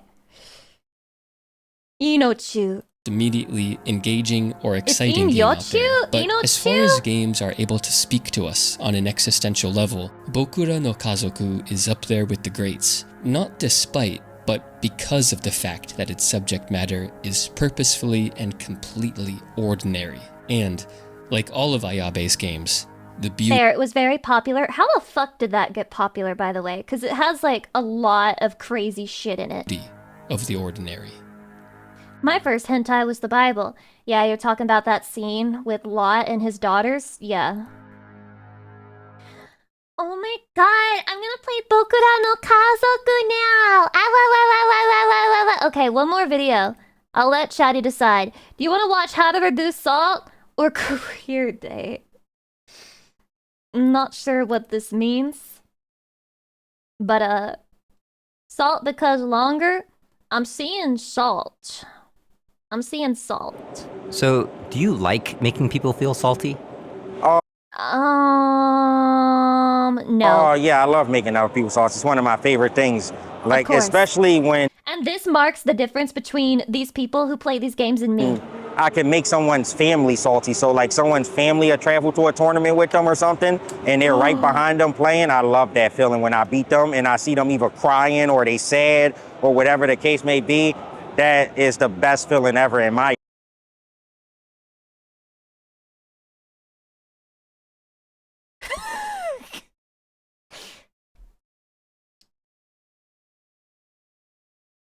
You're a fucking psycho. Opinion. While any competitive game can breed salt, fighting game formats make it an extremely efficient distributor of it. In the first year Street Fighter VI was at EVO, it had 7,083 competitors who paid to compete, and 7,077 of them got eliminated after losing just 2 best-of-3 sets. That's a lot of salty people gathered for just one weekend. An event like this is possible in a game where the length of a round is limited by a 99-second timer. I respect him for saying that. This guy respects people for saying, like, the sickest, most disturbing thoughts and feelings and desires and urges that they have. For that guy, it's not enough to be a winner. Other people must suffer. And where a round can be over in seconds. What a round! Oh my god, that's a 10-second round! It makes one wonder if this is all just some cultish exercise in masochism or even sadism. That felt good, didn't it? Like feeling sour or bitter, feeling salty encompasses a range of negative emotions, and it usually comes when something is not going your way in the game. if you're beating yourself up. This must be why I don't get that salty, because life has never gone my way, so I just like accept it as normal whenever bad things happen to me in a game. Like, I've watched other people go through something in a game where they're getting like super tilted, and I'm just like, oh, I just accepted that as part of the way that the game goes. For not doing better, you might feel shame or inadequacy. Good games though, you played well. No, I dropped like multiple combos. You did. If you think your opponent wronged you somehow, you might feel anger or resentment. Do you think there's a lot of fighting game fans in my community? If you're a fan of a fighting game, press 1. If you're not, press 2. We'll see here if this person is right. And if you think there's something wrong with the game or environment, you might feel despair and frustration. I shouldn't come I wouldn't say they're the majority, but that's a decent amount of people. here and lose the monitor or the PS4. If I'm convinced that guy's a fucking psycho now. someone outplays me, that's good shit. But if I lose to somebody with online infrastructure as part of the matchup, that's the thing that gets me mad the most. If being so emotionally affected by competitive gaming seems odd or even pathological, consider how people behave in traditional sports. In any competitive game, players will inevitably suffer some form of psychological pain, which sounds bad, but I like to think of it like the inevitability of suffering physical pain in a sport like soccer. Growth through adversity is why we have competition in the first place, and it's also why we have coaches. But if you're like, This is terrifying. Like, everything about this is actually scary looking. like most people, you probably don't have a coach, and you're probably not going to get a therapist just because you hate Blanca.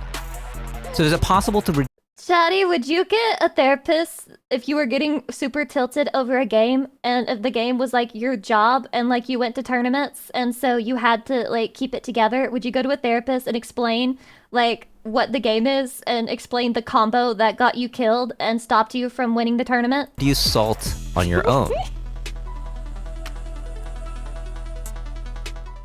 The self-help book Feeling Good by David Burns claims that you can alleviate your anxiety, depression, guilt, and anger with a concept called CBT, not Cock and ball torture! closed beta test, but cognitive Oh, I did not think it was closed beta test. behavioral therapy. It may seem like overkill to treat video game salt with a book designed to restore people's will to live, but the same stuff applies, albeit with lower stakes. The core concept of CBT is simple. When your character gets KO'd and you lose in the most unfair way possible, it seems like your saltiness is a direct result of that, but this isn't the case. Burns argues that you first see the thing that happened, but then you process what happened in your brain in what's called your internal dialogue, and that negative interpretation of the event is what makes you feel the salt. This idea has been around for a long time, going back to the Buddha and the Greek Stoic philosophers. Epictetus said, men are disturbed not by things, but by the view which they take of them. He's really like, so he really thought he fucking cooked. I'm sorry, there's a guy with an alpha podcast right now who like goes online and all he says is, dude, it's not about like what happens to you, it's about your mindset. And there's some guy fucking drinking it up, licking the fucking cum off of the floor after he fucking nuts on it. And that's literally, you are not a philosopher just because you say something like that. Like, this is so basic. Disturbed not by things, but by the view which they take of them. But maybe you feel that the way you look at things is already very accurate, and any deviation would be an exercise in self-deception. Cognitive behavioral therapists argue that you can prove your negative thoughts wrong by identifying them and pointing out their fallacies, which are known as cognitive distortions. David Burns has a list of 10 cognitive distortions and... Okay, so here's my problem. I go live, I stream, I can't resist shaking my tits for Chatty because I really like my boobs and I like being a sexy anime girl. Then later, I feel like a whore. So how do I logic myself out of that? No, there's nothing slutty about going online and shaking your tits for men. There's nothing like that's normal. It's like it's not slutty at all. It's really not a big deal. Yeah, you want me to lie to myself? Calling them out in your internal dialogue is the key to feeling better. This is in no way a replacement for the book or seeking a therapist, but it'll give you an idea of how this stuff works, and maybe it'll save you from an embarrassing moment or two. True. All or nothing thinking. That's me. After getting eliminated from a tournament without winning a single match, your automatic thought might be, I'm the worst. That's me. This is very unlikely to be So true, so true. No, At the it's same true. Street It's the Fighter 6 truth. bracket mentioned earlier, the number of people who did not win a single match was 2,657 That's a lot players. of people who are the worst. But even if you took those players and had everyone play each other in the largest round-robin tournament ever, you would find a last-place finisher, but would that player be guaranteed to be worse than this guy? Or how about this guy? Yes. I don't play a whole lot of video games. You would have done better just by fucking around on the fucking controller and just pressing random buttons. Words like worst, best, absolute, and completely are examples of all or nothing language, and while we casually use these terms all the time, worst episode ever. Most things are not black or white. All or nothing thinking is the root of perfectionism, the idea that any mistake means you're worthless. So Not true, only is this that's untrue, me. perfect is an impossible expectation to satisfy, which But means I'm you'll gonna constantly chase be it. disappointed until you realize that shades of gray exist. Overgeneralization. What? This is the false assumption that just because something didn't go your way, it will never go your way. This kind of automatic thought often comes after getting Wait, these rejected. are chatty. Are these Whether you get logical rejected fallacies? after a job This is how I interview, live life. a first date, or just asking to get next game, it makes no sense that the outcome will be the same every time because the people and situations are always changing. We are not living in Groundhog Day where every day is the same, and even if we But can were, you prove that? changing your approach can lead to different results. Something is different. Which was the whole point of Yeah, the movie. sex, that's what's Anything different. different is good. The pain of rejection leads people to overgeneralize, and you even see this in-game. In Tekken, one of Kazuya's best moves is his Hell Sweep because it's too fast to block on reaction, but if it's blocked by a prediction or luck, he can be severely punished. You live and die by the hell sweep. Watch that E2, he'll do all that. A Kazuya player who overgeneralizes might get their Hell Sweep rejected once, think, what's the point, my Hell Sweep will never work, and stop using one of his best tools for the rest of the match. You tried your best, and you failed miserably. The lesson is, never try. The best Kazuya True. players refuse to let this happen. Oh my god! Going up B! Mental filter. This is when you focus on one bad thing about a situation while ignoring all the positives, and then claiming the whole situation is bad. Justin Wong is one of the greatest fighting game players of all time, but he's also known for one of the greatest losses of all time, Moment 37. He's While never one could mentally imagine how recovered. devastating this loss would have been, Justin didn't dwell on it much at all. So I don't think I got salty Really? when like that moment happened. To us, it was like, that was good shit, right? That was wow. Like I'd never seen that before. The Daigo was Tuesday. I lost that set, but I was not salty. Do you really believe it? Do you really believe it? Chatty, do you really believe it? Because like ultimately in the end, Marvel Top 8 was after that Daigo parry. I won Marvel 3D free. That was his fourth EVO title in Marvel vs. Capcom 2. The way he lost in Third Strike was spectacular, but that didn't make his Marvel trophy suddenly disappear. When you filter out all the things you've accomplished and only think about that one mistake, you're making a low-light reel in your head and putting it on repeat. A low light Imagine reel. making a reel of Tiger Woods missing putts and calling him a bad golfer. It's absurd, but your automatic thoughts love to do that. Anything can seem bad if you Hard to censor be all its salty good when a crowd is going wild? I feel like that would make you more salty. It's one thing to fail in a crazy, like, extremely rare way. It's another to have the entire crowd of people behind you who are celebrating how badly you got fucked. qualities. Disqualifying the positive. That would traumatize This one goes me. one step further than mental filter. Instead of ignoring the positive things about something, you take it and somehow say it doesn't count. Lucy, this When just someone shows you're not built compliments for you on- competition, and I have never denied this In your once! gameplay, you might have an automatic thought like, they're just being nice. When you win a match, you might think, I was lucky, or they were going easy on me. Of course, you might want to be humble like Ryu. I still don't have what it takes. I still don't have what it takes. Is that how I sound? I must train harder. But I at some must point, train you have harder. to celebrate your victories, big or small, if you want to enjoy this activity. Even Daigo, who has written about his aversion to complacency, mentions in his book that he celebrates his victories. It's just that he keeps them short. If every time you win you think it was a fluke or I just got lucky, then you might just be disqualifying the positive. But you got lucky! I love that. jumping to conclusions. This is when you automatically come to a negative conclusion about something without proper evidence, basically acting like a terrible detective. This is me with friendships. I don't know how to navigate them, so if anything happens, I assume I did something bad and it's over and they hate me. There are two ways this comes about. One is called mind reading, hastily assuming that others are thinking lowly of you. Yes, of course. This is when your friend isn't responding to your text message and you immediately think they're disrespecting you when there could be a million reasons why they're not answering. Mind reading is particularly insidious when playing online ranked. Because there's little to no communication outside of the gameplay, it's easy to assume that your opponent has no respect for you even when they're playing their game just like you are. The only way you can know for sure what your online opponent is truly thinking is by having special powers. Let's talk about power. I have special powers. Chatty, I can read your mind right now. You're thinking about how cute and lovable I am and how much you want to stay with me forever and watch every single one of my streams and be here for every single thing that I do and support me. Real power. The second way to jump to conclusions is called the fortune teller error. This is when you become pessimist Nostradamus and predict unrealistically bad outcomes as fact.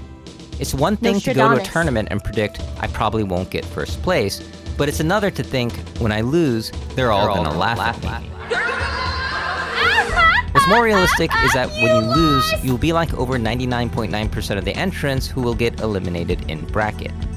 Fortune telling can be particularly distracting during a match. Something you often hear from the best players is not to think about the outcome of the match during the match. 게임을 하고 있는 도중에 다른 생각이 가끔 들 때가 있는데 그러면 보통 그 게임은 져요. 이거 져서 패자조로 가면은 다음 상대가 누구누군데 정말 힘들 것 같은데 어떻게 하지? 이런 생각을 할 때도 있어가지고 대회가 잘 될 때는 그런 생각 없이 그냥 게임에만 집중해가지고 잘 되는 경우가 많고. And that's gonna do it! Our first ever Tekken World Tour Tekken 8 champion is gonna be Barrel Rank 2! Every moment you think the thought, I must not lose, is a moment taken away from thinking about your opponent's next move. If you have an automatic thought that tries to read people's minds or predict the future, call it out. You don't have magical powers. Magnification and You don't have magical powers, Chatty. You can't predict the future. But I do predict that you'll like, comment, and subscribe whenever this video comes out on my VOD channel on YouTube. minimization. Magnification is when you take something bad and blow it out of proportion. And minimization is taking something good and downplaying its significance. Wait, this is A me. great example of magnification is when someone taunts you during a match. He did a taunt combo to Punk in Grand Finals of Evil? What's interesting about taunting in fighting games is that it loses its power to provoke if it has a clear benefit in the gameplay. Third Strike players expect others to use the taunt command because they know it gives characters various buffs. This is not disrespect. But in Tekken, the key charge is a move that buffs your next attack while removing your ability to block, so it's mostly useless. But it's now widely seen as a taunt even though it was designed as a move. What this all means is that for a taunt to be effective as a tool of psychological warfare, it has to be a Super Smash Bros. Taunt. Be useless in the game. For a useless thing to become a big deal, you need magnification, also known as catastrophizing. Oh my god! Knuckle dude! On the other end, you can minimize the significance of a good thing. Smash. A common way of doing this is making your accomplishment seem smaller by comparing it to another accomplishment. Winning your first match in a tournament is a big deal until you tell yourself that it's not as good as making it out of pools. But you can be like this even if you win EVO 9 times. You can say it wasn't 10 times, and so on. But it's not 10. I like even numbers. Wait. If you can only hold L's and not take W's, of course you'll feel like you only lose. Emotional reasoning. This is when you think the way you feel is evidence for the truth of the situation. This isn't to say your feelings should never be trusted. Intuitions rooted in experience can save lives. What game is that? But your feelings would not pass as proof in a serious court case. How reasonable do you think these automatic thoughts sound? I'm mad at my opponent, therefore they wronged me somehow. That's very reasonable. Human society is built off of that idea. Burn him, he's a fucking witch. This game seems impossible to learn, so it is impossible to learn. So true. I should go online and complain about how the game is unfair and it was made poorly. I feel like I'm playing poorly, therefore I am playing poorly.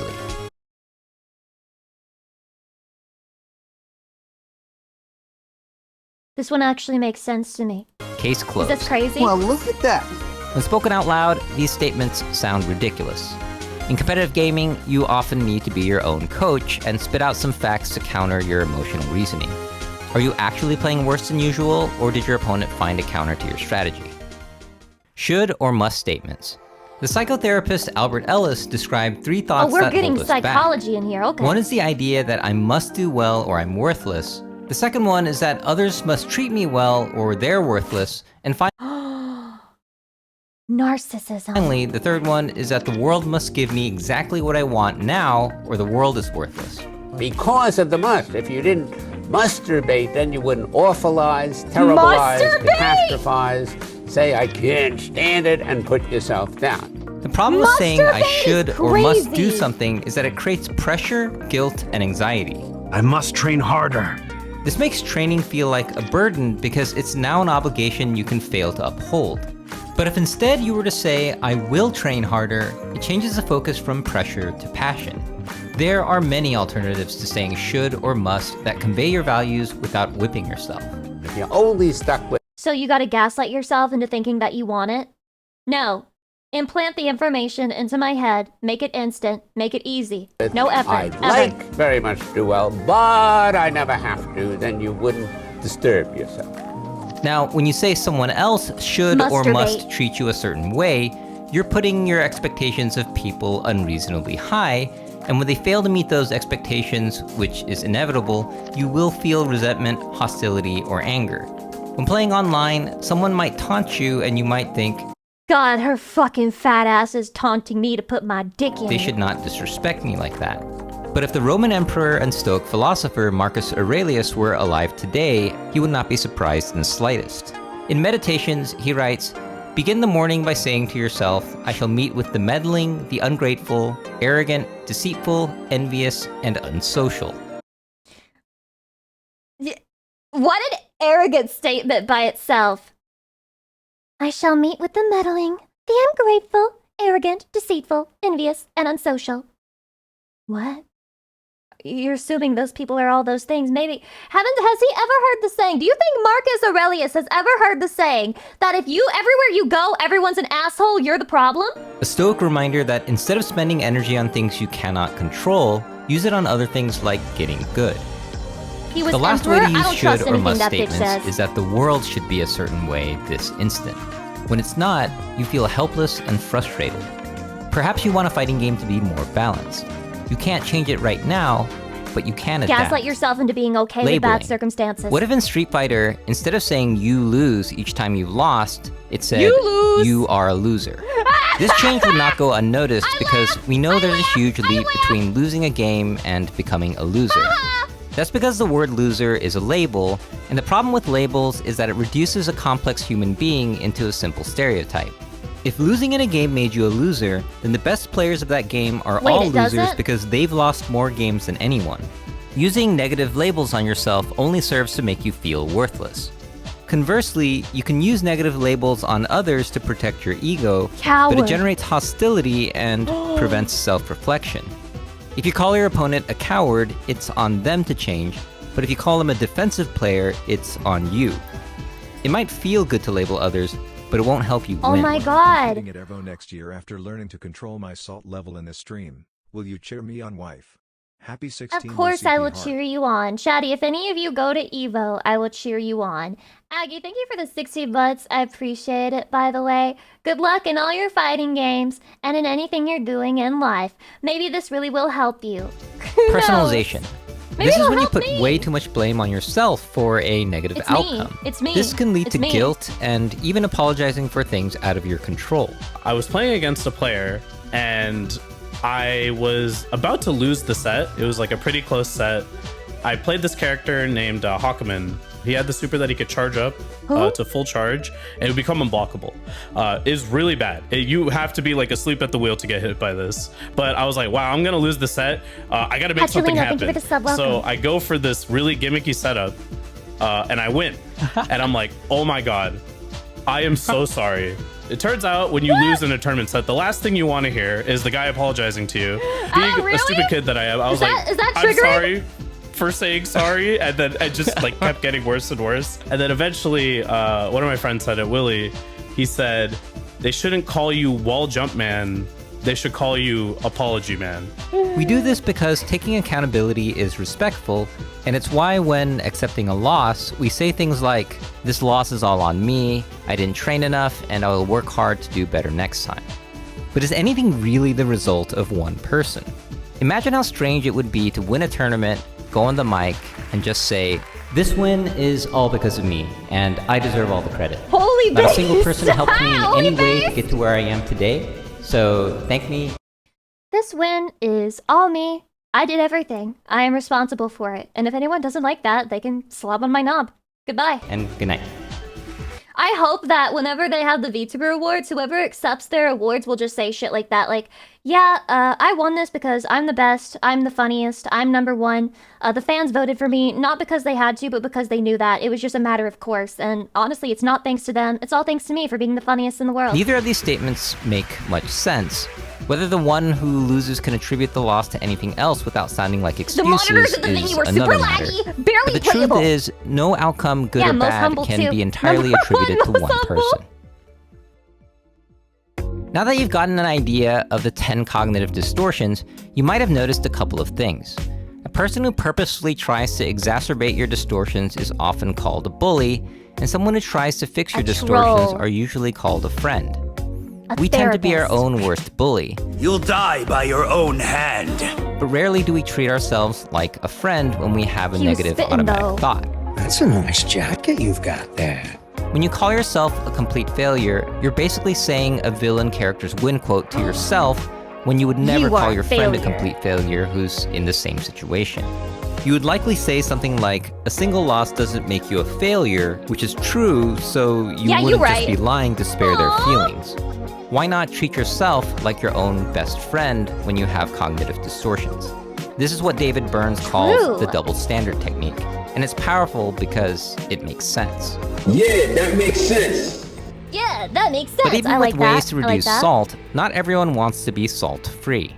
If you could press a magic button that made all your salt and negative thoughts go away, would you do it? No, Yeah, the 3 days of losing in a row. These techniques are good if you deal with occasional loss, and they lose a lot of power if you deal with constant loss. However, I will say, if you are dealing with the constant loss, individual losses will stop meaning as much to you because you're so used to losing that it no longer matters to you. Oh, GK, I welcome. would never press that button. I would never press that button because sometimes, we get motivated by salt, I think. People who don't get salty aren't winners, in my opinion. I don't think there's a player that I know that don't get salty that wins.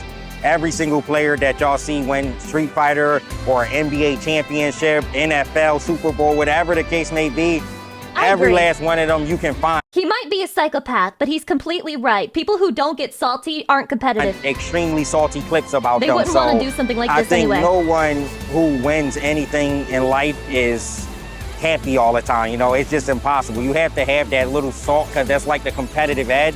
If you don't have that, I feel like you can't really go far in competitions. For me, salty is necessary for me to realize what's wrong. So salty itself is okay, not bad. It's up to you how to use it.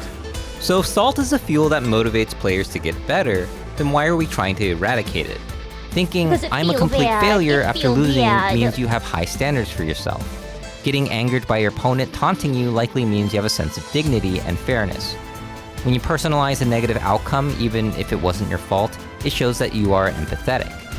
So instead of a magic button, Burns suggests you think of it as a magic dial. For example, I'm a complete failure dialed down is I wish I did better, which serves the same purpose without making you overly sad. By toning down the Does excess it? salt instead of removing it altogether, you can still do you while having enough salt to season your next victory. Use your salt from today to season your next victory. So the question remains, why play competitive games that put you through all this? Punk, yeah. I mean, he's got to feel Masochism! some kind of way after that. What a crazy run. Because playing with others is a chance to learn about yourself in an environment where mistakes are not life or death. Oh my God, he's finally drunk. did it. You can say anything you want about this kid.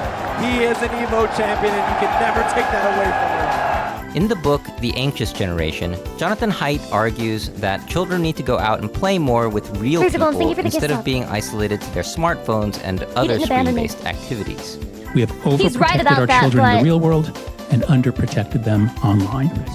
He writes, "It is an unsupervised, child-led play where children best learn to tolerate bruises, handle their emotions, read other children's emotions, take turns, resolve conflicts, and play fair." He's probably right about that. Though he acknowledges the benefits of gaming, he is skeptical that online gaming could be as beneficial as hanging out with friends in the real world.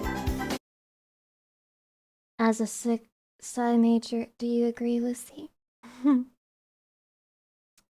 I think that we are only now just beginning to see what it's like to live in a world of a generation that has been raised mostly by the internet and by technology, and not in person. I agree, which is why I think offline gaming is the perfect It's going complement. to get so much worse. This is where your ability to accept defeat and handle emotions is tested in front of. The only reason that I'm not terrorizing you working at a Starbucks right now, acting weird and being super antisocial, the reason why is because I'm employed as a streamer by you. You kept me off the street! I would tell the salty guy, you know, that whatever your behavior is, be it salt or rage, it's gonna affect other players. Most of the people, when I told them that, you know, they tend to control their salt better. They're forced to control because they don't want to look bad, you know, as a human. And in that way, they slowly improve, but they start to learn how to control something which they never ever do. So it's effect that, it's a chain effect that eventually I realized it works very good and it became very healthy for the whole community. You know, it's like you're basically processing the salt to become a better person, right? You're not letting that, you're not acting on emotions right away. So, you know, it's building character. And this is why I feel the offline open bracket fighting game tournament is so valuable, and I never want to see it die off. It's one of the fun. Who is he cosplaying? Away. So, you know, it's building character. Dude, just walking And this around is why I the feel the fucking offline Evo with open his bracket tits fighting game out. tournament is Who the fuck is that? so valuable, and I never want to see it die off. It's one of the final Cosplay. Am I supposed to believe he just walks around like that? vestiges of face-to-face human interaction in competitive gaming where anyone can join, get salty, and fist bump afterwards. This was Gerald from Corey Gaming. Thanks for watching. The real winner of Evo right there. How do you have time to work out that much and become like a fighting game pro? This video is sponsored by all you patrons and YouTube members who... Chatty, this stream is sponsored by you. Can you believe it? The stream sponsored by Chatty? By Chatty's help, we were able to stream today? And by the grace of Spectrum, which was in fact stable for the duration of this stream. Let's fucking go! I can't believe it. No, I actually can't believe it. I can't believe... I literally did not have internet for the majority of 11. And then it turns 12. And suddenly, it's ready for me. Let's fucking go! I just saw something really disturbing in a thumbnail. And I kind of want to raid them over it, but I think they're doing an 18+ stream, which makes me think that Chatty might get seduced, so I'm not going to do that. I don't want Chatty to get seduced. I don't want Chatty to be taken away from me. I refuse. I won't let it happen. I won't let it happen! I won't let it happen! I won't let it happen! No! Okay, we're gonna raid Miniko Mew. Let's do that. Why not? I don't see any reason why that should not be an option that is available to you and me, Chatty. Wow! Thank you for spending a Saturday with me, Chatty. We watched a lot of videos and saw a lot of stuff. I had a good time. I hope that you had a good time. I was entertained. I hope you were entertained. I love a nice React Slop Saturday to end the week. I'm sorry about yesterday. Spectrum is piece of shit and cringe. We hate Spectrum in this chat. Tomatoes, tomatoes, tomatoes. We throw things at them. And then we fucking kill everyone who is responsible. Except we don't do that because that's murder. And it's a sin and it'll get you sent to hell. Which would mean that you would be living with me because I live in hell. Which means that you should kill everyone who is involved in Spectrum. Or maybe you shouldn't because that's an evil thing to say. But I think after we watched that guy say sociopathic shit and everyone was chat was like, he's right. I think maybe you guys are also sociopaths, so there's nothing to worry about. Anyway! I love you, Chatty. I'm gonna take a shower and get clean. I haven't showered this whole week. I don't even want to know what I smell like, but I'm gonna do it. I hope that you guys have a good rest of your weekend. Take care of yourself. I will see you again very soon. Much chatty love and chatty. Mwah!